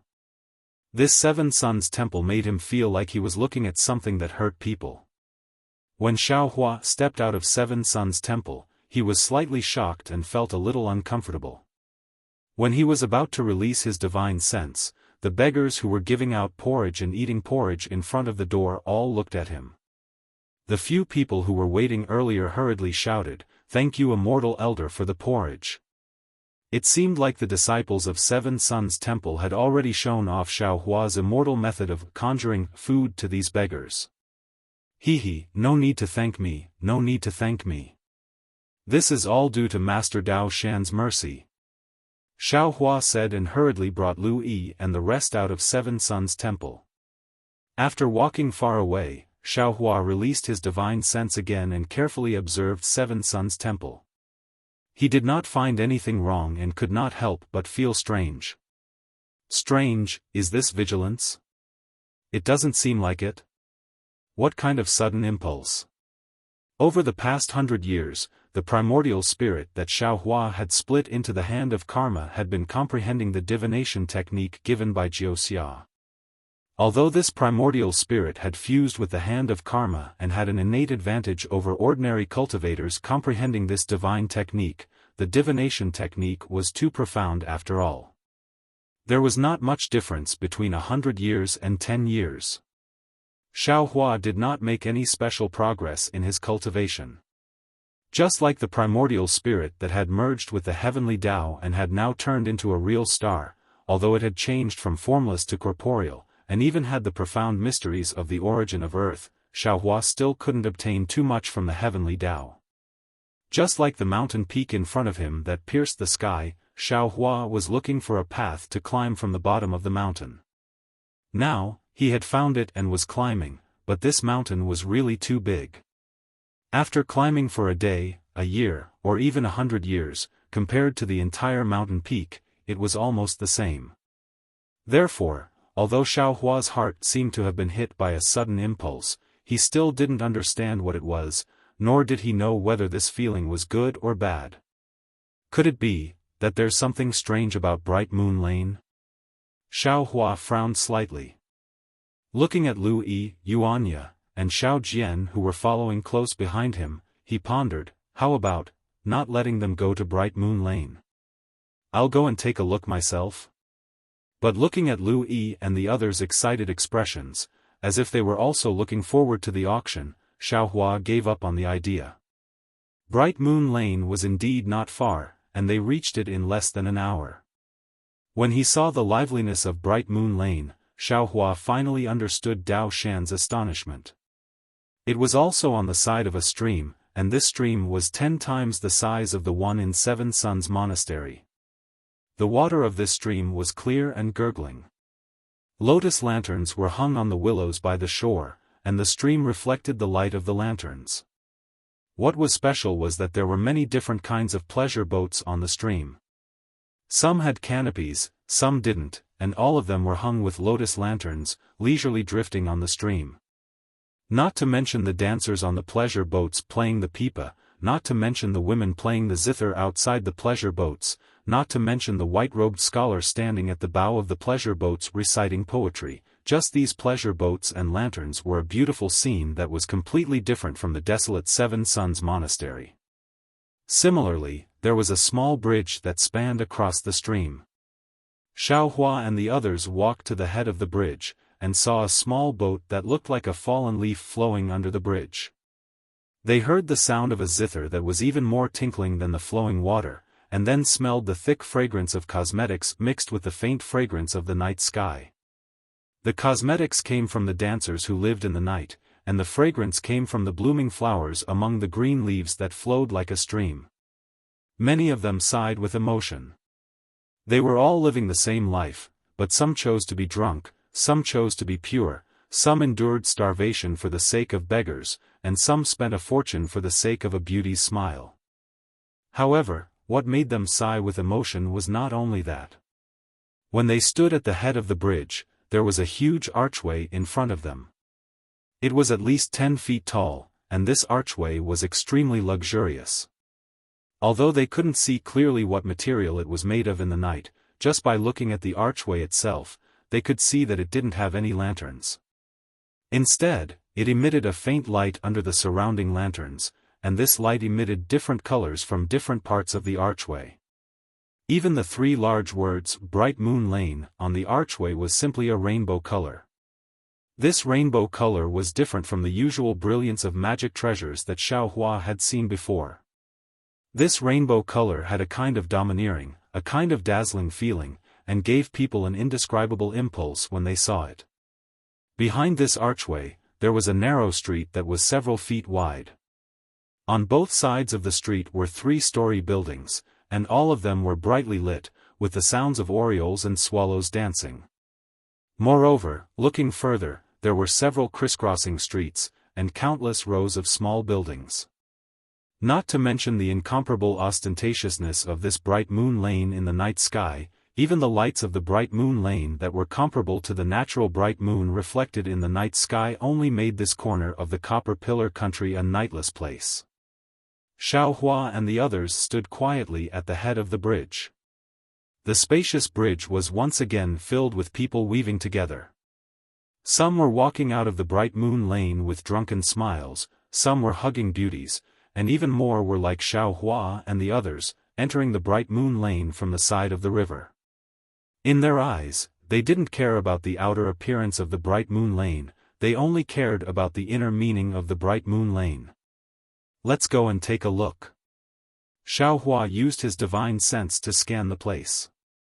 There were quite a few places that were unbearable, but Xiaofan was too lazy to continue looking. After giving an order, he walked down from the bridge. "Io, these Taoist masters? How about coming to our top floor to take a look?" Just as they walked down from the bridge, a woman with heavy makeup who had been staring at them for a long time already pounced over. She wanted to grab Xiaofan, who was in front of her, and opened her mouth wide with a smile. "The girls in our building love handsome men the most.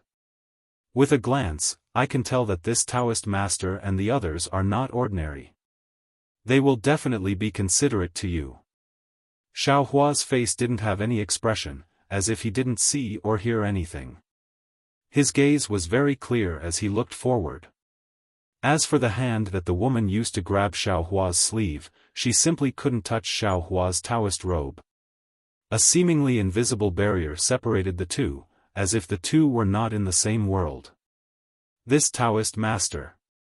That woman couldn't grab Xiaohua, so she didn't hesitate at all. She stretched out her hand to grab Xiao Jian, and said respectfully, "Your appearance is comparable to Pan An's, you are the one that my family's girls love. Come, come, come, this servant will introduce you to the #1 courtesan of the Bright Moon Lane." Xiao Jian, who usually looked a bit wretched, coldly looked at that woman. He touched his chest and said coldly, "This Taoist master only has 2 copper coins here. Can the big sister of the top floor see this Taoist master?" Xiao Jian's voice wasn't soft, and the smile on that woman's face slightly stiffened. She immediately threw him a coquettish glance and said with a very charming smile, "This Taoist master is joking with this servant. There are more than 1 Taoist masters and Buddhist masters who come to my top floor. You unworldly experts are the most generous. Last month, there was even a Buddhist master who redeemed the top floor's girl named Cheng Mimi. How is it possible that you only have 2 big coins? Girl, have you ever seen a brothel without a purse?" Xiao Jian looked at that woman with contempt and patted his own waist. Hee, this Taoist master is actually joking with this servant. That woman's expression didn't change. She threw him a coquettish glance and twisted her slightly fat waist. "I'm ignoring you." As she spoke, she very naturally left Lu Yi and Yuanya and went to welcome the young master in embroidered clothes who came after her. "Brother Taoist, pale-faced young master, dearest grandpa Taoist," a series of coquettish complaints made Xiaohua feel disgusted. He had no choice but to close his ears and calmly walk past the many women. Of course, other than those women who ran out to attract customers, the women in the other pavilions in the depths of Bright Moon Lane didn't seem to be outdone. Even though they saw that Xiaohua and the others didn't even look at the sides, they still called out, hoping that Xiaohua and the others would stop walking. "Lu Yi." Xiaohua had no choice but to raise his voice and say, "Quickly go and find out where the auction is." "Yes, this servant will go right now." Lu Yi's mouth was also dry. Hearing Xiaohua's order, he hurriedly ran out from the back. Sigh, no wonder Master Dao Shan was so surprised. Xiaohua simply stopped walking and turned to look at Xiao Jian. "This place is indeed not a place that we can come to. Senior must be joking." Xiao Jian said indifferently, "This junior thinks that Bright Moon Lane is no different from Seven Suns Temple. Senior Dao Shan is living here, and these women are also living here. You can't deny the hardships of these women just because of Senior Dao Shan's kindness. Actually, their situation is also very pitiful. Their situation is 10,000 times more sorrowful than Senior Dao Shan's." "Oh?" Xiaohua stared blankly. He looked at Xiao Jian with interest and asked curiously, "What do you mean?" Xiao Jian's current life and experience seemed to be similar to the women in the brothel. He wore a light veil and was hard to understand. His words made Xiaohua even more puzzled.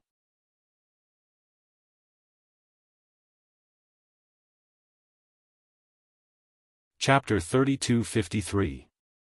Senior Dao Shan is free. He is doing what he likes. Although he is poor, he is willing and never tired of it. It can be said that Senior Dao Shan's life is the result of his desire for benevolence. It is also a kind of cultivation for him. Xiao Jian is not afraid at all and says with great vicissitudes of life, and these women, although they seem to be living a luxurious life, these flashy clothes are unable to cover the tears behind their backs. Senior, do you think they are willing? A pair of jade arms for 1,000 people to sleep on, 2 red lips for 10,000 guests to taste, this kind of life is not something that everyone here can endure. But, they have no choice, they have no freedom. They have no choice but to live this kind of life, they have no choice but to give themselves a chance to live. Senior, look behind you. That stream is filled with pleasure boats. Although it is 100 times more beautiful than the stream in Seven Suns Monastery and smells 10,000 times more fragrant, but, Junior can say with certainty that there are more bones buried in this stream than in Seven Suns Monastery's stinky river. Those women who are unable to endure the loneliness, unable to endure this birdcage-like life, unable to see their own hope, unable to see a trace of sunshine that belongs to them, most of them would choose to bury their past in this seemingly clear stream. Senior, they are actually the most pitiful worms. Xiao Jian sighs, compared to them, Senior Dao Shan is living in an immortal palace. He he. Xiaohua laughs and looks at this Taoist who has countless stories and says, rather than choosing to be buried here, why not wash away all the dirt? They have the courage to leave this world, why don't they have the courage to leave Bright Moon Lane? Rather than saying that they are pitiful, it is more like they chose to be pitiful and chose to escape. The heavens have always been merciful and always leave a way out for people. If they don't find the right way out, what can others do? Senior, leaving this luxury and going from complicated to simple, is this something that ordinary people can do? Xiao Jian knows that Xiaohua does not understand and says again, in this Bright Moon Lane, it is extremely difficult to regain one's freedom. Death is much easier than freedom. Perhaps. Xiaohua had lived for so many years, but he really didn't understand the inner workings of the brothel. Naturally, he didn't understand what Xiao Jian was saying, but he still chose to believe. Being a person, no matter where, is extremely difficult. Taoist priest. Lu Yi ran over from afar, his face covered in makeup.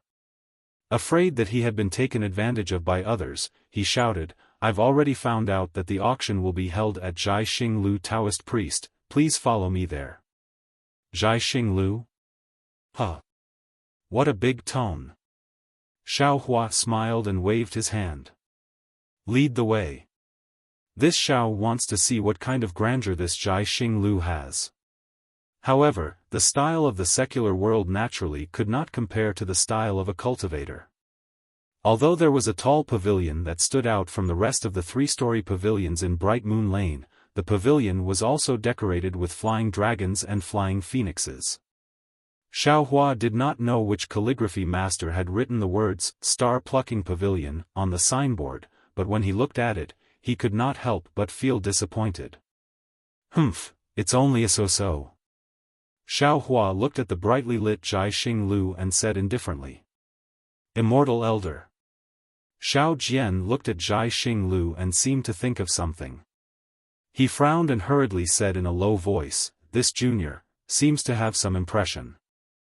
This Zhai Xing Lu's origin is somewhat unusual. Oh? What's unusual about it? This junior remembers that there seems to be a Zhai Xing Lu in the state of Danliang. Xiao Jian said in a low voice. Of course, this matter is too small for this junior to remember clearly. Back then, there seemed to be some alliance that wanted to build this Zhai Xing Lu in the state of Danliang. This junior only took a look. As for whether it was built or not, this junior has already forgotten. If it's in the state of Danliang, the state of Bronze Pillar also has it. Maybe the state of Shi and the state of Jia Sa also have it. This Xiao understands. Xiaohua snorted. Who cares about its origin? This Xiao is only here to trade. I don't intend to tear down this Zhai Xing Lu. Why won't they let this Xiao in? Moreover, since this Zhai Xing Lu is able to sell vitality stones, there must be someone supporting it. Without any origin, how is it possible? Yes, this junior is only reminding senior. Xiao Jian said with a smile. Xiaohua raised his eyebrows and looked at Xiao Jian with a smile that didn't look like a smile. If you didn't lose those vitality stones to the escorts, any one of them could be exchanged for a lot of money here.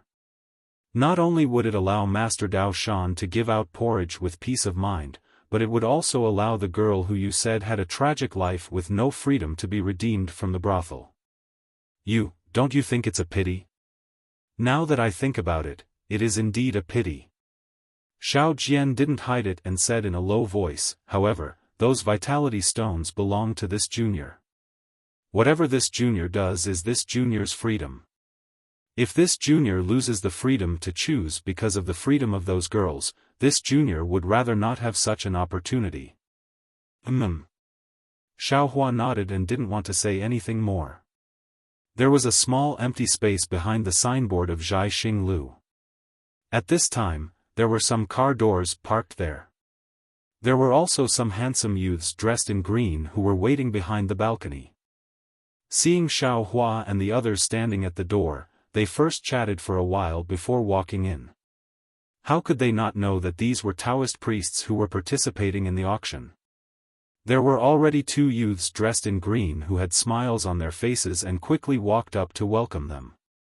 However, before they could open their mouths and before Xiao Hua and the others could get close to the balcony, hiss.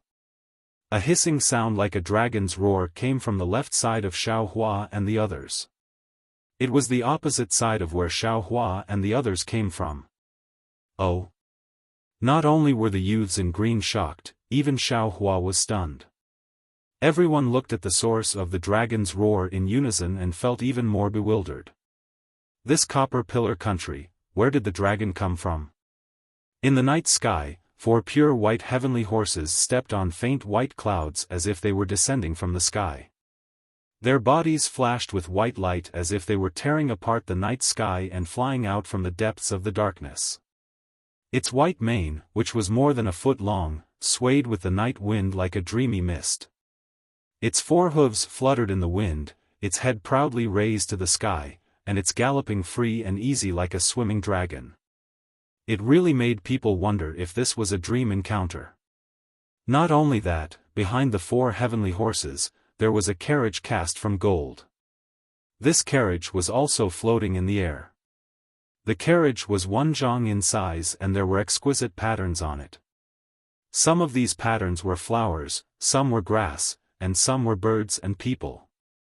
In the center of the 2 sides of the carriage, there were 2 large jade lotus flowers. These jade lotus flowers almost filled up the 2 doors of the carriage. As for the one standing on the carriage and driving the 4 heavenly horses, it was a strong man dressed in golden armor. Dragon. Dragon horse. Xiao Jian, who was beside Xiao Hua, couldn't help but exclaim, This world really has such a precious horse. The golden carriage pulled by the dragon horse was extremely fast. In the blink of an eye, it rushed to the front of Zhai Xing Lu and arrived in front of Xiao Hua and the others. The dragon horse was about to crash into Xiao Hua, but Xiao Hua didn't seem to have any intention of moving out of the way. Taoist. At this moment, the youths in green came to their senses and hurriedly shouted. Hiss. Another 4 dragon-like horse cries sounded at the same time. The sound shook the night sky. The 4 dragon horses stopped abruptly, just a foot away from Xiao Hua. Do you want to die? The strong man dressed in golden armor was furious. With a wave of his hand, a whip flashed and lashed towards Xiao Hua. The strong man was 1 zhang tall and stood on the carriage.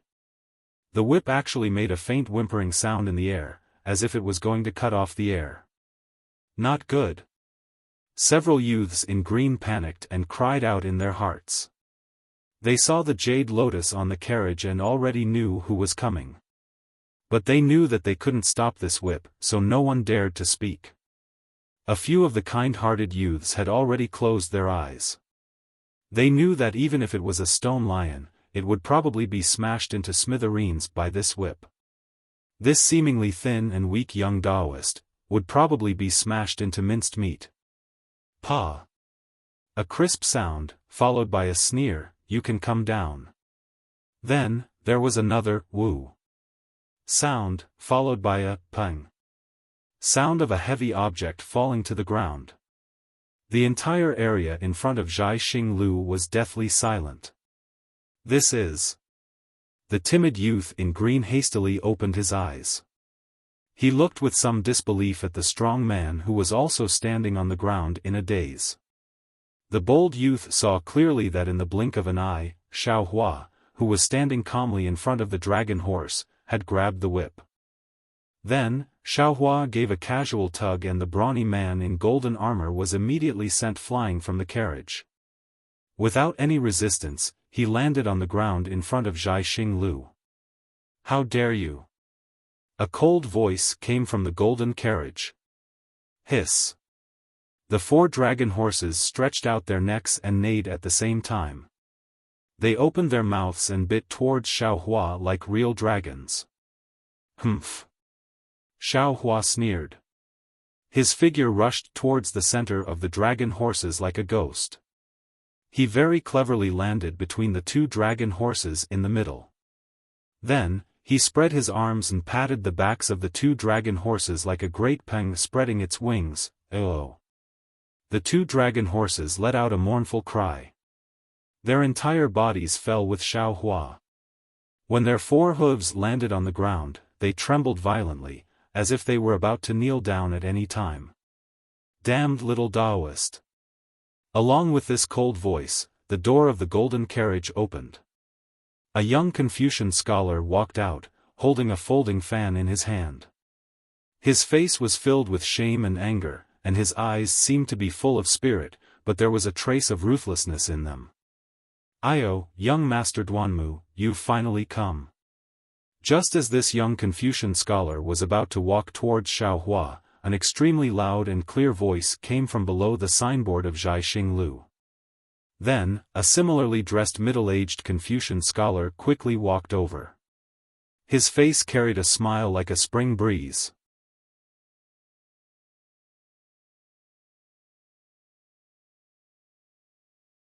Chapter 3254. When the young master named Duanmu saw this person, he had no choice but to stop and hide the anger on his face. He cupped his hands and said, "Greetings, Brother Zhu. I merely came to take a look. How could I dare to trouble you to welcome me? Young Master Duanmu is an honored guest of Zhaixing Lu." When I heard the neigh of the dragon horses, I knew that young Master Duanmu's golden carriage had arrived. In this world, who else but young Master Duanmu could have dragon horses? Who else could sit in a golden carriage? Brother Zhu chuckled and appeared to be flattering, but his words were laced with an indiscernible flattery. "Since young Master Duanmu has arrived, how could I not welcome you?" "He, I thank Brother Zhu." The ruthlessness in young Master Duanmu's eyes disappeared and he said with a smile, "I was originally a bit angry, but with Brother Zhu's arrival, my anger was blown away faster than the wind. I don't know where it went." Many thanks, young Master Duanmu." Scholar Zhu glanced at Xiaofan and said with a smile, "Unhappiness exists everywhere in this world. However, since everyone is a guest of Zhaixing Lu, this happiness naturally has to be extinguished. Don't you think so, fellow immortal?" Xiaofan had already retracted his hand when he came out. He slowly walked out from the group of dragon horses. Those dragon horses were obviously afraid of Xiaofan. They actually retreated a few steps. Although they were still as unruly as before, there was a trace of fear in their eyes that understood human nature. When Xiaofan heard Scholar Zhu's words, he cupped his hands with a smile and said, "Fellow immortal Zhu is right. There is no such thing as happiness or unhappiness in this world. It's only a matter of whether someone brings it upon themselves. I only came to Zhaixing Lu to broaden my horizons. I won't bring unhappiness upon myself." Fellow immortal is right. As expected of an otherworldly expert, this one is convinced. Scholar Zhu hastily laughed and he saw young Master Duanmu become unhappy after hearing some of his words. He pulled on young Master Duanmu's sleeve and said, "Let's go. I'll take young Master Duanmu away from this unhappy place." "Taoist Master, please." Seeing that Xiaofan wasn't stingy with young Master Duanmu, several youths in green clothes hastily and respectfully welcomed him. Although their smiles were similar to before, the fear in their eyes was no longer fake. "Lead the way." Xiaofan waved his hand indifferently and glanced at the golden whip that he had just thrown on the ground. The fist-thick whip was curled up like a venomous snake, not moving at all. On the other end of the whip, the burly man in golden armor was standing there in a daze, not moving at all. Just like the whip, he had lost all of his spirit and energy. After Xiaofan followed the green-clothed youth into Zhaixing Lu, the burly man laughed coldly. He took off the golden helmet that covered his face, revealing a vicious expression. Then, with a grab, the golden whip landed in his hand. With a casual wave, it streaked across the air like an awakened python and wrapped around Huang Jinjia's waist. "Come here." The burly man beckoned to a young man in green who was waiting for him. Yes, the youth in green hurried over and bowed. "Master, please drive the carriage and follow me into Xinlu. There's no hurry. It's not like I don't know how to get in." The burly man reached into his chest and took out a jade eye ring. He handed it to the young man and whispered a few words to him. His voice was so low that only the youth could hear it. Seeing the hesitation on the youth's face, the burly man said coldly, "If you don't go, I'll get someone else to go. Don't blame me for not giving face to Xinlu." "Yes, I know." The youth clenched his teeth and nodded. "I'll go now." "Good, that's a good boy. I'll dote on you too." The burly man reached out and patted the youth's shoulder. The youth trembled and almost fell to the ground. Not sure if it was because the burly man was too strong, or if the burly man's words were too powerful. Walking past the huge shadow of Xinlu's signboard, Xiao Jian was worried and said softly, "Senior, you were a little impulsive just now." "Oh?" Xiao Hua smiled and said curiously, "Fellow Taoist Xiao is considered experienced and knowledgeable. You can't be so petty, right? You even approved the construction of Xinlu back then. You were also the ruler of a country." A bitter smile appeared on Xiao Jian's face as he said, "Times have changed. I'm now a Taoist priest in dire straits. I don't dare to mention my past bravery. Moreover, this Xinlu is different from Duanmu family.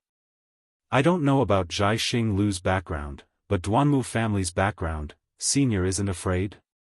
"Duanmu family?" Xiao Hua's eyes turned as he had a bad feeling in his heart. He said softly, "Is this family very powerful? Senior really doesn't know? Didn't you see the 2 jade lotuses on the golden carriage? That's the symbol of Duanmu family. Only the direct descendants of Duanmu family have the right to use this symbol." This time it was Xiao Jian's turn to be shocked. Although this Duanmu family isn't the #1 scholarly family in Hidden Immortal Continent, but it's still at the forefront of the first class. It can almost be compared to the first-class families.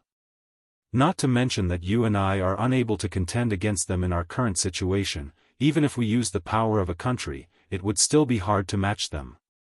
"Oh, Senior, please don't blame Junior for being straightforward.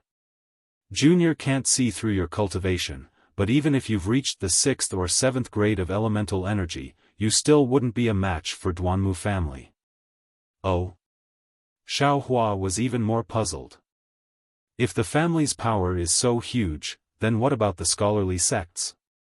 Like country Shi's Chongyun sect? How many classes are the families divided into? What are the first class? What are the second class? My lord. Xiao Jian, who was at the side, was completely dizzy. He stole a glance to the left and right. There weren't many people who came to Xinlu. At this moment, there were only a few carriages in this empty space. The youth in green was leading the way in front, so Xiao Jian lowered his voice and said, "Senior, you've really been cultivating overseas all this time. But even overseas, hidden immortal continents for major families, Dongfang, Ximen, Nangong and Baiming, have existed since ancient times. How can you not know? Those so-called scholarly sects are merely clowns. How can they be compared to the profound heritage of scholarly families? However, Junior isn't a scholarly cultivator. My Danliang country was also a Dao sect in the past. Junior doesn't understand the specific situation of these scholarly families. I only know that these scholarly families are divided into 9 classes. Each class is divided into 2 levels, the first class and the second class. The 4 major families that Junior mentioned just now are the first class and the second class. Junior doesn't know which ones exactly. These scholarly families are the true masters of hidden immortal continent. Alas, now isn't the time to talk about it in detail. When there's time in the future, Junior will explain it in detail to Senior. Damn it, so that's how it is. Xiaohua bitterly smiled. He always thought that scholarly cultivators were similar to Dao sections. Those scholarly sects like Chongyun sect and Tianji sect were the same as the cultivation sects of Xiaoyu continent. They were the mainstream of hidden immortal continent's cultivation. But he didn't expect that this so-called scholarly families were the true behemoths. Sweeping a glance at Xiao Jian, who had a bitter expression on his face, Xiaohua knew that what he said was the common knowledge of hidden immortal continent. Everyone should know about it, especially cultivators like him. He also couldn't blame Xiao Jian for not reminding him. Anyone who saw that divine dragon horse and that golden carriage wouldn't know that this was the appearance of the peak character of hidden immortal continent. Those people couldn't wait to hide, instead, he had a dispute with them. Moreover, looking at the appearance of that muscular man wearing golden armor, he didn't seem to be willing to let the matter go. It was really troublesome. Senior. Xiao Jian's previously upright face began to look shifty. He looked left and right and said in a low voice, Junior saw that this Duanmu Gongzi wasn't a broad-minded person. Just now, he was restrained by this Zhu Gongzi and couldn't get angry. But that Zhu Gongzi's meaning was obvious. Since it was Zhai Xing Lu's guest, he wouldn't let Duanmu Gongzi take action. But if Zhai Xing Lu left, he definitely wouldn't care. Junior saw that the coachman didn't drive the carriage in. Maybe he's doing something outside. We might as well take advantage of this opportunity. Although Xiao Jian didn't say the word slip, Xiaohua understood. Even Lu Yi's face showed the same expression. He. Xiaohua sneered, we came here on behalf of Dao sects. If we don't even enter Zhai Xing Lu's door, wouldn't our Dao sect's reputation be thrown away by us? Dao sects? What reputation does Dao sects have? How come I don't know about it? Xiao Jian muttered, Dao sect's reputation is worthless compared to brothel girls, right? What did you say? Xiaohua frowned. When Xiao Jian heard this, he hurriedly laughed, nothing. Senior, Junior just felt that, compared to your previous cautiousness, is rather different. Is that so? How come this Xiao doesn't know? When you first came to River Tide Temple, you acted exactly like an ordinary person. Junior even thought that you were sent by someone else. Even when facing the bald donkeys from Shaojin Temple, you were still extremely humble. With your methods of dealing with bandits, you didn't even need to lift a finger. Even that pet beast of yours could completely exterminate the monks from Shaojin Temple. You even used an extremely ugly wooden club to scare them. Xiao Jian laughed, but what about today? Actually, you could have avoided that carriage and even that whip. Especially, even if you took the whip and didn't let go, and didn't throw the coachman off the carriage, wouldn't that have prevented all of this from happening in the future? Also, you actually rushed into the dragon horse and subdued the dragon horse in front of everyone. This isn't Senior's usual behavior of keeping a low profile. Hiss. Xiaohua sucked in a breath of cold air. As a bystander, Xiao Jian saw everything clearly. What Xiao Jian said was the truth. If he had retreated half a step like before, he wouldn't have retreated. As long as he had reason and evidence, he wouldn't have offended this so-called first-rate Duanmu family's young master. However, he actually dragged the coachman off the carriage. He, a Jindan cultivator, actually had to lower himself to the same level as an aura-refining brute.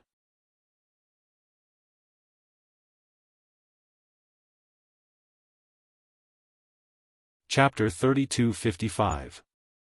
Damn it, Xiaohua scolded, I don't know why, but this Xiao seems to be a bit impatient. Daoist, that coachman and Duanmu Gongzi deserve to die. If the dragon horse didn't stop in time, we would have been injured if not dead. Lu Yi encouraged Xiaohua from the side. In the marketplace, this little one has seen many hedonistic sons trampling children to death. If Senior was as young as you, he would naturally be so impulsive.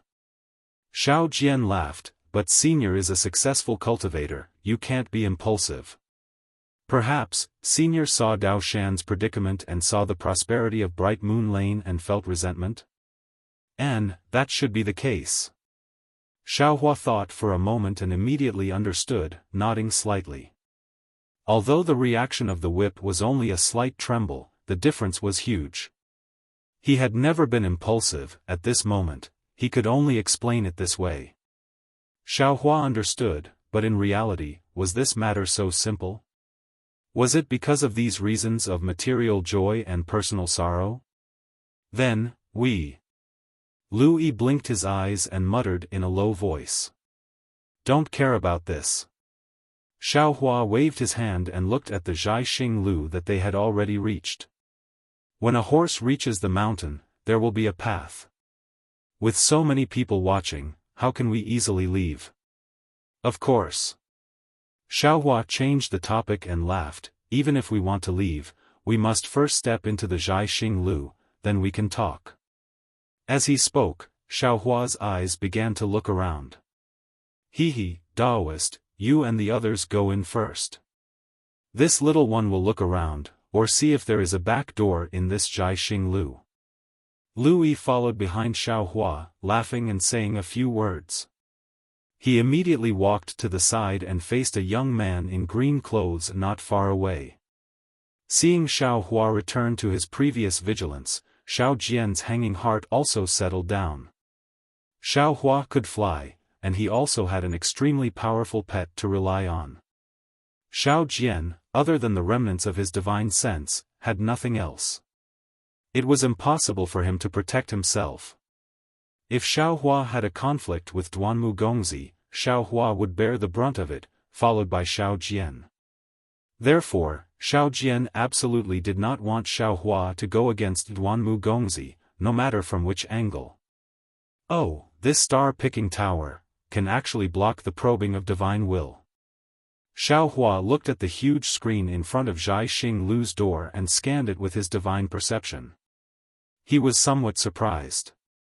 But this seems to be the so-called primordial array of Confucian cultivators?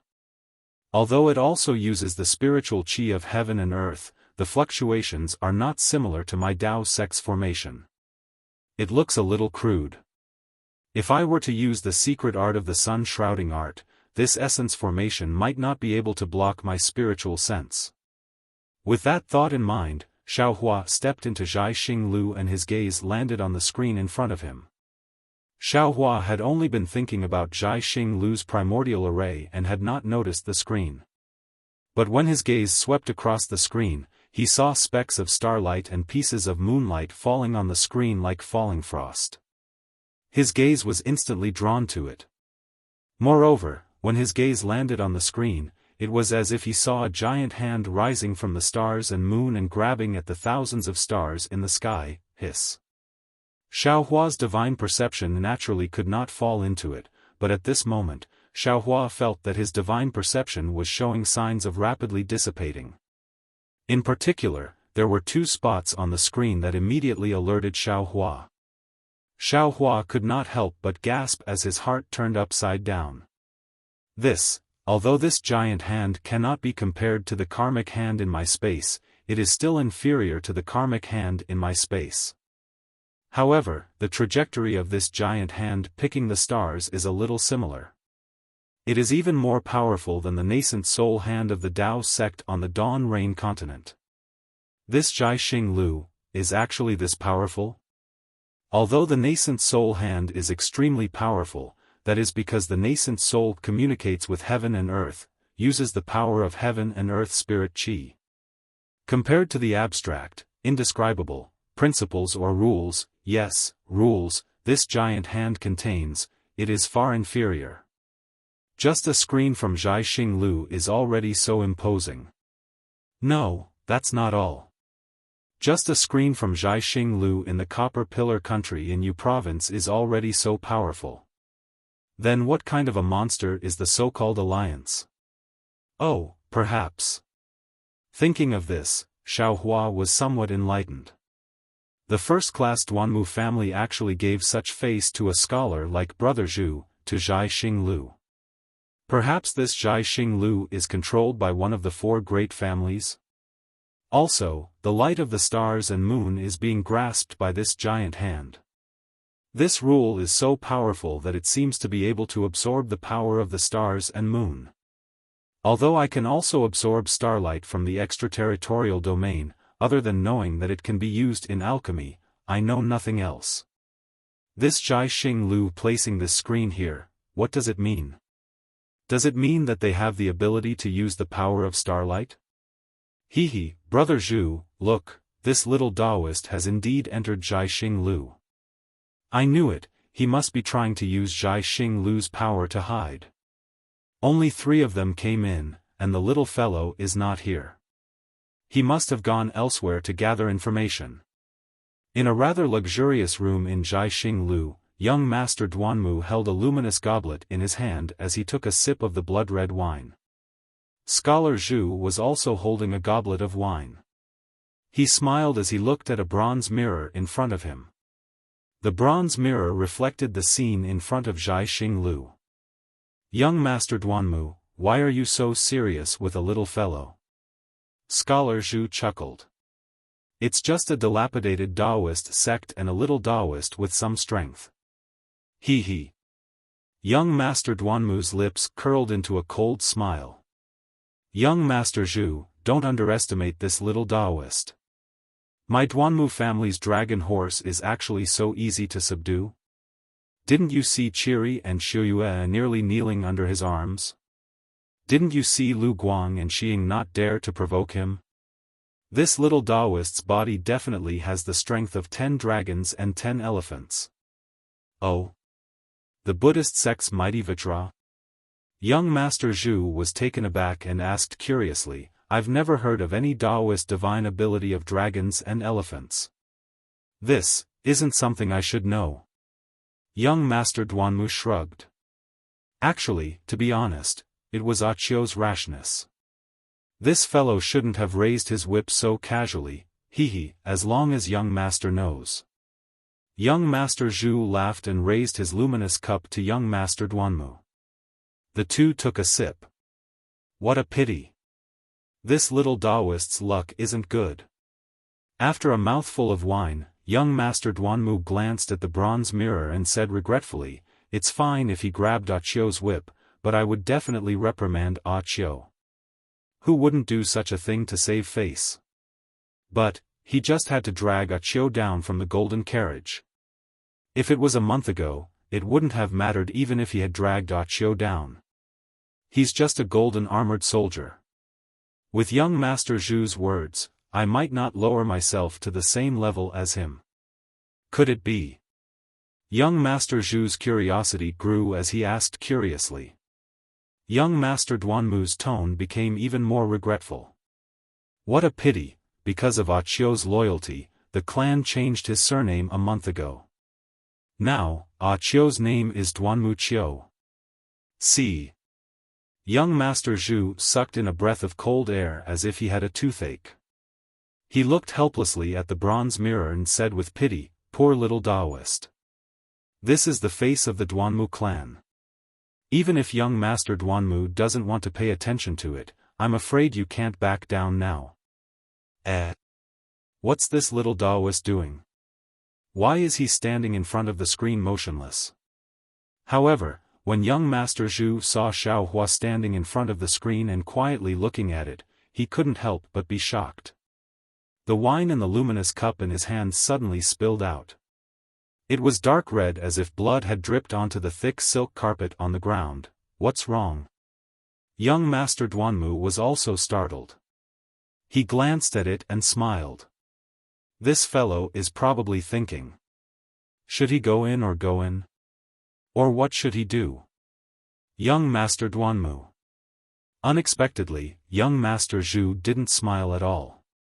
He placed the luminous cup in his hand on the brocade table beside him and bowed solemnly. I have a presumptuous request, but I'm not sure if I should say it. Zhu Qing. Young Master Duanmu saw this and also placed his luminous cup on the brocade table. He said lightly, "I've known you for many years and you know my character. Today, I came to Zhaixing Lu because of our friendship. If it were any other matter, I would have just laughed it off. But this concerns the reputation of the Duanmu family. I have already made myself clear just now. You just don't want young Master Zhu to speak, right?" That scholar named Zhu Qing bitterly smiled. He pointed his finger at Xiaofan and said, "If," at this point, Zhu Qing seemed to realize something and shook his head. "Forgive me for not being able to tell young master about this. This is Zhaixing Lu's internal affairs." "Oh." Young Master Duanmu seemed to have understood something. He looked at the bronze mirror and pursed his lips resentfully. "How about this, young Master Zhu, on account of our friendship, I promise not to kill him personally. As for others, I can't guarantee it. You also know that Ah Qiu has a bad temper. I came here with him from afar and didn't inform anyone. I'm sure, he has already informed someone. Of course, young Master Zhu, I don't want to see Zhaixing Lu strike." "Good." A smile appeared on Zhu Qing's face. "I knew that young Master Duanmu isn't the kind of dandy that people say you are." Whether I'm a dandy or not, I know very well." Young Master Duanmu stretched lazily and said, "The auction will start in an hour. I'll go down and take a look first." "Okay," Zhu Qing nodded and said, "Young Master, please go ahead. I have important matters to attend to and can't accompany you. Go ahead, do your thing." Young Master Duanmu waved his hand casually. "I hope that the next time I see you, you won't be in bronze pillar state."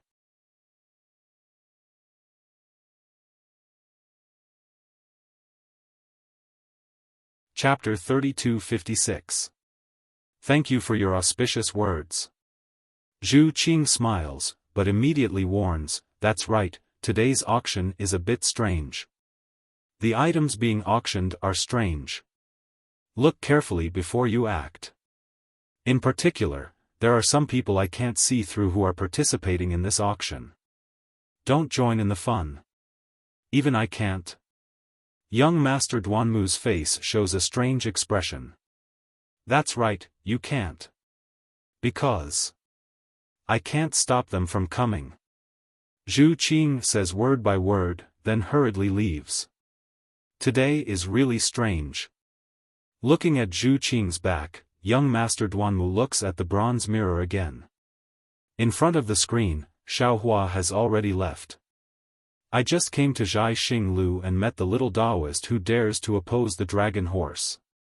The auction hasn't even started yet. There's actually something that even young Master Duanmu can't join in on. What kind of world is this? Do they still want people to live?" Xiaohua stands in front of the screen and watches the large hand merge the light of the moon and stars into it. The large hand then follows his divine sense and turns into two large words. Yes, in the end, Xiaohua already realized that everything on the screen moves according to his divine sense. Seeing the two large words, star and moon, appear on the screen and dissipate like stardust, Xiaohua seems to understand something. Star and Moon Alliance. This is the Star and Moon Alliance that Xiao Jian mentioned. "Senior?" Xiaohua's gaze has yet to move away from the screen when Xiao Jian's voice rings in his ear. "Senior, have you made a decision? Do you want to leave now or wait for Brother Lu to find the back door? You keep standing here, I'm afraid it's not appropriate, right?" "Oh," Xiaohua comes to his senses and looks up. Indeed, not far from him, the green-clothed youths are looking at him with a smile that isn't a smile. They think that Xiaohua is delaying something. Taoist. It is at this moment that Louis quietly sneaks over and says in a low voice, "I've already found out that there's only one entrance to Zhaixing Lu. There are no exits anywhere else. In a while, when the auction is over, everyone will have to leave from here. Senior, let's go." There's no time to lose. Xiao Jian glanced behind him. There, 4 dragon horses had just pulled the golden carriage into the signboard. Under the guidance of 2 green-clothed youths, they were ready to stop in front of the door. You can go back first. Xiao Hua said with a smile, since this old man is here, I will go and take a look. After saying that, Xiao Hua flicked his sleeve and walked towards the side of the screen. All right. Xiao Jian said helplessly. Since Senior isn't leaving, then Junior won't leave either. Junior will go through thick and thin with Senior. There's no need. Xiao Hua waved his hand, offending the Duanmu family has nothing to do with you. None of you have any cultivation, so they won't bother with you. I hope so. Xiao Jian smiled bitterly. Senior, you don't know that those playboys love to vent their anger on others. Xiao Hua's brows raised up and he said with a smile, yeah, you understand this matter best.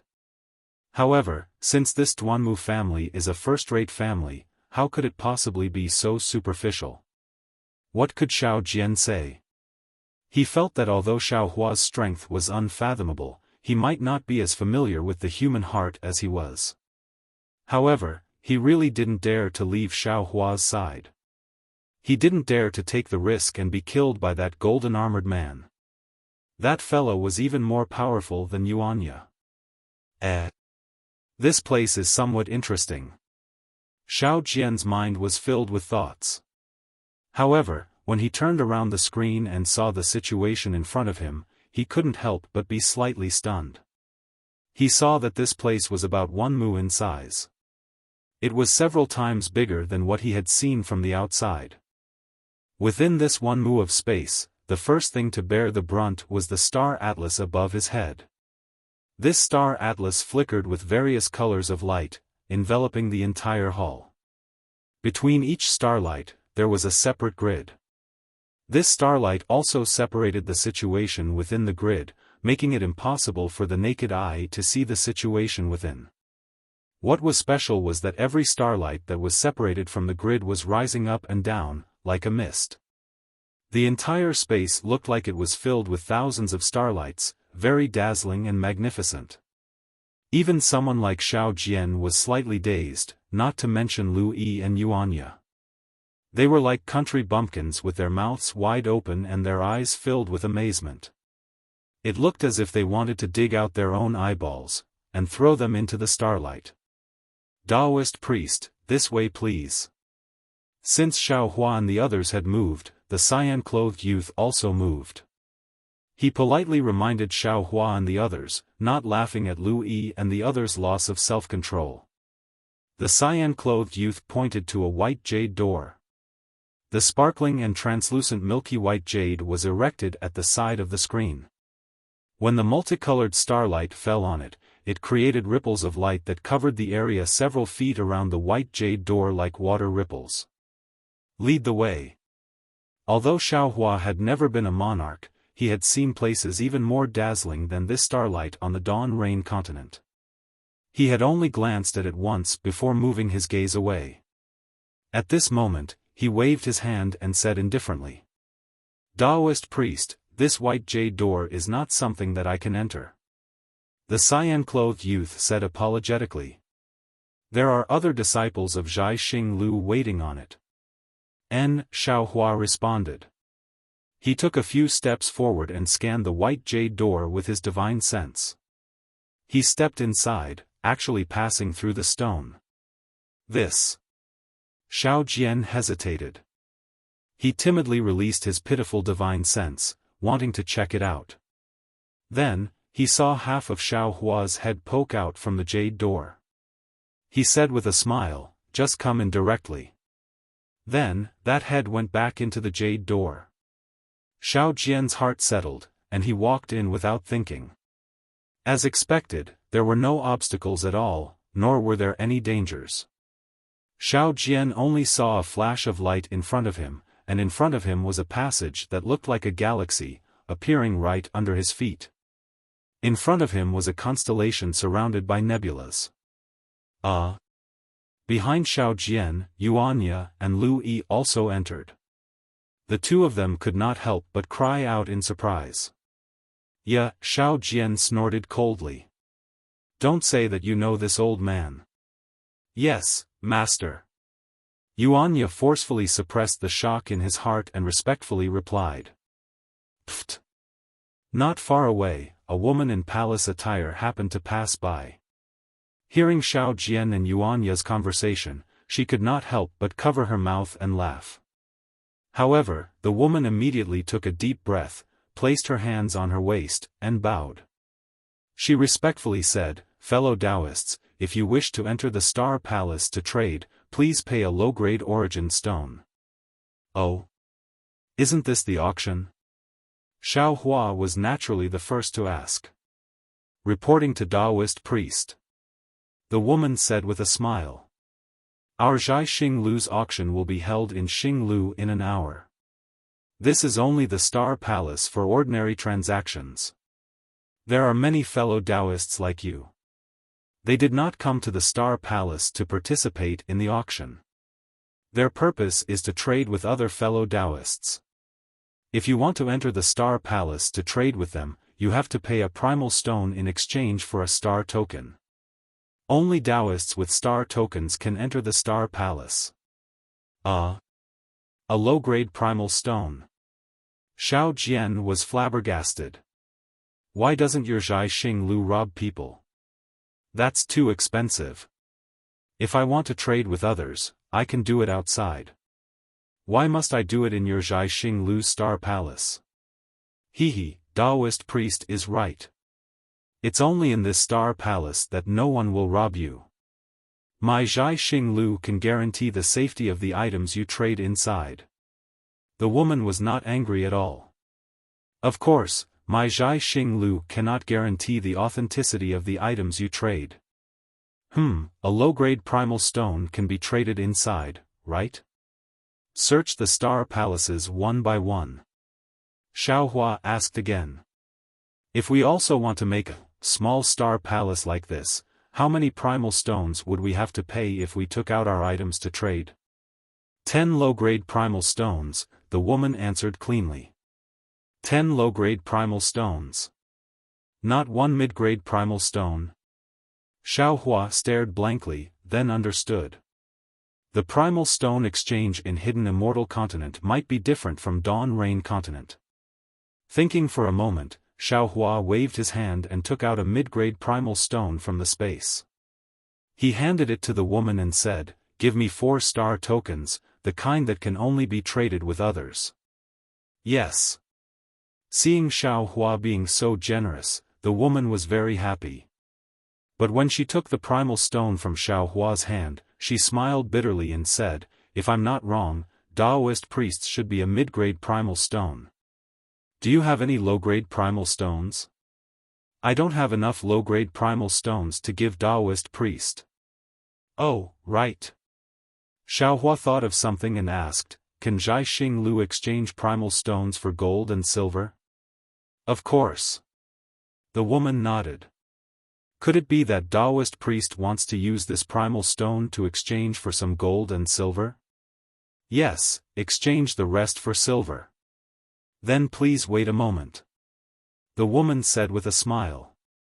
I will exchange for you now. However, Zhai Xinglu takes a 10% cut to exchange for gold and silver. I hope Taoist priest will forgive me. Oh. How much silver can one low-grade primal stone exchange for? Xiao Hua, who had always been stingy, felt a little heartache. I'll let Taoist priest know that one low-grade primal stone can be exchanged for 10 taels of gold. If Zhai Xinglu takes 1 tael, Taoist priest will actually get 9 taels of gold. This, outside, one low-grade primal stone can be exchanged for 15 taels of gold. Xiao Jian said with some displeasure. Why is your Zhai Xinglu so shady? Hehe, Taoist priest, it's up to you. Hearing this, the woman stood still and looked at Xiao Hua, then at Xiao Jian. This is my Zhai Xinglu's rule. However, I advise Taoist priest that it's safer to exchange at Jiaxing Lu. Others may not have so much gold. Go ahead and exchange quickly. Xiaohua waved his hand, indicating for the woman to leave. Then he glared fiercely at Xiao Jian. Xiao Jian hurriedly nodded, knowing that Xiaohua hated him for losing those primal stones. Yes, even if one low-grade primal stone could be exchanged for one tael of gold, how much gold could he exchange for with so many primal stones? He had lost so much gold.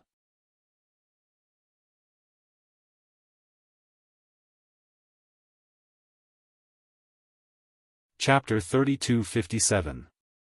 How many low-grade primeval stones can be exchanged for one mid-grade primeval stone? Xiaohua asked coldly.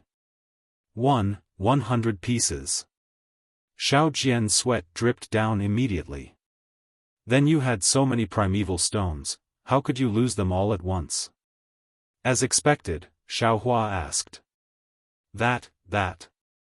Xiao Jian stammered and finally told the truth. At first, it was one primeval stone, worth 100 taels of gold, but they didn't want to play with me. In the end, I had no choice but to exchange one for 10 taels, 1 taels, after losing a few rounds, they all had primeval stones. Who cares how much gold these primeval stones can be exchanged for? Lu Yi originally didn't know the grades of primeval stones. When he heard that Xiao Jian actually lost primeval stones of unknown grades, he couldn't help but feel his heart ache. He stood at the side and muttered. But when Xiao Jian heard this, he slightly straightened his back and said in a low voice, Brother Lu, no matter if those primeval stones are mid-grade or top-grade, they are all mine. As he said this, Xiao Jian stole a glance at Xiaohua, afraid that Xiaohua would say something. Unfortunately, Xiaohua's face didn't have any reaction. Xiao Jian was right, these primeval stones were all Xiao Jian's own. What he used them for was his own business. Even if he lost all his money and lived on the streets, that was Xiao Jian's own business. Xiaohua wasn't Xiao Jian's great-grandfather, why would he care about this? Lu Yi's heart ached for the gold he had never seen before, so he muttered a few words. Seeing that Xiaohua ignored him, he immediately shut his mouth. Only Yuanya, from Seven Suns Temple to Bright Moon Lane and finally to Star Plucking Tower, didn't say much. It was as if everything in this mortal world had a huge impact on him.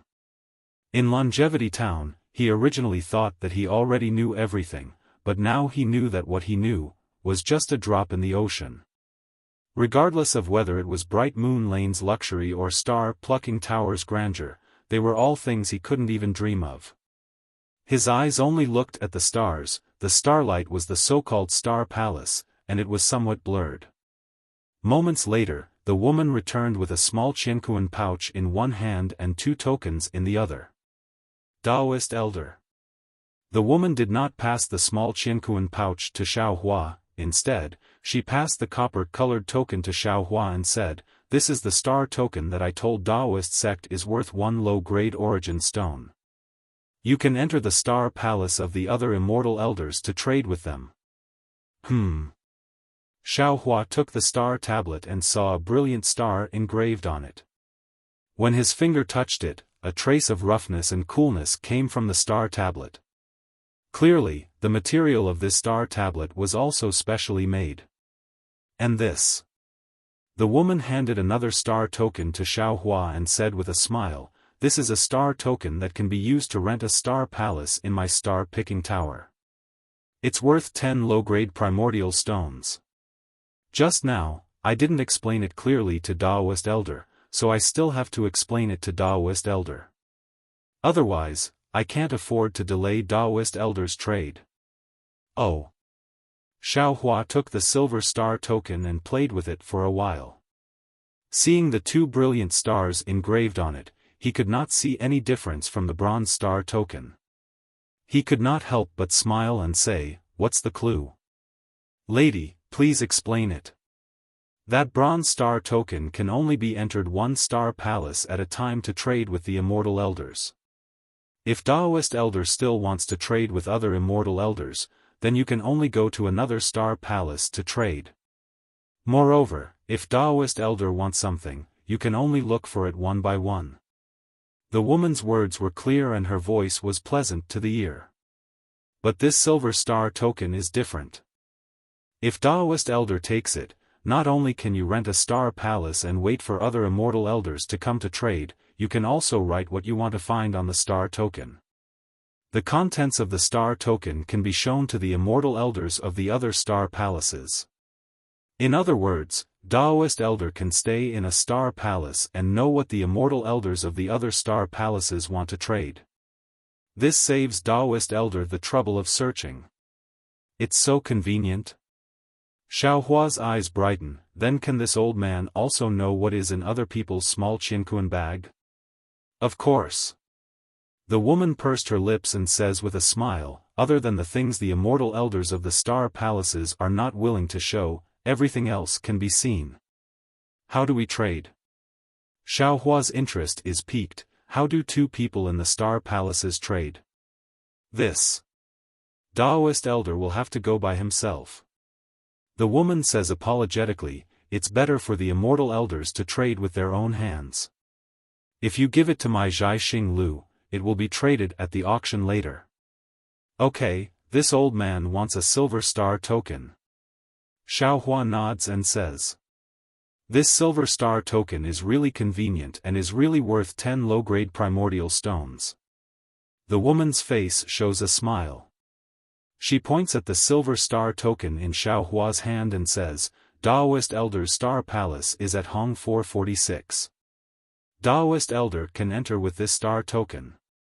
Then she passes the small Qianquan bag in her hand to Xiaohua. Inside are the other 2 star tokens and the remaining gold. Taoist Elder, please count them. He he. Xiaohua laughs and takes the small Qianquan bag. Miss is really smart. How did you know this old man would definitely want this silver star token? More than 90 low-grade primordial stones and 10 low-grade primordial stones for convenience. Anyone who hears this will be moved. Don't you think so? The woman doesn't hide it and says with a smile, just now, this servant left in a hurry and didn't have time to tell you. Now that this servant has said it, won't Taoist Elder understand? Xiaohua laughs loudly. That's right, back in the Xiaoyu continent, 1 mid-grade primordial stone could only be exchanged for 10 low-grade primordial stones. Now, he can exchange for 100 in one go. Taking out 10 for convenience, Xiaohua can really accept it. He doesn't even have the interest to count the remaining gold. With a wave of his hand, he wants to put the small Qianquan bag away. This time, the woman is very anxious and says embarrassedly, Taoist Elder, this small Qianquan bag is my Zhai Xing Lu's public use. It doesn't belong to this servant. Taoist Elder, please take away the things inside and return the small Qianquan bag to this servant. He, this old man is used to taking it. Xiaohua smiles embarrassedly and puts the things inside his space. He passes the small Qianquan bag to the woman and says with a smile, how many primordial stones is this small Qianquan bag? How about this old man give you primordial stones? The woman takes the small Qianquan bag and says with a smile, my Zhai Xing Lu also has things for sale in the Star Palace. The small Qianquan bag and other items should be inside. It's in sky number 1. If Taoist Elder is interested, you can go take a look. In addition, the location of each star palace and even the star palace that Taoist Elder rents are all in this star token. Taoist Elder can use Taoist's divine sense to check it. Oh. Xiaohua raises his eyebrows and says curiously, could it be that the star tokens of Taoist, Confucian, and Buddhist are different? It's the same. The woman replies, this star token can be inspected by divine sense, Buddhist awareness, eye-clearing technique, and even primordial thoughts, see. Xiaohua is slightly shocked. He didn't expect this star token to be so powerful. Xiaohua passes the other 3 bronze star tokens to Xiao Jian and the other 2. However, he suddenly thinks of something and hurriedly asks, "That's right, can this star token hide one's appearance?" "Of course it can." The woman says proudly, "As long as you trade in my Zhai Xing Lu, this star token can attract starlight and hide Daoist elder's appearance. No matter what Daoist elder trades, it will be impossible for others to know." "Good," Xiaohua claps his hands. While praising in his heart, he becomes even more curious about the Star-Moon Alliance. The auction on the Dawn Rain continent doesn't seem to be done so well. The woman keeps the small Qiankuan bag and places her hands on her waist. She says with a smile, "This servant wishes Daoist elders a smooth trade in my Zhai Xing Lu and a successful one." After saying that, the woman leaves very obediently and doesn't stay for a moment longer. "Fellow Daoist Xiao, you can take a look around yourself." Xiaohua looks at the star path under his feet and then looks at the stars one by one. He says, "If there's anything you like, you can come to Hong 46's Star Palace to find this Xiao." "But..." Lu Yi stares blankly at the side and says in a low voice, "Daoist elder, where is Hong 46? These stars don't look any different." "Wait a moment." Xiaohua takes the silver star token and infuses it with his divine sense. Sure enough, inside the star token is a star chart similar to the Star Palace in this space. Heaven 1, Earth 2, Mystic 3, Yellow 4 are all marked. And not far away, the one with the special word is Hong 46. Xiaohua doesn't know how to explain it to Lu Yi. He passes the star token to Xiao Jian and says, "Take a look for yourself and come find this Xiao in a while." "Yes." Xiao Jian takes the star token and infuses it with his divine sense. After a while, he withdraws his divine sense with a shocked expression on his face. Although he was once the ruler of a country, he has never seen such a scene before. Xiaohua takes the star token from Xiao Jian, looks at Xiao Jian with interest and asks, "Did you see it clearly?" "Junior understands." Xiao Jian says respectfully, "If Junior needs anything, I will definitely find Senior." "All right," Xiaohua waves his hand, turns around and walks towards Hong 46 with large strides. As he walks, he says, "This Xiao also wishes you to find what you want." That's right, Xiao Jian only had his spiritual force but no cultivation. Although Xiaohua didn't investigate his situation, it was obvious that Xiao Jian's cultivation had been crippled. Xiao Jian probably came to Bright Moon Lane in Bronze Pillar State to find a way to restore his cultivation. However, Xiaohua really doesn't understand. Since he already has primeval stones, he might be able to find a spirit pill similar to the heavenly pill in this auction. Why was Xiao Jian able to lose all of his primeval stones in one night? Xiaohua didn't use any flying talisman, but as he takes large strides, thousands of stars flashed from afar and gathered under his feet, like stars surrounding the moon, sending him forward. Xiaohua was a Jindan stage cultivator who had flown in the sky and experienced the heavenly Dao starry sky. Walking on this kind of star chart, he felt relaxed and happy. How could Yuanya and Lu Yi, who had never cultivated before, be fascinated by it?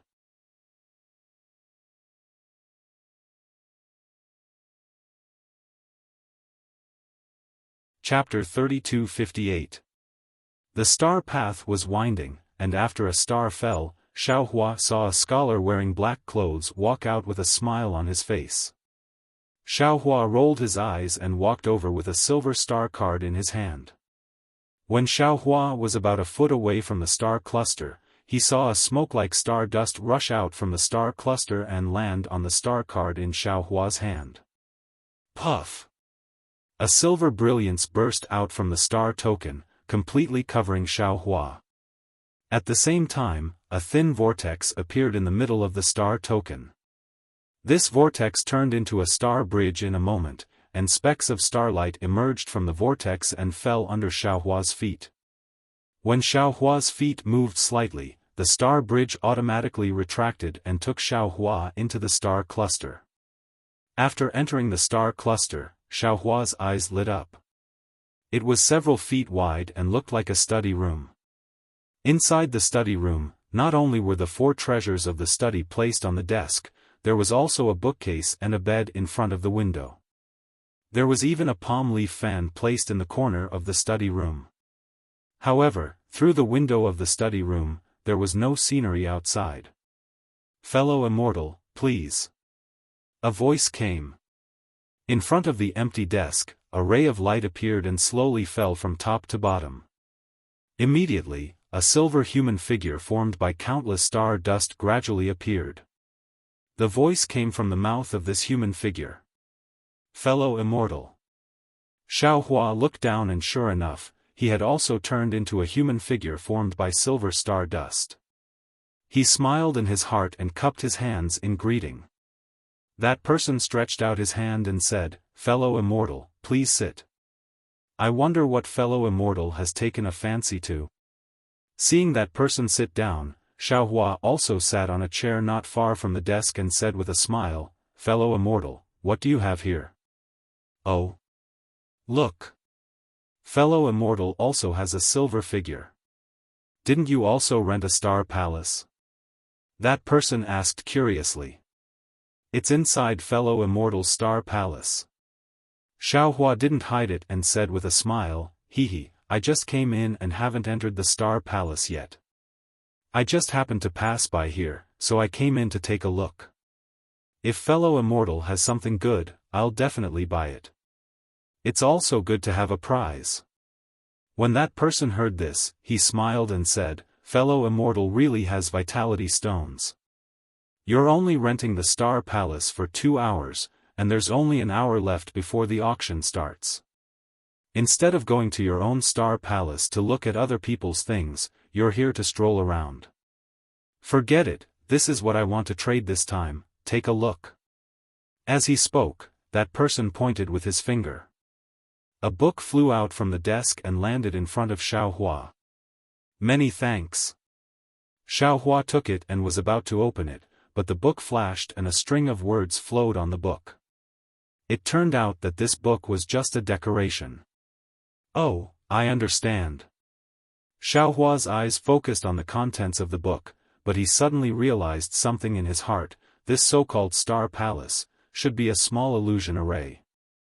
Everything can be arranged according to master's wishes through the star tablet, this book. Xiaohua thought for a moment and saw that the contents of the book were either calligraphy or painting, ink brushes, and even rice paper. He couldn't help but stare blankly. What use did he have for this thing? He originally wanted to ask, but there wasn't enough time, so he didn't dare to delay and hurriedly looked at the back. Fortunately, after the 4 treasures of the study, there were some spiritual herbs and spiritual pills. Of course, the medicines written on the book weren't Taoist medicinal pills. Unfortunately, Xiaohua could understand the names of these medicines, but he didn't know the specific effects. He simply stopped looking and handed the book to that person, saying with a smile, "Fellow immortal, you've made ample preparations for this transaction." "Hee, fellow immortal, are you different?" That person took the book and said with a smile, "I wonder what fellow immortal has taken a fancy to." "Fellow immortal, do you have the extreme magnetic origin light?" Xiaohua asked. That person was obviously stunned. After a moment, he asked curiously, "What's the extreme magnetic origin light?" "Hee, forget it." Xiaohua stood up, "If fellow immortal doesn't have it, then forget it. I really haven't heard of this thing before. I'm very sorry." That person didn't get angry. He also stood up and said with a smile, "However, fellow immortal, do you have the 1,000-year-old perpetual morning grass? If you do, I can pay a high price for it." Perpetual morning grass? Xiaohua frowned. There were countless strange flowers and herbs in his space, but he really hadn't heard of this thing before. However, he immediately understood and said with a smile, "I do have some spiritual herbs here, but I don't understand plants and vegetation. I wonder which one fellow immortal is talking about." "Oh, I'm talking about this thing.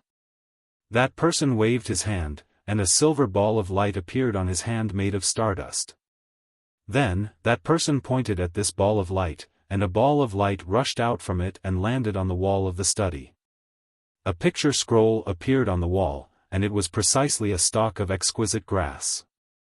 Hee, so it's exquisite grass. Xiao Hua understood. If this person in front of him was a cultivator, he would probably be at the peak of the qi refining stage. He should be using this exquisite grass to build his foundation. Xiao Hua waved his hand, and a 2,000-year-old exquisite grass was taken out from the space. He handed it to that person with a smile and said, "What a coincidence, I have a 2,000-year-old exquisite grass here. I wonder what fellow immortal is willing to exchange for it." That person's body trembled a bit. He impatiently stretched out his hand and took the exquisite grass. After identifying it, he hurriedly said, "Fellow immortal, I will give you 10 high-grade primordial stones. What do you think?" "What? 10 high-grade primordial stones?" Xiao Hua almost cried out in shock. That person said very embarrassedly, "I know this number is a bit low." "Then, how about 11 high-grade primordial stones? This is the most that I can take out." "Of course, this is still not enough for a 2,000-year-old perpetual sorrow grass, but I only need a 1,000-year-old one." Xiao Hua smiled bitterly. If this 2,000-year-old exquisite grass was in the EG of the Dawn Rain continent, wouldn't it be worth 1 top-grade primordial stone? How come it was only 10 high-grade primordial stones here? The difference wasn't small at all. Seeing that Xiao Hua was still hesitating, that person took the booklet again and handed it to Xiao Hua, saying, "How about this, fellow immortal, take a look again. You can choose anything inside." Xiao Hua thought for a moment and said, "I have all the 4 treasures of the study in here. Do you have any materials for refining?" "Oh right, or cultivation methods, no matter if it's Confucian, Buddhist, or Taoist, they're all fine." "Oh, so fellow immortal wants these." That person understood. He picked up the booklet and pointed at it again, saying, "I have some materials for refining imperial tools here. However, they're not particularly precious and aren't worth many primordial stones. As for cultivation methods, I really don't have them here." Xiao Hua picked up the booklet and took a look. Indeed, the materials inside were all ordinary materials. He didn't fancy them either. Fellow immortal. Xiao Hua was helpless. He handed the booklet to that person and shook his head, saying, "These things, TSK, they're really not worth primordial stones." Fellow immortal, fellow immortal. That person almost stepped forward and pulled Xiao Hua, saying with a smile, "How about I exchange all of these with fellow immortal?" All of them?" Xiao Hua was stunned. That person heard that there was hope and said with a smile, "Yes, although these things are worth close to 20 high-grade primordial stones, but I really need this endless sorrow grass. If you don't mind, you can take all of these things." "Ha ha ha." Xiao Hua appeared stunned and then laughed loudly. Xiao Hua's laughter was really somewhat unruly, causing that person to be somewhat at a loss. He looked at Xiao Hua very strangely. After the time it took to finish half a cup of tea, Xiao Hua stopped laughing and said, "How about this, fellow immortal? I don't want these things anymore. Why don't you see if there are any other strange things?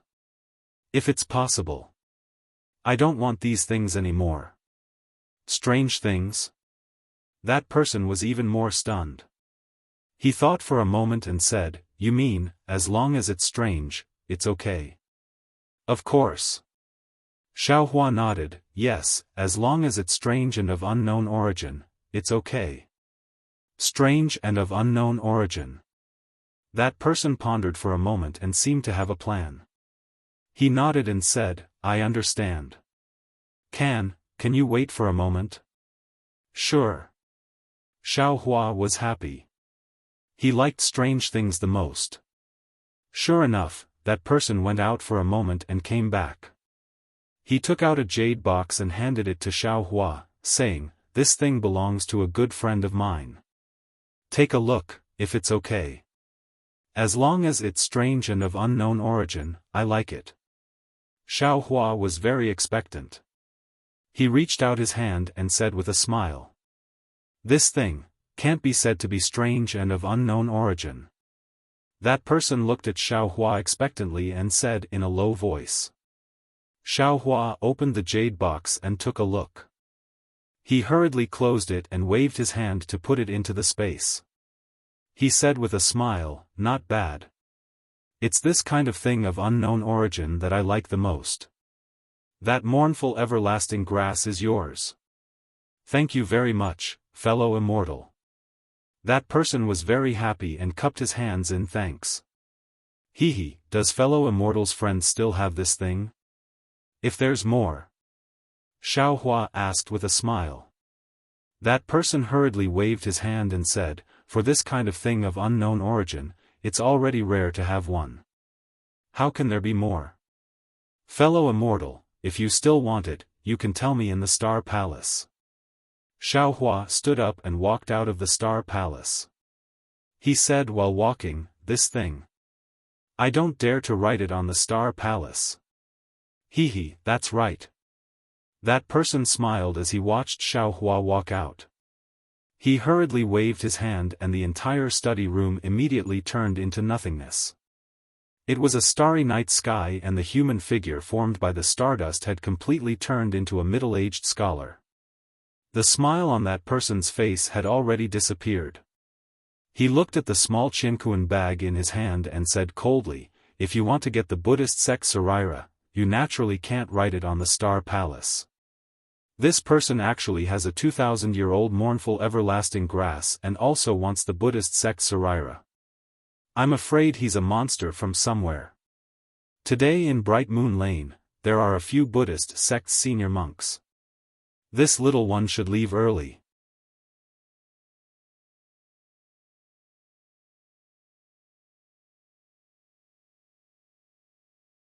Chapter 3259. That's right, how could Xiaohua not laugh? Since a 2,000-year-old ling-long grass was only worth 10 high-grade spirit stones, and there were so many things in this person's book that were only worth 20 high-grade spirit stones, then, to Xiaohua, the ling-long grass was not worth any spirit stones. But obviously, the spirit stones in Xiaohua's space could be exchanged for many things, right? If not for the fact that the lightning sound transmitting talisman could reach the Dawn Rain continent, Xiaohua would definitely frantically send a sound transmitting talisman to his friends on the Dawn Rain continent. The people here are stupid and the spirit stones are few. Come quickly. What was special was that a ling-long grass could be exchanged for a ling-long grass.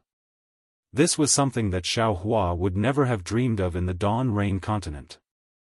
Others might not be able to use this ling-long grass, but Xiaohua could use it. He had the great strength Vajra Dharma body cultivation technique. This thing could devour the ling-long grass of the Buddhist sect's eminent monks, so there was no need for any cultivation. The heavenly laws embodiment technique and the great strength Vajra Dharma body were combined slightly, making the cultivation of the Dharma body much easier. Xiaohua's heart was incomparably refreshed. He walked out of the Star Palace and hurriedly rushed into his own Star Palace. After entering with the help of the Silver Star token, he did not set up any background and hurriedly pointed at the star token. A mirror like the full moon flashed in front of Xiaohua's eyes. Xiaohua pointed at it, and pieces of words flashed across the mirror. Starting from Tian E and Tian Air, all the things that had been announced in the Star Palace and had not been traded were revealed. Sigh. Xiaohua looked at it for a moment and felt somewhat helpless. The contents inside were no different from what he had seen just now. The only extra things were the names, but most of them were useless to Xiaohua. This star-plucking tower is still not considerate enough. If they could list all the things that I like and not reveal the rest, that would be the best. These 10 low-grade spirit stones were spent in vain. Forget it. Xiaohua waved his hand and pointed at the silver star token. That star token gave birth to a ball of light, and another mirror like the full moon appeared beside the previous one. Xiaohua's divine sense swept over it, and a few large words appeared on the mirror.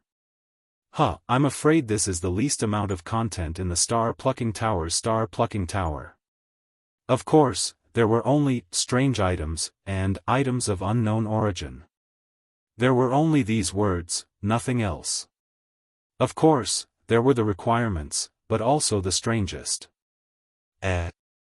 Demon core?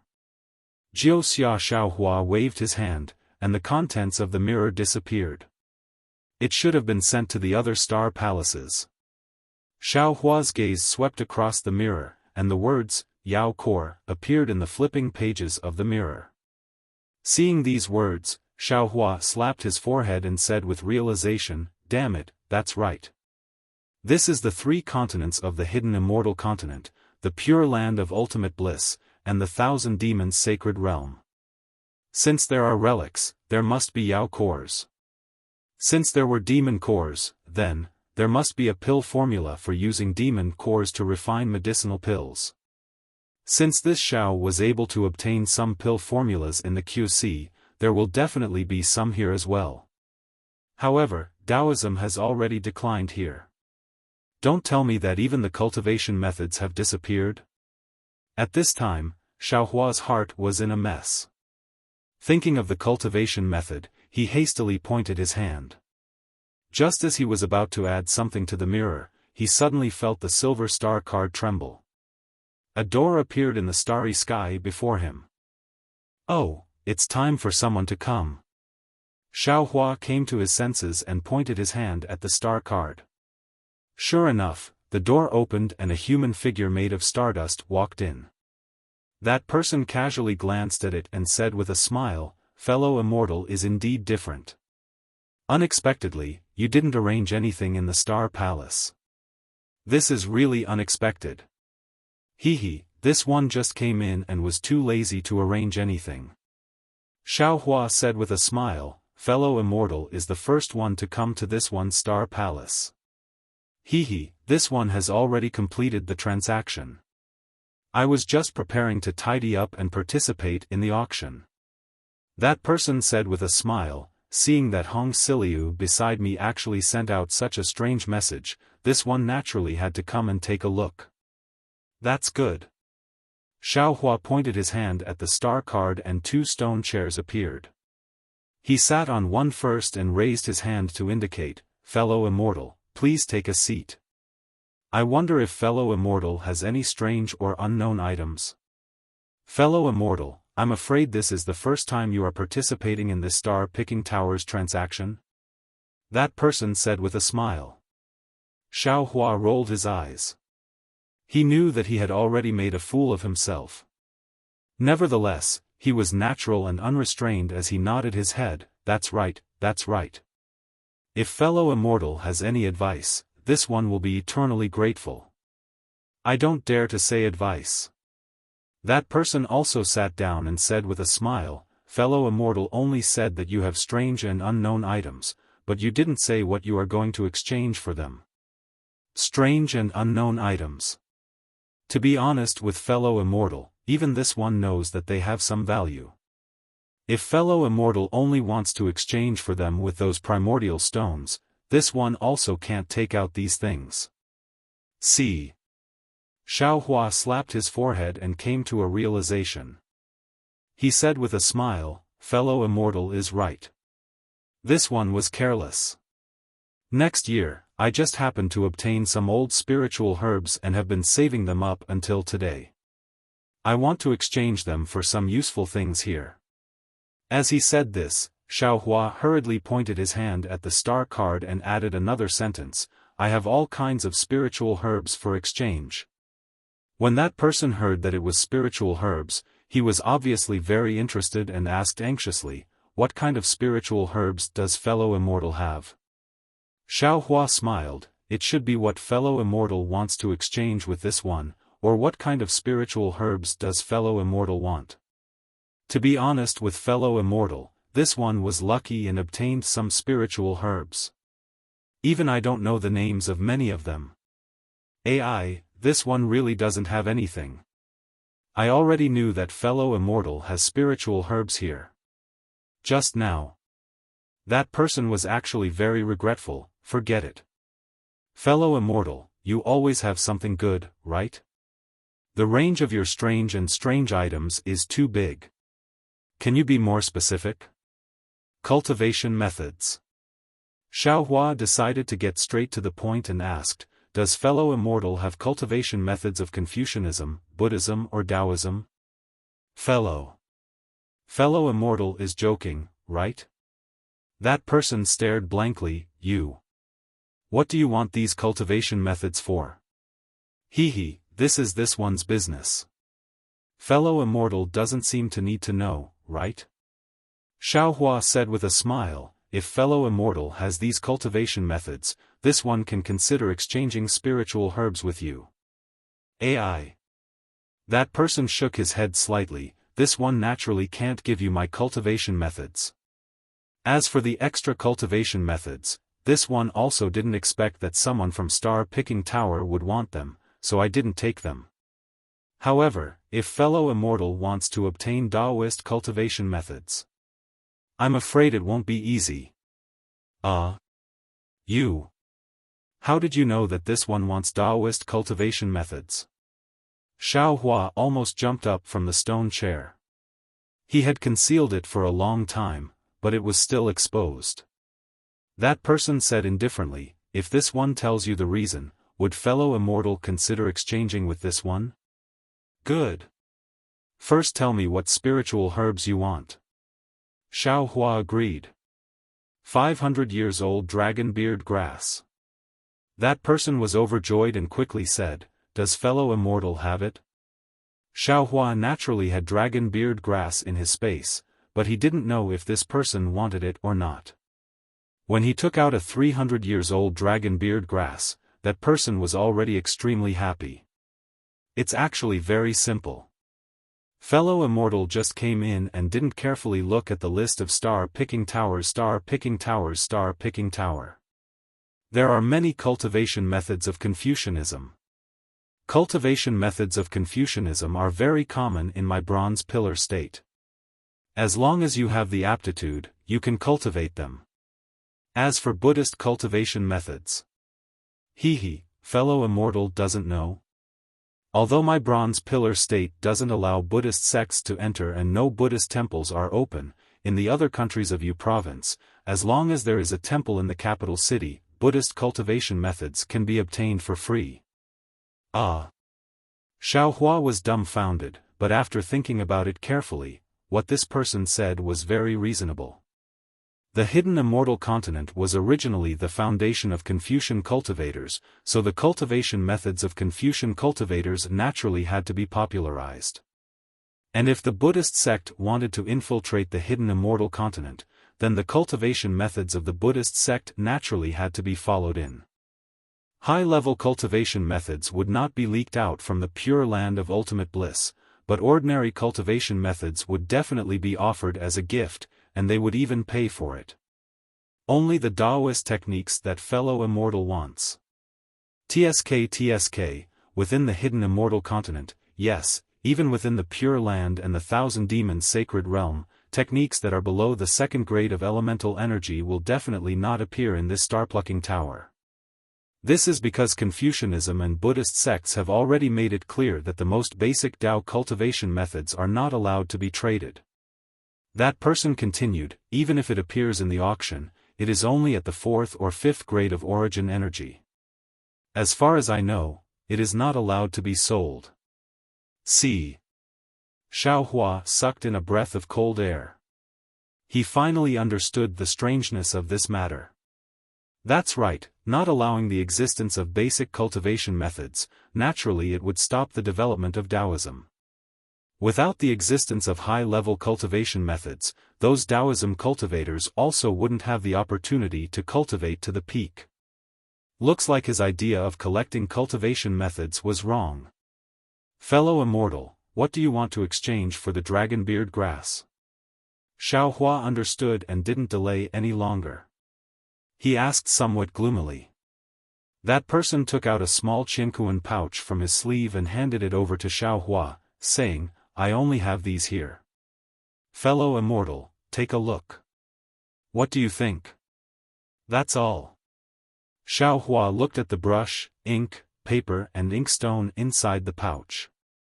There were also some ordinary materials. He took them all in one go. "This dragon beard grass is fellow immortals. Also, many thanks for fellow immortal's guidance." Many thanks fellow immortal." That person was very happy and bowed to thank him. "You're welcome." Xiaohua was just about to return the bow when he saw a flash of silver light in the entire star cluster. Soon after, a sweet voice sounded, "Fellow immortal, because a very rare item might be delivered a bit late, the auction will be delayed by 2 hours. Fellow immortal in the Star Palace, your star tablet will be delayed by 2 hours. Hi, that's good." That person laughed bitterly. This one hurriedly completed the transaction. Star-picking tower has delayed the time. Why would this one be delayed by 2 hours? Forget it, fellow immortal, this one will take his leave. This one will go take a look elsewhere.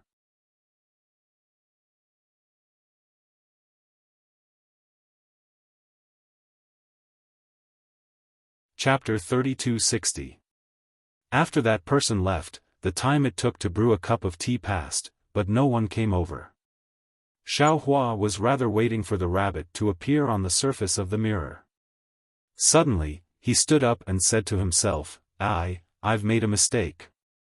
This isn't Daybreak Continents, e.g., there are no stalls here. I only said that I wanted to trade strange things of unknown origin. Not to mention that the cultivators here might not have these things. Even if they did, they would probably have a guilty conscience. Also, I only said that there were various kinds of spirit herbs, but I didn't write down what kind of spirit herbs they were and what year they were. Who would believe me? Who knows, others might even think that it was a trap. Forget it, it's better to take the initiative. Thinking about this, Xiaohua immediately came out of the Star Palace, looked left and right, and walked towards the nearest star cluster. Not long after, Xiaohua came out again and entered another star cluster. In the time it took to eat a meal, Xiaohua had actually entered and exited 10 star palaces. With these 10 star palaces to trade, Xiaohua gradually gained experience. This star-plucking tower's trade was different from EG's. On one hand, star-plucking tower admittedly protected the privacy of the people trading, but on the other hand, it also concealed the openness of EG's trade. Of course, star-plucking tower also had the information on the mirror, but after all, it was just words, and was different from seeing it with one's own eyes. Xiaohua's previous method of waiting for the rabbit to appear was really not suitable.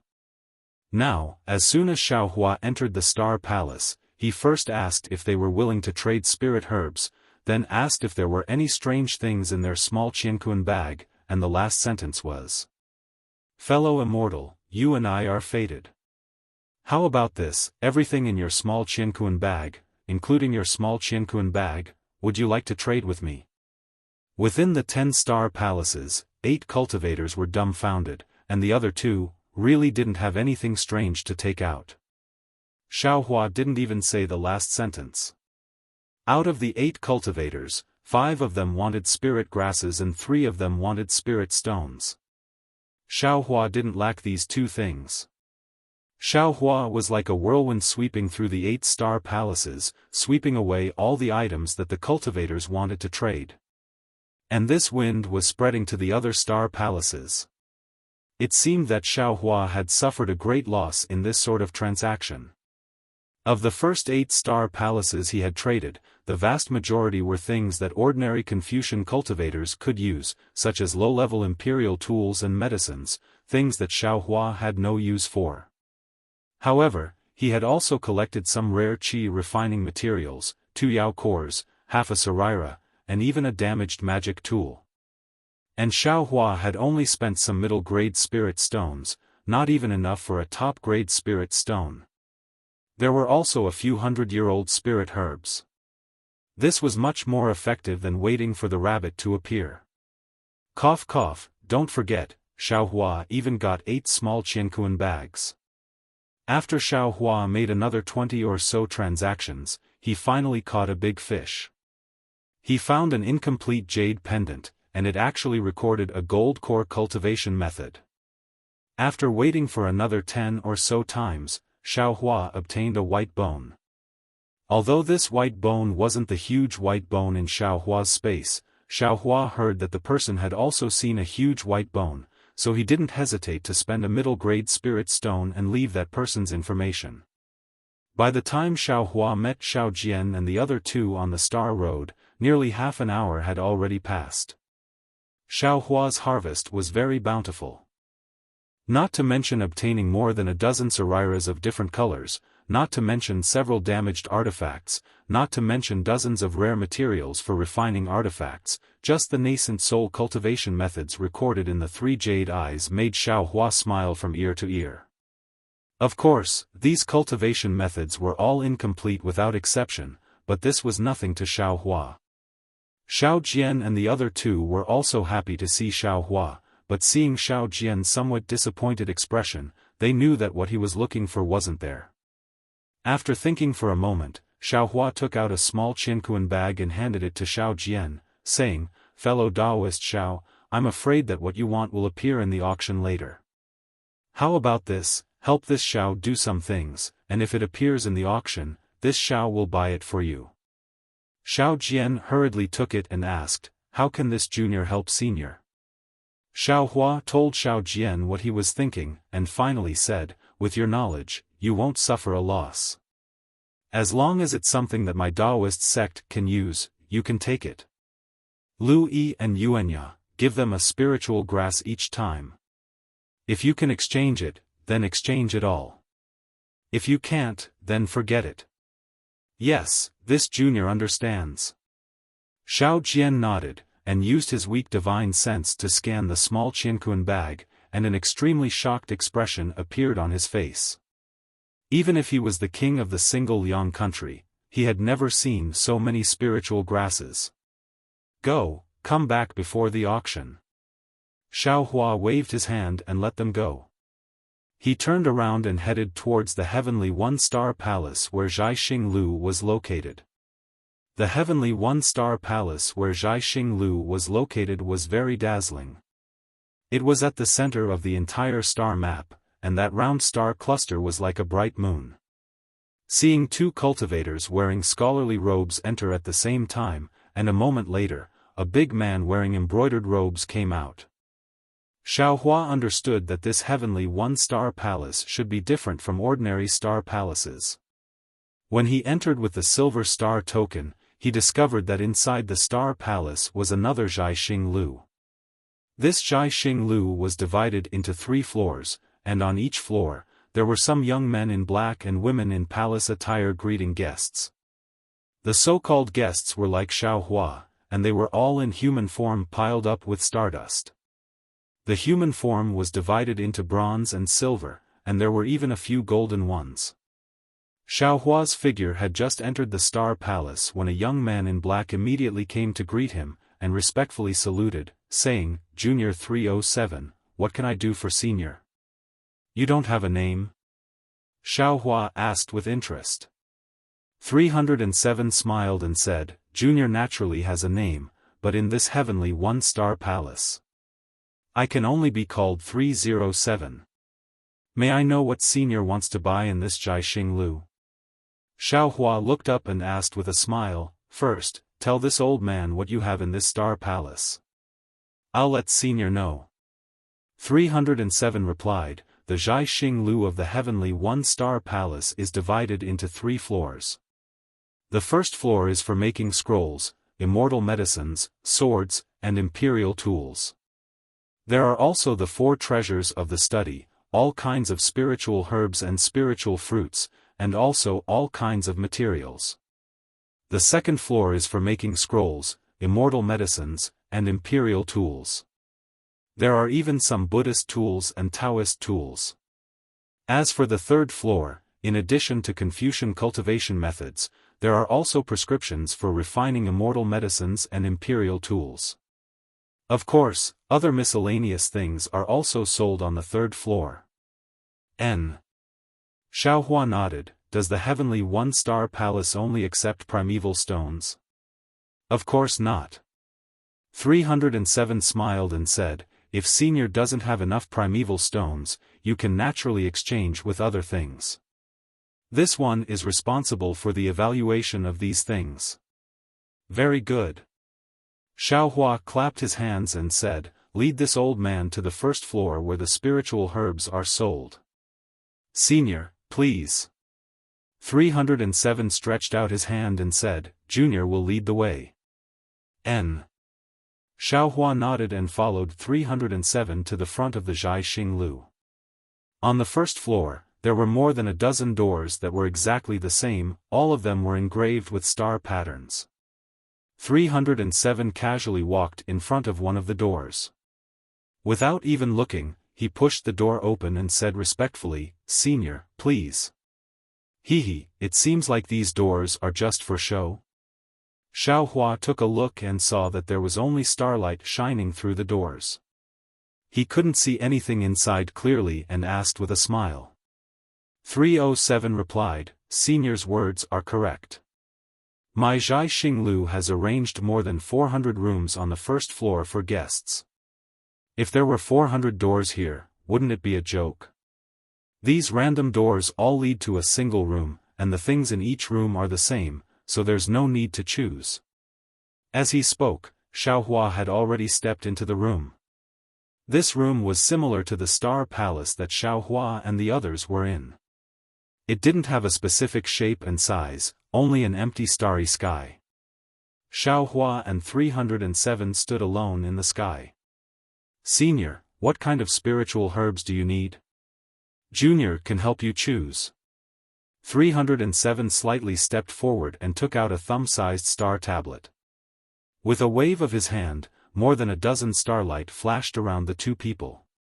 At the place where the starlight came from, a jade box appeared. Clearly, there were spiritual herbs inside. Xiaohua smiled and gestured with his hand. The jade box closest to him landed in his hand. Xiaohua casually opened it to take a look, then placed it back in the same place. After looking around, he asked, are the spirit herbs in Zhai Xing Lu ready? Ready? 307 stared blankly.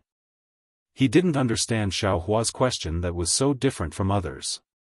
However, he answered almost without hesitation, Senior knows that my Zhai Xing Lu has branches in all 9 provinces of the hidden immortal continent. Although my Yu province's Zhai Xing Lu may be different from the Jin province's Zhai Xing Lu, I can guarantee that Senior knows that my Zhai Xing Lu has branches in all 9 provinces of the hidden immortal continent. However, Junior can guarantee that all the common spiritual herbs and spiritual fruits in Yu province can be found in my Zhai Xing Lu. Moreover, no matter if it's 100-year-old, 500-year-old or 1,000-year-old spiritual herb, they all have a price. All the spiritual herbs in Yu province, no matter how old they are, your Zhai Xing Lu has them all? Xiaohua asked with a smile that wasn't a smile. 307 hesitated for a moment. Junior is only talking about common spiritual herbs. If it's especially rare, then Senior needs to make an appointment in advance. How much is 1,000-year-old desolate everlasting grass worth? Xiaohua probed. Here. 307 wasn't in a hurry to answer. Instead, he pointed his hand. A jade box flew out from the starlight and landed in front of Xiaohua. Senior, take a look first. Xiaohua naturally took a look and nodded, that's right. Tell me how much is it worth? 18 upper-grade primordial stones. 307's crisp voice fell into Xiaohua's ears.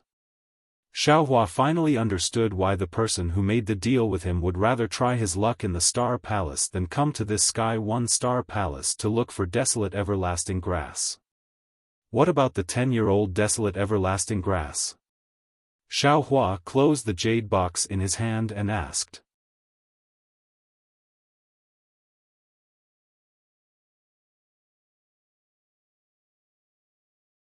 Chapter 3261. Stunned, 301 stuttered, 10. 10 years old desolate everlasting grass. Senior, you're not wrong, right? What can 10-year-old desolate everlasting grass do? Didn't you say that Zhai Xing Lu has everything? You can trade spirit herbs of any age? Xiaofan smiled. This desolate everlasting grass isn't considered rare, right? Since there are 1,000-year-old ones, why aren't there 10-year-old ones? But 301 hesitated, then smiled. Senior, are you sure you're not looking for trouble? This is the first time I've heard of someone coming to my Zhai Xing Lu to search for 10-year-old desolate everlasting grass.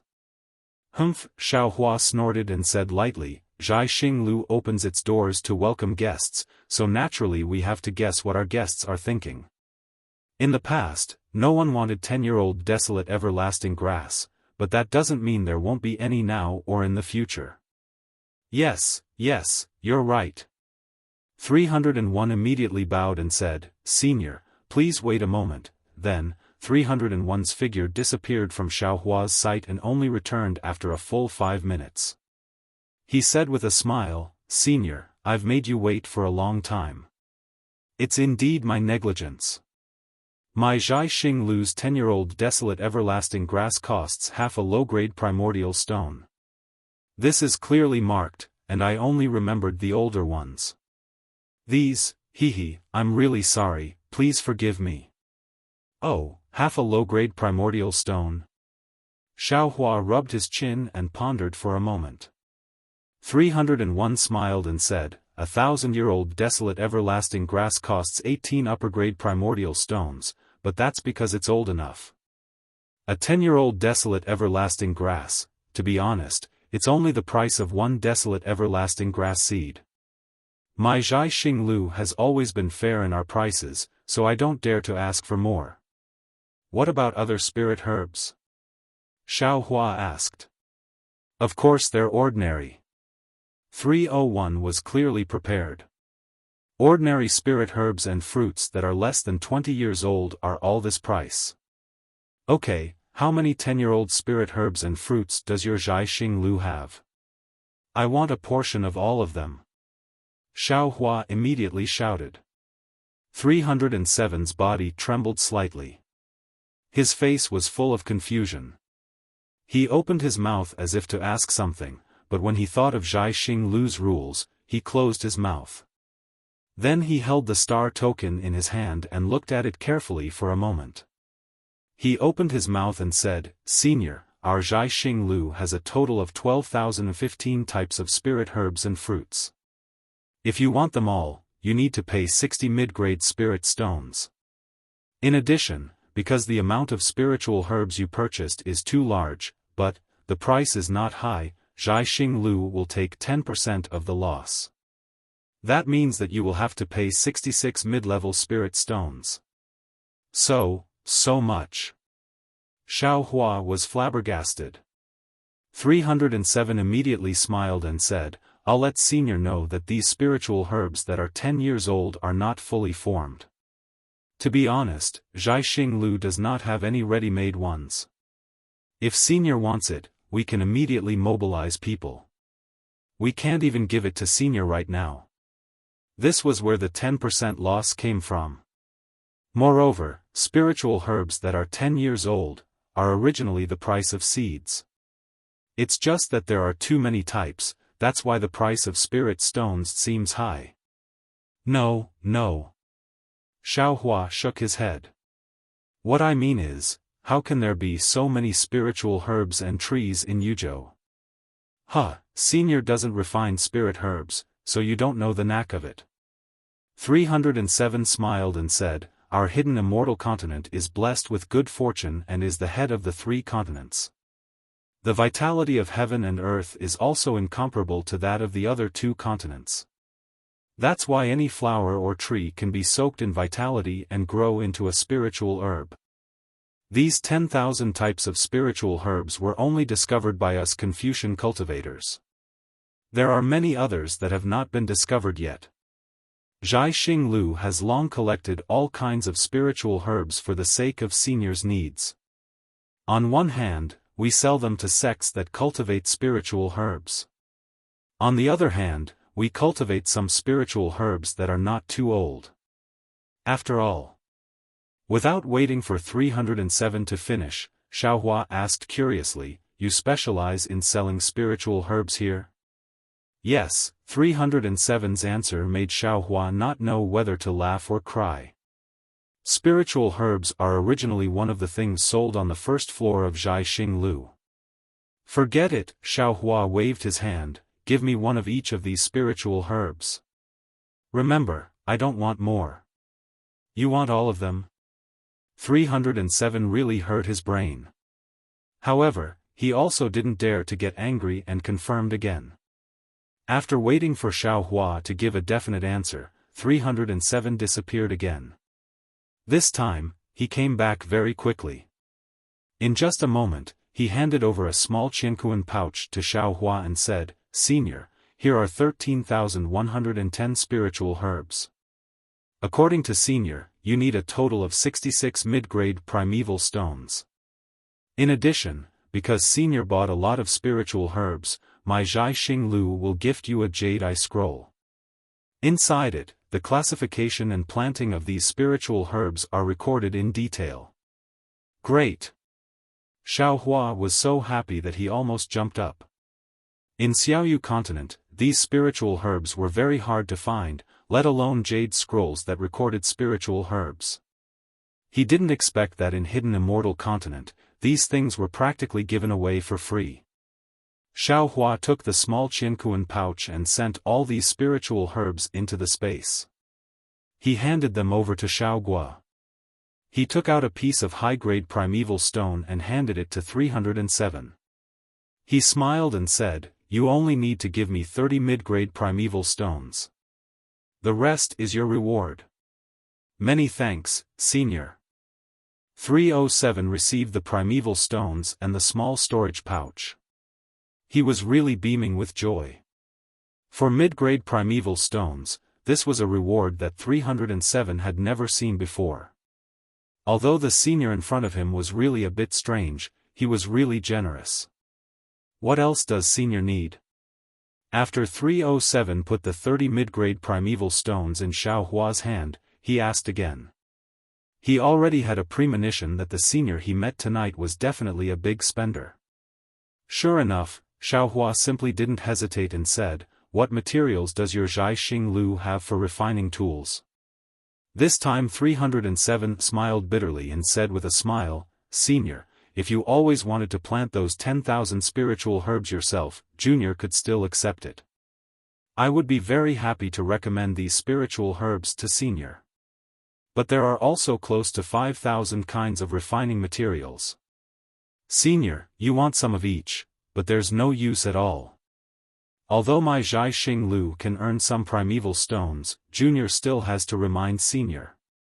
Good. Hearing this, Xiaohua threw over another mid-grade primeval stone without demur and said, "That's right, young man. Take this primeval stone. You let this old man save primeval stones, so this old man will reward you with primeval stones." "Many thanks, Senior." 307's heart really bloomed with joy, and Xiaohua also very much enjoyed the feeling of being so generous. Yes, in Xiaoyu continent, a mid-grade spirit stone really doesn't count for much, but here, it can actually be exchanged for a moment of loyalty from a green-clothed youth. Xiaohua stretched out his hand and said, "You take out the details of these materials for me to see, or how many primeval stones the jade eyes costs, this old man will pay. These jade eyes aren't worth any primeval stones." 307 immediately took out one from his bosom. "Junior will give one to Senior." Good. Xiaohua took the jade eyes, used the clear eyes technique to look at it, and said the names and quantities of dozens of materials. In front of 307's stupefied eyes, he paid more than 10 high-grade primeval stones. Looking at 307's appearance, Xiaohua's heart is really refreshed. These materials are considered common in Hidden Immortal Continent, but they are rare in Xiaoyu Continent. Xiaohua looked at them and was reluctant to part with them. On the contrary, Hidden Immortal Continent's rare materials are in Xiaohua's space, so although he bought a lot of materials, the amount of primeval stones he spent was not much.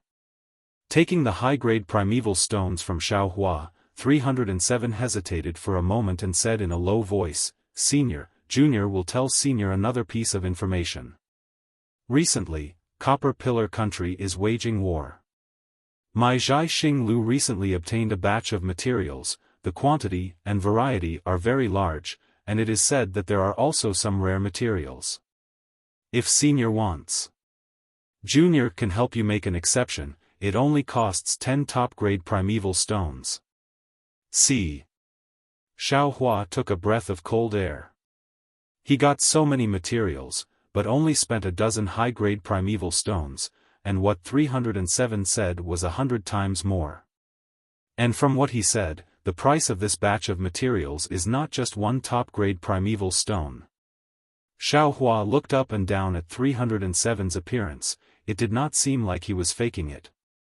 He only pondered for a moment, then clapped his hand, took out 10 top-grade primeval stones and 1 high-grade primeval stone, and handed them to 307. "I'll leave it to you now." 307 looked at the high-grade primeval stones, his eyes shining, and slightly bit his lips. It is very obvious that this guy was moved by Xiaohua's bribery again and again. However, he still resisted the urge to snatch it, smacking his somewhat dry mouth, and said in a low voice, "Junior will try to make an exception for Senior, but Junior does not dare to guarantee the result. After all, the quantity of these materials is really too large. Also, I have to explain to Senior, these materials have not been purified. Senior may have to spend a lot of effort." "No matter." Xiaohua waved his hand, and these primeval stones all flew in front of 307, and said, "I can rest assured with you handling things. What you did before, this old man saw. You can do it without restraint. Whether it succeeds or not, this old man will remember it in his heart. As for the problem of the materials, you don't have to worry about it, as long as there is it." When 307 heard this, he was really happy, and with a grab of his hand, those primeval stones all went into a small Qianquan bag, and turned to leave. At this moment, Xiaohua suddenly called out, "That's right, give this old man a copy of the list of materials sold on the 2nd and 3rd floor of Zhai Xing Lu. Also, only you can come, don't bring anyone else." 307 was stunned, and immediately said respectfully, "Many thanks for Senior's trust, this Junior understands." 307 knew very well in his heart that with Xiaohua's generosity, as long as he told others, those with a higher rank than him would definitely take over, and he could not refuse, so he would not be able to get any benefits. With Xiaohua's words, he could completely evade these people. Of course, when it came to giving benefits to others, 307 was already very familiar with it.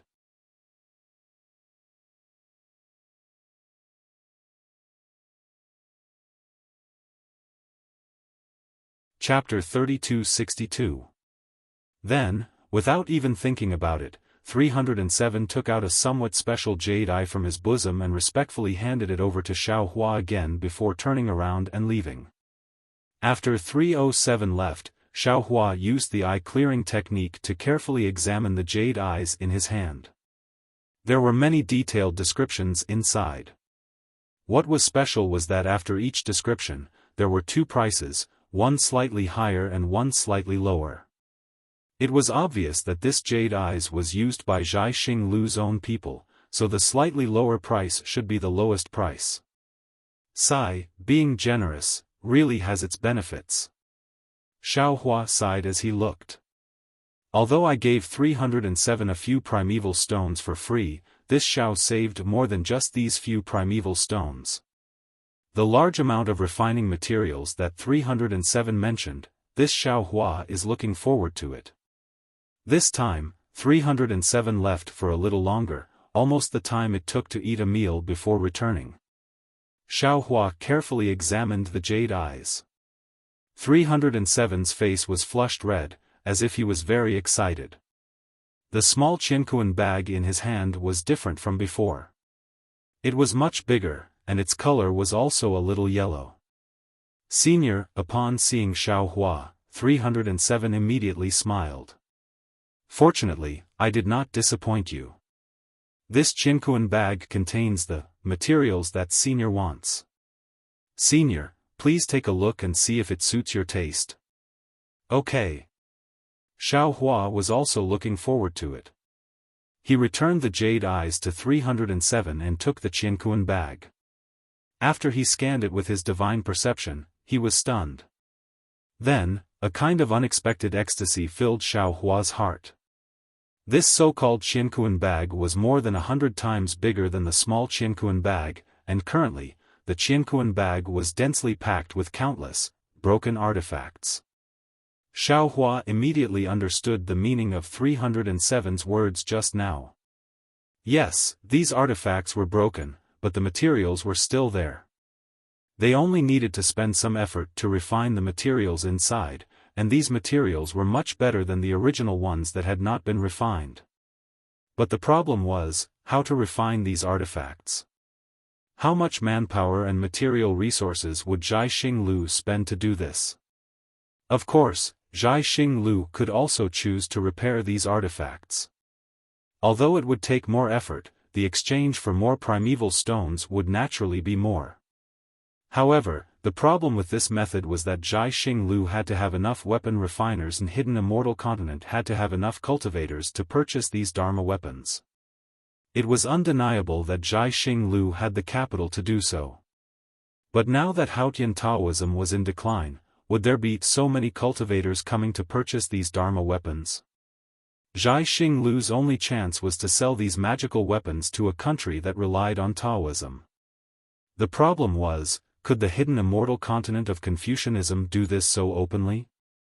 Therefore, it was really a waste of time and effort for Zhai Xinglu to earn enough primordial stones from these damaged artifacts. When Room 307 met Xiaohua, it was easy to resolve this matter with a quick thought. Moreover, Zhai Xinglu did not earn much primeval stones, but it was definitely worth it. If it wasn't for Xiaohua not being willing to see other people, the one who came over right now definitely wouldn't be 307. At the very least, the contents of this Qinkuan bag had already expressed Zhai Xinglu's intentions. These damaged magic tools were of little value to others, but to Xiaohua, they were absolutely treasures. Inside the space, the green-robed Xiaohua had now gone through 100 years of refining the wishful steel rod. At this time, his refining level was definitely at the level of a master. Repairing these Dharma weapons could be said to be a piece of cake. Although it would take some time and delay the green-robed Xiaohua's comprehension of cultivation methods and secret techniques, Xiaohua believed that the green-robed Xiaohua could not always comprehend cultivation methods. How could he not exercise his muscles and bones? The balance between work and rest still needed to be done. As for whether the green-robed Xiaohua had muscles and bones, that was not something Xiaohua thought about. When Xiaohua was pondering, 307 also looked at Xiaohua with apprehension. Although Xiaohua's appearance and expression were replaced by the stars and could not be seen clearly, this short period of pondering actually made 307 feel incomparably long. This matter was far simpler than 307 thought. He thought that he would have to bend the rules a little. Who knew that as soon as he reported it, he immediately received a warm response from the steward. He did not need to spend a single low-grade primeval stone. Even the steward's reaction was the same as Xiaohua's. He wanted to personally negotiate with Xiaohua on behalf of 307. After 307 said Xiaohua's words, the steward extinguished his thoughts. Looking at the 10 pieces of top-grade primeval stones in 307's hands, he hurriedly put these worthless primeval stones into his Qinkuan bag and handed them to 307. Before 307 left, he even said that as long as this transaction was successful, 307 would be heavily rewarded. Little friend. Xiaohua opened his mouth and said with a smile, "These are not the materials you mentioned. Even if I wanted to use these, it would be troublesome." 307 hurriedly smiled. Yes, these are naturally not the real materials. But if Senior had someone to clean them up and refine them, the quality would be much better than ordinary materials. Besides, if not for the fact that the Bronze Pillar state is at war with the outside world, it would be impossible for my Zhai Xinglu to obtain so many broken magic tools. Especially since this batch of materials has not been included in the list that Senior saw earlier. If other seniors saw it, I'm afraid the price would not be this. Xiaohua originally wanted to bargain for a bit, but 307's last sentence moved him. That's right, if others knew that there was such a large batch of damaged magic tools, even if they didn't have the heart to buy them, under the careful investigation, they could still raise the price too high. Since these magic tools were useful to him, why should he be stingy? Thinking of this, Xiaohua threw the Qianquan bag into the void and took out the magic tools that were as big as a small mountain. After instructing the green-robed Xiaohua, he hurriedly retreated and returned the Qianquan bag to 307 without even looking at the green-robed Xiaohua's face. Hiss. 307 was immediately dumbfounded. This is a Qianquan bag. This senior, actually also has a Qianquan bag. And even, a Qianquan bracelet. Thinking that Xiaohua actually had a Qianquan bag that was of a much higher grade than the ordinary small Qianquan bag, and even a Qianquan bracelet, 307's eyes once again flashed with self-satisfaction, a kind of pride at his sharp eyes. Many thanks, Senior. 307 took the empty Qianquan bag and carefully put it away. He then reached into his bosom and took out a triangular token with a star engraved on it and handed it to Xiaohua, saying respectfully, "This is my Zhai Xinglu's VIP token. In the future, Senior can use this token to enjoy a 2% discount on all of my Zhai Xinglu's services." Oh? Only a 2% discount? Xiaohua raised his brows and smiled. But thinking about it, he had only spent 10 supreme-grade primeval stones. This was really a far cry from the hundreds of supreme-grade primeval stones in Xiaoyu continent. Yes, Senior, 307 smiled obsequiously. If Senior spends more primeval stones at my Zhai Xinglu in the future, you will naturally change to a higher grade token. Oh, that's right, if Senior wants to participate in my Zhai Xinglu's auction, you don't have to pay any fees with this token. Even if it's the commission for the auction, you can still charge less. And, this old man understands. Xiaohua casually put away the token and said, "This old man indeed wants to participate in the auction later. Now that there's not much time left, take this old man to the 3rd floor." "Yes, Junior understands," 307 said and waved the star token in his hand. A star path appeared in front of Xiaohua, extending to both sides. 307 stepped onto the star path and said, "Senior, please." Junior will take Senior to the 3rd floor now. But when he saw Xiaohua step onto the star path, he reminded him, "Senior, the materials used to make these scrolls on the 1st floor are not bad. If Senior has no use for them, you can buy them and give them to your juniors." Hearing this, Xiaohua's eyes turned. He thought of the item in the hands of Yu Clan's 7th uncle and Mo Jianli. He hadn't been able to find a suitable person to ask about it.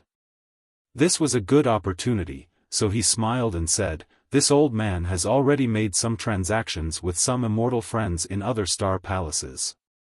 This old man doesn't have many juniors, so this is enough. However, this old man wants to ask you, what's the difference between these things and the ones outside?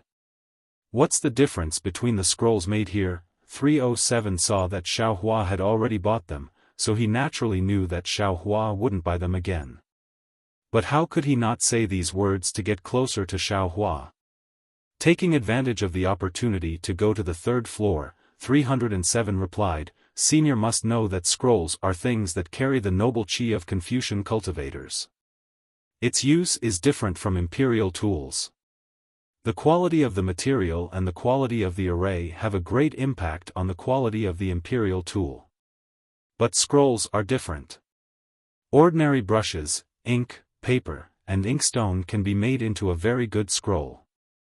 Everything depends on the refinement of the true qi in the Confucian cultivator's chest. However, after my star-picking Towers scholars' research, we found that the four treasures of the study, which usually don't seem to be the key, still play a certain role in writing scrolls. Good materials, or rather, materials made by specially trained scholars, would innately possess a certain amount of noble spirit. After being written by a Confucian scholar into a scroll, it would be easier to trigger the noble spirit and even increase the effects. The materials made by ordinary people require even more noble qi to trigger the noble qi in the scroll. I won't hide it from Senior. My star-picking tower's second floor has some specialized scrolls made by scholars. They don't need any noble qi to trigger them. As long as the person who owns the scroll opens it, the noble qi inside will immediately rush out. Senior, think about it. These scrolls that ordinary people can use, if you use the materials that Senior sells outside, can you write them? Oh, so that's how it is. Xiaofan completely understood. These scrolls were actually the Dao sect's yellow talismans. The difference was talisman paper and xian paper, talisman pen and ink pen. Of course, the scrolls and yellow talismans not only had different names, but also different methods of use. The scrolls seemed to be able to be used by anyone, but the yellow talismans needed to be triggered by true qi. The scroll's function was somewhat similar to jade talismans. The two refining methods, the Dao sect focused on using talismans to draw in the spiritual qi of heaven and earth, while the Confucian cultivators focused on their own noble qi. This was also related to the difference in the true meaning of cultivation of the two sections. As for the advantages and disadvantages of the two, or even distinguishing which one used which one, there probably wouldn't be any results.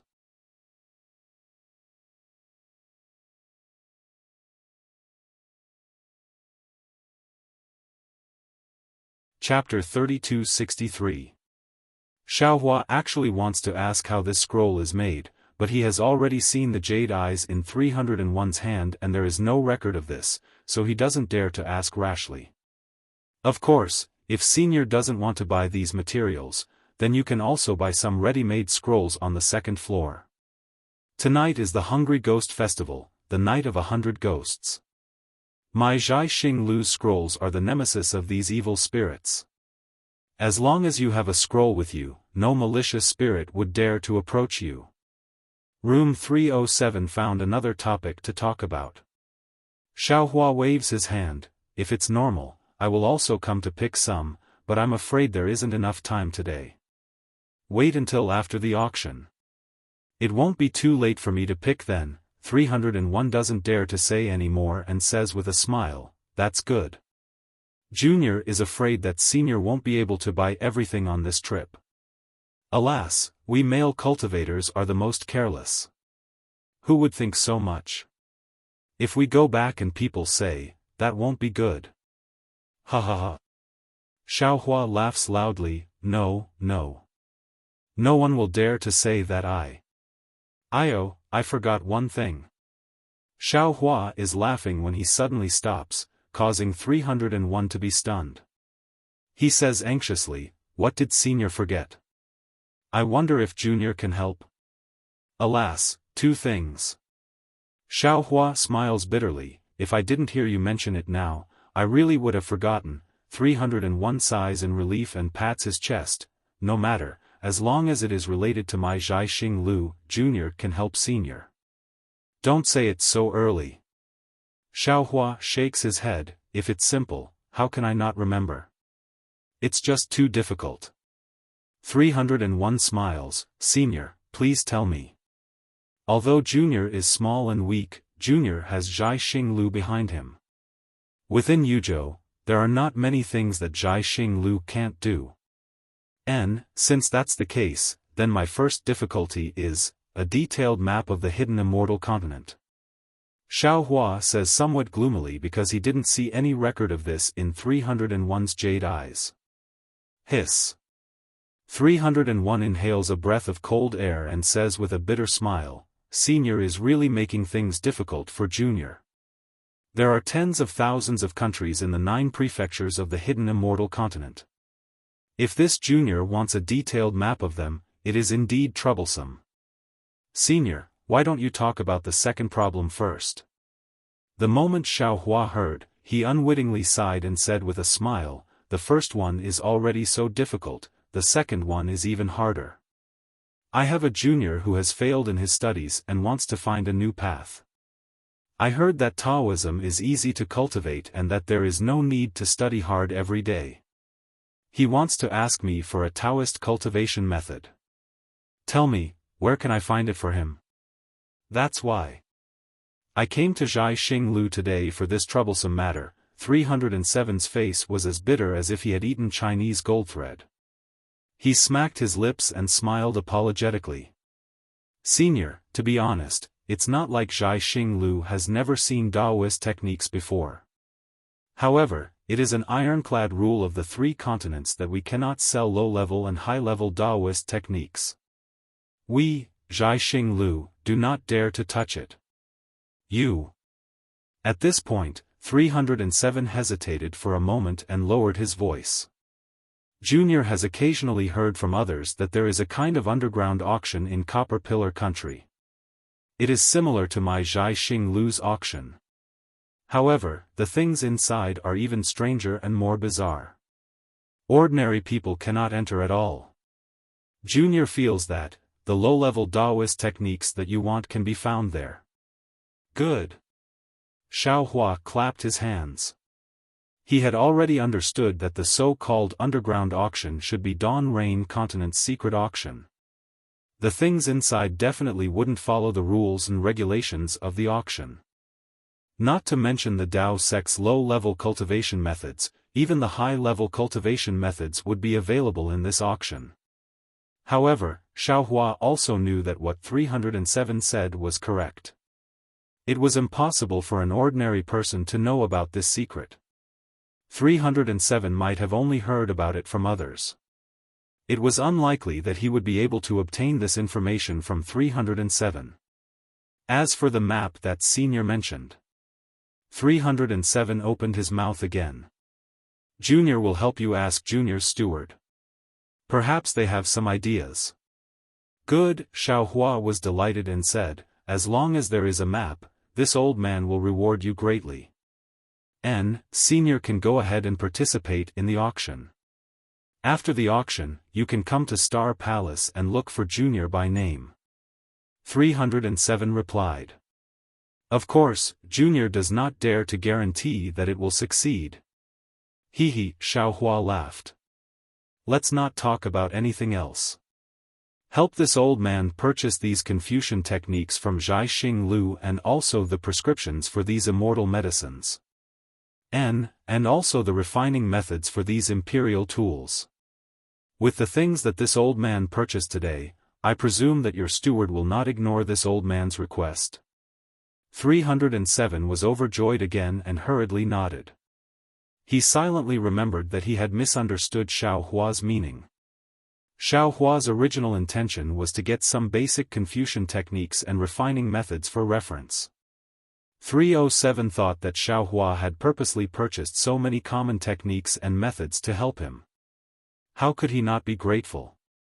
In just a moment, Xiao Hua had collected a large pile of jade eyes, but what he spent was merely some high-grade primordial stones. Xiao Hua originally wanted to see if there was anything else he could take advantage of, but 307 smiled and said, Senior, the time is already late. Although the auction has been postponed for 2 hours, some immortal friends have already entered. If Senior has the heart to go take a look, you still have to make some preparations first. Of course, what else does Senior want to purchase? Feel free to tell this junior and this junior will prepare it for you. It won't be too late for you to come back after the auction. Make some preparations? Xiao Hua was somewhat puzzled, but he could not ask. He nodded and said, That's good.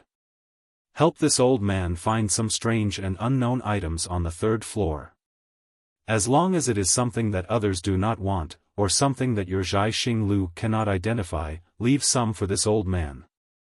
This old man likes to hunt for strange things the most. He, senior may be disappointed. Hearing this, 307 understood that Xiao Hua was not talking about the items listed in the jade eyes. Thus, he smiled and said, my Zhai Xing Lu's items all have clear origins. Anything of unknown origin will not appear. But it is a strange item, Junior will help you take a look. Thank you for everything. Xiao Hua nodded. Like I said, this old man will thank you greatly. Yes, Junior understands. 307 waved his hand, and another star path appeared under Xiao Hua's feet. He bowed respectfully and said, Senior, please. Once you leave here, you will reach the Star Palace. Forgive Junior for not seeing you off. And, thank you for your hard work. Xiao Hua knew that 307 would be busy again, so he casually returned the greeting. He stepped onto the star path, and his figure shot out like a shooting star.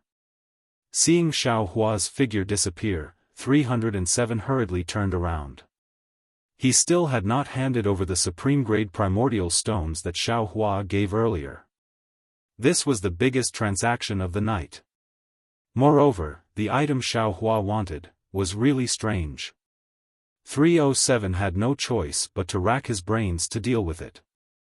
Xiao Hua left Zhai Xing Lu's Sky 1 Star Palace, revealing his true appearance. He did not look around, and swaggered towards his own Hong Siliu. His soul sense had already been released. Within the Star Palace, there were some restrictions on divine sense and Buddhist sense. They could not go too far, and some places could go far, but they could not stay for long. However, soul sense did not have any restrictions.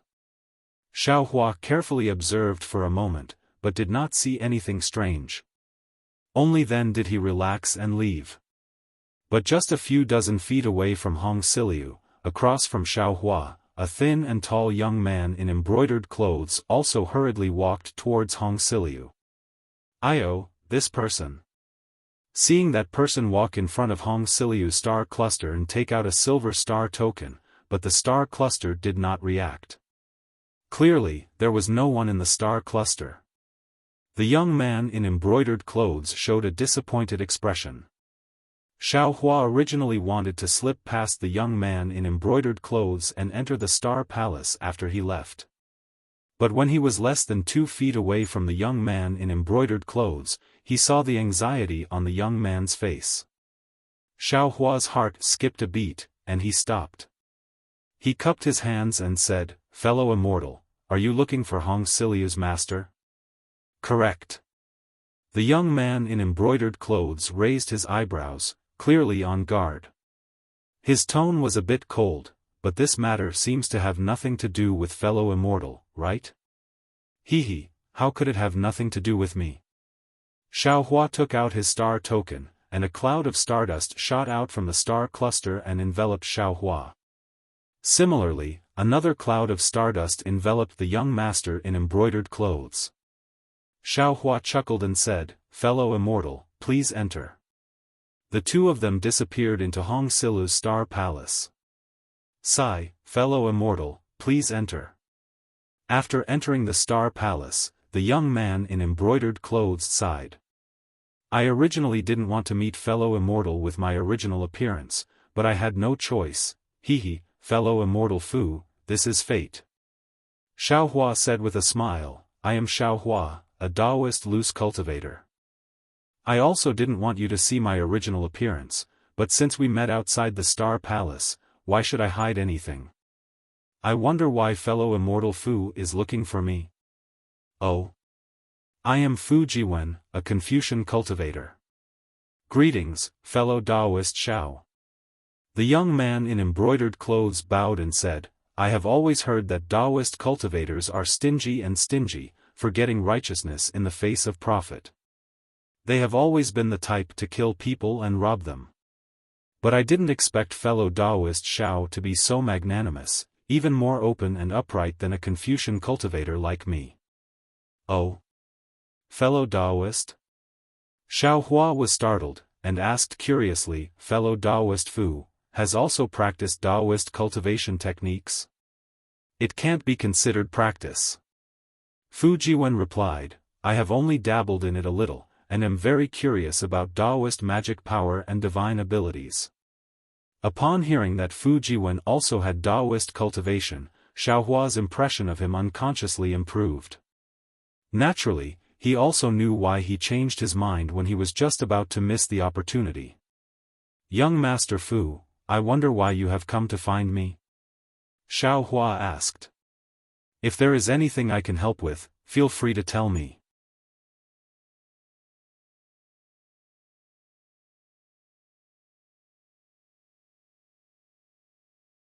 Chapter 3264. Hehe, I heard that fellow Taoist Xiao collects strange things of unknown origin. I've already come here twice, but I haven't encountered it yet. If I don't encounter it this time, I'll leave the Star Palace. Fu Jiwen said with a smile. Xiao Hua clapped his hands and said, isn't that right? My Tao sect emphasizes fate. Didn't we encounter it this time? What strange things does young Master Fu have? To others, it's naturally strange, but to fellow Taoist Xiao, it may not be so. As Fu Jiwen spoke, he took out a spoon-like thing from his bosom and handed it to Xiao Hua. Fellow Taoist, please take a look. Xiao Hua scanned it with his divine sense, but didn't take it. He shook his head and said, this is a magic treasure of my Tao sect. It really isn't anything strange. Does young Master Fu have anything else? Immediately, Fu Jiwen took out a few more things, either jade slips or old yellow talismans. To Xiao Hua, these things were really common and didn't attract him in the slightest. Forget it, Xiao Hua waved his hand and said with a smile, young Master Fu, these are all things of my Tao sect. I presume that young Master obtained them when you obtained the Tao sect's inheritance, right? These aren't what I want. What I want, is something that young Master doesn't know of its origin and doesn't know what it is. Sigh, then it's difficult. Fu Jiwen scratched his head. I only have these here, actually, as long as it's strange, it's fine. It doesn't have to have a bright appearance. Xiao Hua was naturally disappointed. Fu Jiwen suddenly thought of something. He stretched out his hand and took out a white bone joint from his sleeve and handed it to Xiao Hua. This is something that I've been playing with since I was young. It seems to have been picked up from somewhere when I was young. It looks like an ordinary white bone, but it's also abnormally sparkling and translucent. I know that it's strange, but this thing, it's just strange, nothing else. I don't know if it's the strange thing that fellow Taoist Xiao mentioned. Bone, joint? The joint of a soul cultivator. Xiao Hua's gaze fell on the joint, and a huge wave immediately set off in his heart. He was very familiar with this thing.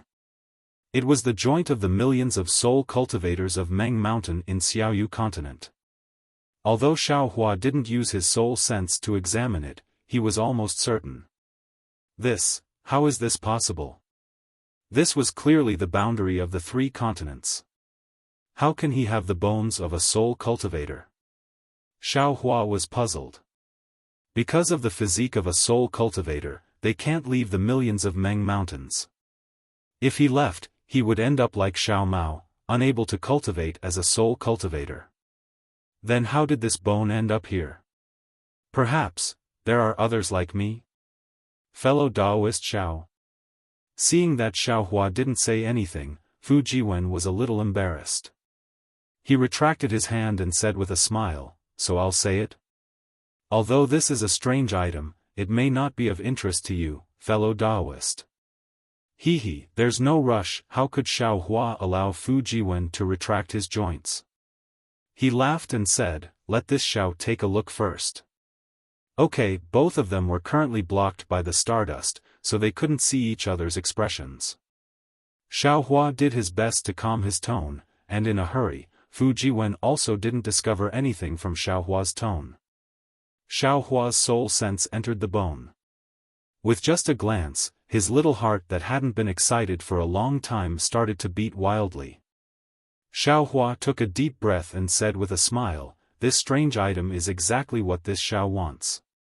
Young Master Fu, name a price. If it's not outrageous, this Xiao will take it." Phew. Fu Jiwen was still inferior to Xiaohua. When he heard that Xiaohua wanted it, he let out a sigh of relief. Then, he waved his hand and said, "Since this item has entered fellow Taoist Zhao's eyes, then please name a price. As long as it's suitable, this one will definitely part with it." This. Xiaohua was a little hesitant. This item was a priceless treasure to him, but if the price was too high, Xiaohua was afraid that Fu Jiwen would ask for a ridiculous price. "How about this? This Xiao offers 10 mid-grade origin stones, what do you think?" Xiaohua bid, but Fu Jiwen hesitated instead.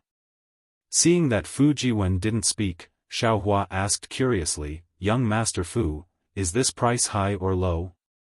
You should name a price. The auction is about to start, this Xiao doesn't have time to dawdle with you." "Sigh, I won't hide it from fellow Taoist Xiao." Fu Jiwen simply told the truth, 10 mid-grade origin stones is far beyond this one's expectations. This item is nothing but a toy for this one. "Oh? Then why are you hesitating?" Xiaohua was also interested. Fu Jiwen smiled bitterly, "But this one hopes to exchange for some high-grade origin stones, but fellow Taoist Xiao doesn't like it. So this one is very conflicted. If I give this item to fellow Taoist for 10 mid-grade origin stones, this one will enter the auction, and will definitely return empty-handed." "Hee, simple," Xiaohua smiled and said, "How many high-grade origin stones do you want? 30? "No, 25 is enough," Fu Jiwen said hurriedly. Although he couldn't see his expression, Xiaohua already understood Fu Jiwen's anxiety outside earlier. "Then 50 high-grade origin stones." Xiaohua didn't even think and took out a small qiankuan bag and handed it to Fu Jiwen. Fu Jiwen stared blankly and didn't dare to take the small qiankuan bag. Xiaohua flung his hand and the small qiankuan bag landed in front of Fu Jiwen. He smiled and said, "Although you aren't of my Dao sect, you still cultivate Dao techniques. This one can't just watch fellow Taoist in trouble and not help. This item is also worth this many origin stones in this one's eyes. You and I are willing to make a deal, it's very fair." Well said, fellow Taoist Xiao." Fu Jiwen heard and laughed loudly. He bowed and said, "This one and my humble wife thank fellow Taoist Xiao for the origin stones. If fate wills it in the future, this one will invite fellow Taoist to my humble home for a chat." Forget it. Xiaohua helped Fu Jiwen up and said, "Young Master Fu, hurry up and go. The auction is about to begin, you and I both need to prepare." "Indeed." When he heard the auction, Fu Jiwen hurriedly turned around, "This one still needs to let Zhai Xing Lu verify my qualifications to bid." Qualifications to bid? Xiaohua understood. This was probably the token that 307 mentioned that allowed one to enter the auction site. Since he had the token to enter the auction site, there was no need to rush. When Fu Jiwen's stardust-like figure disappeared, Xiaohua couldn't wait any longer and took out the bone. He impatiently immersed his soul sense into the bone. He was even more anxious and curious than when he was dual cultivating. "See, it really is this item." Xiaohua's soul sense clearly saw the contents of the soul cultivator's words and the diagram of the soul treasure. He waved his hand again and took out the bone ball from Million Meng Mountains from the space. Xiaohua had already examined this ball of bones before. This ball of bones was divided into 18 layers. Each layer was composed of tens of thousands of tiny bone particles. Although the outermost layer looked like a ball of bones, when the bone particles moved slightly, they formed a faintly discernible skeleton. When Xiao Hua met Grandmaster Qin Qin in the soul refining cave, he discovered the shaman code. However, he didn't dare to rashly drag this bone ball into the heaven ring to examine it. Moreover, after many unforeseen events in Million Meng Mountains, he didn't have the opportunity to discover the origin of this bone ball. After returning from Million Meng Mountains, Xiao Hua returned the bone snake to Xiao Mao. Although he kept the bone ball, he didn't pay attention to it. What he didn't expect was that in this hidden immortal continent, 100 years later, in this inconspicuous bronze pillar country, he found the green seal text to control the bone ball and the origin of this bone ball in the hands of Fu Jiwen. It turned out that this bone ball was a soul treasure of soul cultivators. It had the same origin as the soul falling lamp and the nether passage. The function of the soul falling lamp was to attack and kill. Its green seal text could directly communicate with the aura of hooded great god. Those few second-grade sword transformation swordsmen couldn't resist the soul falling lamp at all. The nether passage used the bloodline of hooded great god's descendant to connect directly to the netherworld. The nether passage was the medium to condense the power of the green seal text. As for this bone ball, it was called the soul bridge, a soul treasure used to communicate with the souls of others. The records in Fu Jiwen's bone ball were very clear. Although the soul cultivators of Million Meng Mountains had been cultivating soul arts for generations, they still didn't have a complete understanding of the mysterious souls. They didn't even know where the so-called 9 heavens of spirit origin and the mysterious dark clouds were. Or in other words, they knew it was there, but they couldn't sense it. Even with the soul cultivation technique of 9 heavens of spirit origin and the Magus Codex, these soul cultivators of Million Meng Mountains couldn't cultivate their nascent divinities in the layers of spirit heavens like Xiao Hua. Since he couldn't touch his own soul, the souls of others couldn't be touched either. There was no need to talk about attacking and killing. He only needed to take out the soul falling lamp and attack like a whirlwind. But how could they communicate, repair, and other actions that could help the soul? The soul bridge was such a soul treasure. The owner of the soul bridge could control the soul bridge through the green seal text. Through the soul bridge, they could touch the souls of others, and then touch the heavenly runes and earthly deeds outside of the soul. A powerful soul warrior could even break through these heavenly runes and earthly deeds and enter the souls of others. Excellent. Xiao Hua finished reading a few lines in one glance, then clapped his hands and praised, "With this item, Wuxia's soul can be repaired. But, I still need to comprehend this bone ball more, and see if I can find the green seal text that can truly repair the soul. Especially, if I can find the green seal text that can revive people, that would be even better." Of course, Xiao Hua also understood that this item was just a soul treasure that could be used as a medium for communication. If he wanted to repair the soul, or even reach a higher level of reviving the dead, he still had a long way to go. But, this bone ball seems a little strange. Xiao Hua knew that now wasn't the time to look at it carefully. Moreover, he had just thrown a pile of junk to green-robed Xiao Hua, so he didn't have the heart to trample on him. So, he carefully stored the bone ball into his space, and waited until he had time to study it.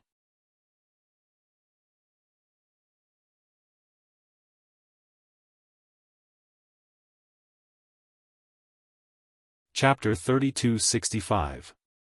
When Xiao Hua walked out of the Star Palace, he was still extremely bewildered. He couldn't help but think to himself, "Isn't this so-called soul just the mysterious dark cloud in my mind? Didn't I see it clearly from the start? Moreover, other people's souls. I can also see them, right? Why can't any soul cultivator see them? Since I can't see them, what kind of 9 heavens spirit are they cultivating? But that's right. Zi Ming didn't seem to have mentioned 9 heavens spirit to me." Xiao Hua lowered his head to look at the star path beneath his feet. The brilliant starlight was truly enchanting. Strands of brilliance flickered with confusing colors, obscuring one's eyes. Even Elder Wu of Huda village didn't mention it. Could it be that they really can't see it? Only I can see it? As for the 9 heaven spirit they speak of, could it be like the Tao sect's cultivation method, just a realm? And this realm just happens to match the situation inside the mysterious dark cloud? Right, Dharma Eye. Suddenly, Xiaohua had some understanding. The soul strands he used were all from his Dharma Eye. If he could see the shape of the mysterious dark cloud, then it could only be the effect of the Dharma Eye imprint. Even his mind being able to see his own dark cloud was definitely the effect of the Dharma Eye. What's the origin of the Dharma Eye? Simple. Thinking of this, Xiaohua thought of the little white dragon. I just need to pull out the little white dragon and ask it, won't that be enough? Sigh, that won't work. The little white dragon itself is a soul essence. A few days ago, it even discovered the seal of the full sky. If it can't see it, how can it sense it? It can't be counted. Senior. Just as Xiaohua was thinking about it, a voice sounded. Xiaohua raised his head to look. It was Xiao Jian standing there cautiously, his face full of admiration. Lu Yi's face carried a trace of excitement as he accompanied him. Only Yuanya was still as calm as ever. Oh? You're back? Xiaohua stopped thinking and smiled. Xiao Jian hurriedly replied, yes, now that the auction is near, many cultivators in the Star Palace have closed their stalls. Junior and the others didn't know about Senior's arrangements, but we were afraid that Senior would be worried, so we hurriedly came back. How could Xiaohua not know that Xiao Jian wanted to go to the auction? He asked again, how was it? How's your harvest? Daoist priest, before Xiao Jian could speak, Lu Yi, who was beside him, addressed him as Daoist priest. Although he was not as respectful as Xiao Jian Senior, there was a sense of intimacy between them. I found a jade eye from our Daoist sect. Daoist priest Xiao said that there was a basic technique inside. When Xiao Jian heard this, he hurriedly looked around and glared at Lu Yi. It was obvious that he was blaming Lu Yi for revealing the secret at the wrong time. When Lu Yi saw this, he hurriedly stuck out his tongue and didn't say anything else. He was so happy that he forgot about what he had just said when he made the deal. Little guy, you're really lucky.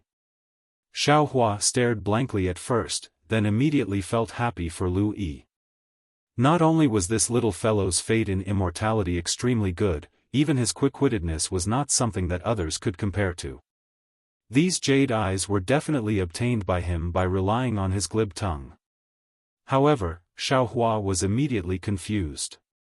He looked at Xiao Jian and asked, your divine sense can see the things in the jade eyes? Yes.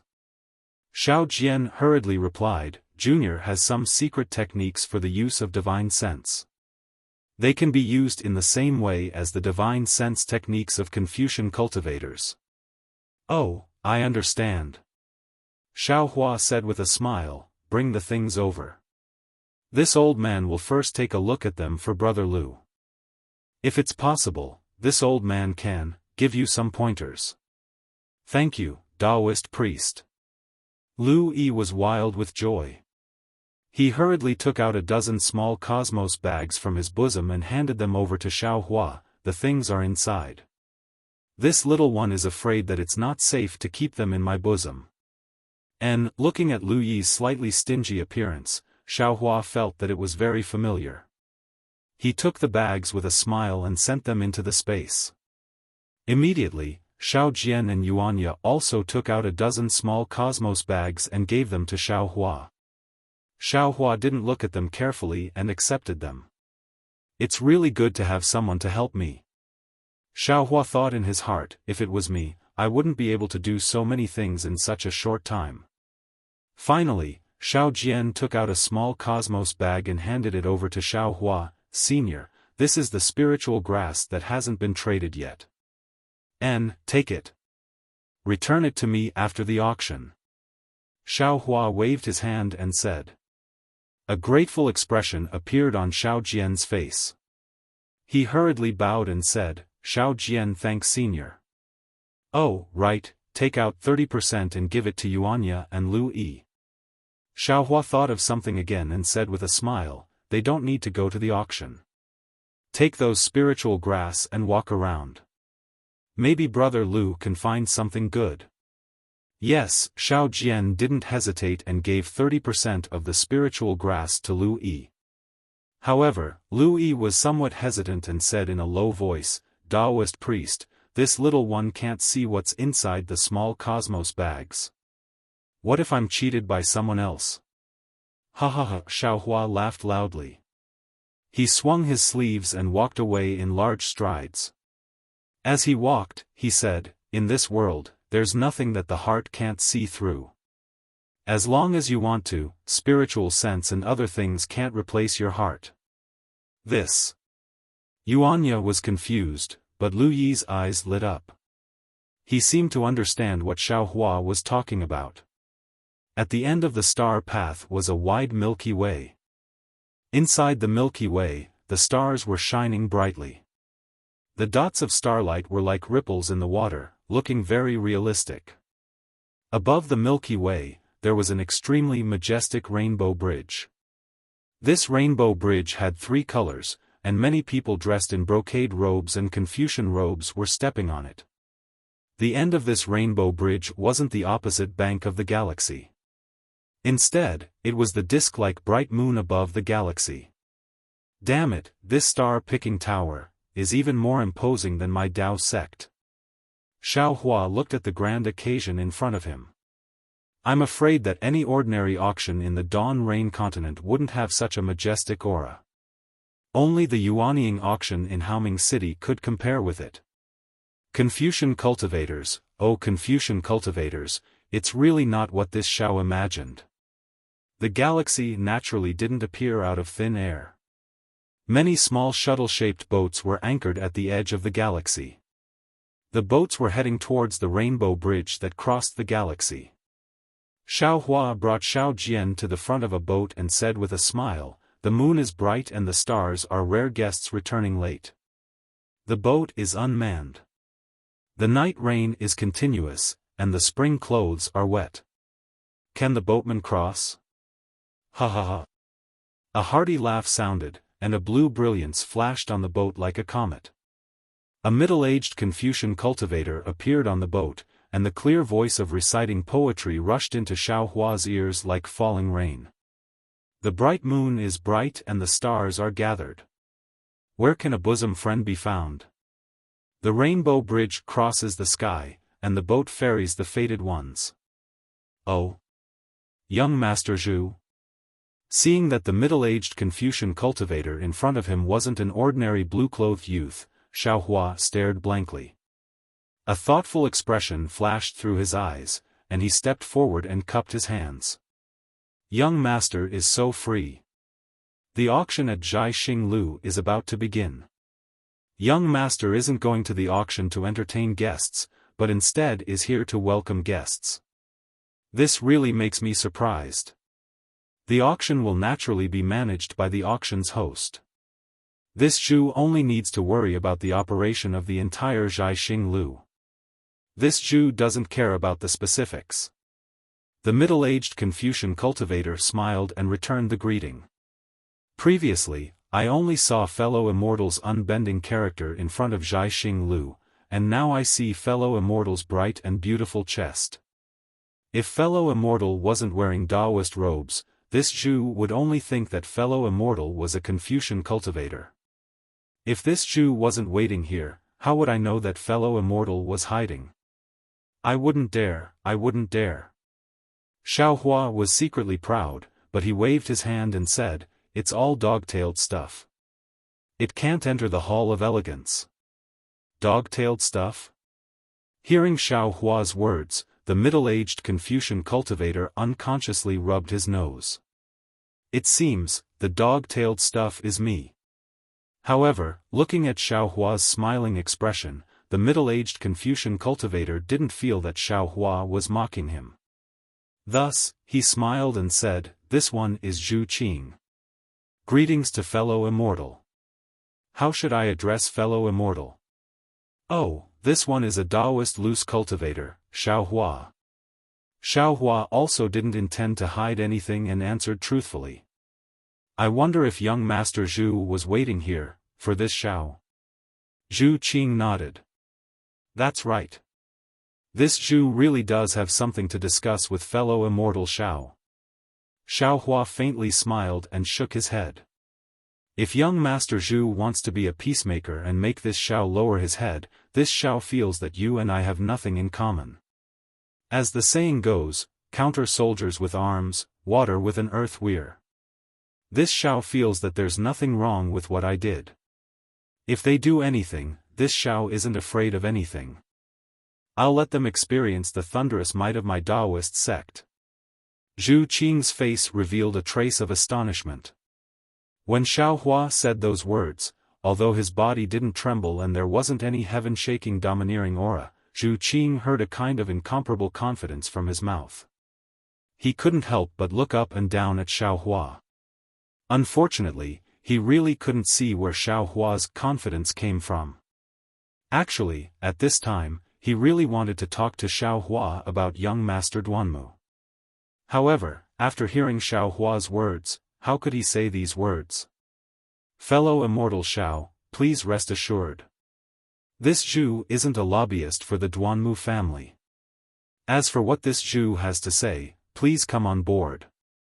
Zhu Qing thought for a moment and said with a smile, "This Zhu will send fellow immortal Xiao to participate in the auction. Let's talk while we walk." "See." Xiaohua stared blankly.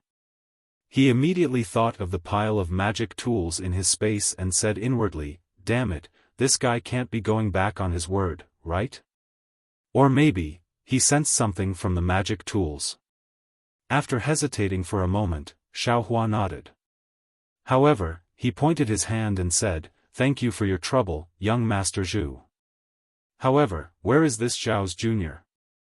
"Junior?" Zhu Qing originally had some understanding. Now that he heard Xiaohua personally admit it, his heart truly understood. The youth in front of him was definitely not a youth in the prime of his youth. "This fellow immortal can go to another ferry," Zhu Qing replied with a smile. "My Zhai Xing Lu's ferry can only carry 2 people. Moreover, every cultivator who boards the ferry must be qualified to participate in the auction. If you don't have enough primeval stones, you can't board the ferry. My Zhai Xing Lu doesn't welcome these cultivators to participate in the auction."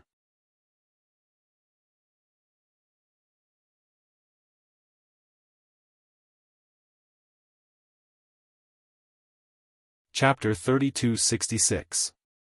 Oh. Could it be that even with young Master Zhu here, you can't make an exception? Xiaohua originally had one foot on the boat, but stopped when he heard this. Zhu Qing nodded. "Nothing can be accomplished without rules. Although I am in charge of Zhai Xing Lu, I still have to abide by Zhai Xing Lu's rules. Moreover, I don't believe that this little friend doesn't have enough primeval stones." "Good," Xiaohua clapped his hands. "I like this answer the most." Then Xiaohua turned his head and said, "Go to the boat on the side. The things in the small Qiankuan bag are enough for you to participate in the auction." Yes, this junior understands. Xiao Jian was even more observant than Xiaohua. Since he heard Zhu Qing call him "little friend," how could he not know Zhu Qing's cultivation level? He obediently replied and went to the boat on the side. When Xiaohua stepped on the boat, Zhu Qing didn't move the boat. Instead, he said seriously, "Fellow immortal Xiao, please take out the primeval stones you prepared to participate in the auction. If it doesn't reach the amount my Zhai Xing Lu has, I still can't send fellow immortal to Bright Moon Palace." "Hehe, doesn't young Master Zhu have something to do? Can you tell me first?" Xiaohua smiled. Clearly, Zhu Qing didn't come here for the pile of magic tools. Xiaohua's heart was at ease. Unfortunately, Zhu Qing glanced at the distant rainbow bridge and shook his head. Fellow immortal Xiao doesn't need to hide anything. What I want to say can't be said in a few sentences. If fellow immortal Xiao doesn't want to delay the auction, let me take a look at the primeval stones first. In addition, I don't know if it's fellow immortal Xiao's first time participating in my Zhai Xing Lu's auction, so I want to remind you that the more primeval stones you have, the higher the grade you can bid. Since Zhu Qing didn't know about the magic tools, Xiaohua wouldn't take out the VIP token. After hearing Zhu Qing's words, he thought for a moment and understood Zhu Qing's meaning. The amount of primeval stones was like a guarantee. With enough primeval stones, Zhai Xing Lu wouldn't be afraid that you won't pay after bidding. Thus, Xiaohua took out a small Qiankuan pouch from his bosom and handed it to Zhu Qing, saying, "How about young Master Zhu take a look at these?" Oh. Zhu Qing's expression didn't change as she glanced at the supreme-grade origin stones and a large pile of spirit herbs in the small Qiankuan bag. She flipped her hand and took out a golden token with 3 stars engraved on it. She handed it over to Xiaohua along with the small Qiankuan bag and said, "Fellow immortal Xiao, please keep it well. With this 3 stars token, fellow immortal can bid for anything in the Bright Moon Palace." "Yes." Xiaohua's face was also calm. He took the small Qiankuan bag and the token and asked indifferently, "Now, young Master Zhu, you can tell me why you're looking for me." Yes, in this short period of time, Xiaohua had thought of many possibilities, but none of them were possible. Xiaohua didn't think that the so-called Zhai Xing Lu would be able to discover anything wrong with him after he had appeared in Yuzhou for so many days. "Fellow Taoist Xiao, please wait a moment." Zhu Qing wasn't in a hurry. She waved her hand and took out another star token from her sleeve. She opened her mouth and a strand of true qi similar to the stardust rushed out of her mouth and landed on the star token. Shua, the star token emitted a brilliant yet not dazzling brilliance and then landed on the boat. Buzz buzz. The boat shook slightly and also emitted a dazzling brilliance. Like a meteor, it rushed towards the rainbow bridge in the distance. Although the boat's speed was fast, the rainbow bridge seemed to be very far away. Although it looked very close, in Xiaohua's eyes, the distance didn't shrink at all in a few breaths. "Fellow immortal Xiao, do you like the star chart of my Zhai Xing Lu?" Zhu Qing asked with a smile. "Yes, I do like it." Xiaohua nodded. "My Tao sect has always emphasized the heavenly Tao. My Tao sect's cultivators also pursue the heavenly Tao. This starry sky contains the mysteries of the heavenly Tao. How could I not like this starry sky that contains my Tao sect's highest principles? My Tao sect pursues the heavenly Tao and wants to roam the heavens with my own body. Confucian cultivators also pursue the heavenly Tao. However, they believe that the heavenly Tao is the human Tao. Experiencing the world of mortals can naturally temper the heavenly Tao in their hearts. The heavenly Tao is either Tao, law, or truth." Zhu Qing continued, "What I am curious about is, fellow immortal Xiao is such an outstanding person. You should be a bright star in the night sky now that the Tao sect has declined. Why is it that my Zhai Xing Lu doesn't have any records of you?" "He, young Master Zhu." Xiaohua smiled faintly. "Zhai Xing Lu does have some strength, but do you think your Zhai Xing Lu can record all the heroes of the hidden immortal continent? What about the cultivators far away in the Western Paradise, the Thousand Demons Sacred Realm, and even the Four Seas?" Zhu Qing wasn't angry. He continued to speak slowly. "Fellow immortal Xiao actually still doesn't understand what my Zhai Xing Lu represents. Forget it, you will know in the future. Furthermore, you haven't been recorded in my Zhai Xing Lu's Book of Heroes. In the future, as you appear in my Zhai Xing Lu's Book of Heroes, you will definitely write a thick stroke in my Zhai Xing Lu's Book of Heroes." "Is Zhai Xing Lu's Book of Heroes very thick?"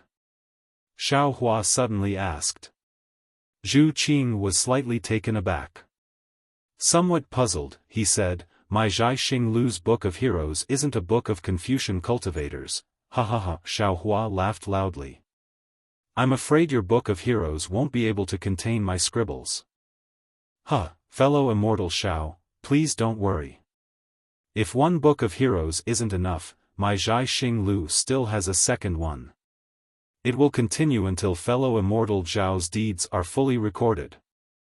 Then I'll have to trouble you.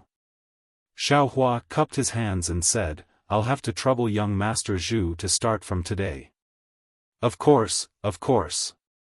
Zhu Qing was also happy to hear this. Fellow immortal Zhao's name has already been recorded in Zhai Xing Lu's Book of Heroes. Oh? Xiaohua raised his eyebrows and suddenly said indifferently, if young Master Zhu was an individual cultivator, this Xiao wouldn't mind boasting and chatting with young Master Zhu here. However, young Master Zhu is so serious about driving away this Zhao's junior, it can't be that you want to talk about your dreams and future with this Xiao under the romantic starlight, right? If that's the case, I suggest you change to a prettier female cultivator. Zhu Qing's face was really full of excitement. He looked up and down at Xiaohua's Daoist robe, rubbed his nose, and sighed. Alas, I seem to be getting old. With fellow Daoist Xiao, there's really no way to talk about romance. Forget it, fellow immortal Xiao, have you heard of Star-Moon Union? Or perhaps you've seen these 3 words somewhere. Although Zhu Qing spoke casually, his gaze was looking at Xiaohua's face. He looked very solemn and cautious. When Xiaohua heard this, he immediately understood the reason why Zhu Qing was looking for him. Xiaohua raised his head to look at the nearing rainbow bridge and said with a smile, Confucian cultivators often say that one shouldn't look at indecent things. When I just entered Zhai Xing Lu, I only took a few glances and you were actually peeping at me from the side. Young Master Zhu, what should I say about you? I don't care what you say, Zhu Qing said word by word. I just want to know if you saw these 3 words or not. I also want to know if it's worth it for me to postpone this auction for 2 hours. Oh? You? Xiaohua didn't expect that the auction would be postponed for 2 hours because of him. Presumably, even Zhu Qing himself couldn't decide, so he must have reported to the so-called Star-Moon Union within these 2 hours. Therefore, Xiaohua said word by word, I think young Master Zhu found the wrong person. I didn't see the 3-word Star-Moon Union on the screen, I only saw the 2-word Star-Moon. And a big hand. Good, Zhu Qing clapped his hands and said, fellow immortal Xiao is indeed a fated person. Stop, stop. Xiaohua hurriedly stopped him. I didn't see the 3-word Star-Moon Union. Why do you say we are fated? There is no Star-Moon Union in this world. Zhu Qing sneered. It's just that some people call Star-Moon Union Star-Moon Union. There are even some bored people who like to call Star-Moon Union Star-Moon Business Union. In this world, how many true allies are there? A business union driven by profit is nothing but a joke. Oh, I understand. Xiaohua said with a smile. Star-Moon, it's really interesting. Zhu Qing said curiously, fellow immortal Xiao, when you heard Star-Moon, you didn't think of other places? Other places? Xiaohua shook his head slightly. I didn't think of anything else. Ha ha ha, Zhu Qing couldn't help but laugh. Fellow immortal Xiao, it's a good thing that I'm a man. If it was a female cultivator of my star-picking tower, tsk, with your tongue, I would have given myself to you. Tisk. Xiaohua said righteously, don't come near me. I still have a bottom line of morality. Ha ha ha. Zhu Qing couldn't help but laugh until he bent over. I regret meeting fellow immortal Xiao too late. Too late? Star Picking Tower's hero book has only just started recording. Alright, Zhu Qing laughed for a moment and said, since fellow immortal Xiao didn't mention that place, you must have a plan. Then I won't hide anything. That's right, Star Moon, naturally came from Star Moon Palace. Star Moon Palace? Xiao Hua's eyes really showed a trace of surprise. Zhu Qing saw that Xiao Hua's doubt wasn't fake and was stunned. He asked curiously, could it be that fellow immortal Xiao doesn't know about Star Moon Palace? Do I have to know? Xiao Hua rubbed his nose. Fellow immortal Xiao should know, but since it's like this, I think you really don't know. Zhu Qing replied with some surprise. I never thought that fellow immortal Xiao wouldn't know about Star Moon Palace. This is a bit troublesome. Zhu Qing looked at the approaching Rainbow Bridge and said hurriedly, how about this, I won't say much about where Star Moon Palace is. Fellow immortal Xiao only needs to find any cultivator of 3rd or 4th grade of essence power and they can explain it in detail. Even my star-picking tower's fantastic stories has a brief explanation. Fellow immortal Xiao only needs to know that it's an ancient ruin. Damn it, Xiaohua shook his head and said hurriedly, young Master Zhu, for this kind of interesting adventure, it's better to choose a few beautiful female cultivators to go with us. I'm an outsider, so I think we should just forget about it. Why don't you look at other people? You're tuning into the Xiaofan's Wuxia Tales YouTube channel. Don't forget to subscribe and join us on this journey to catch the most captivating stories.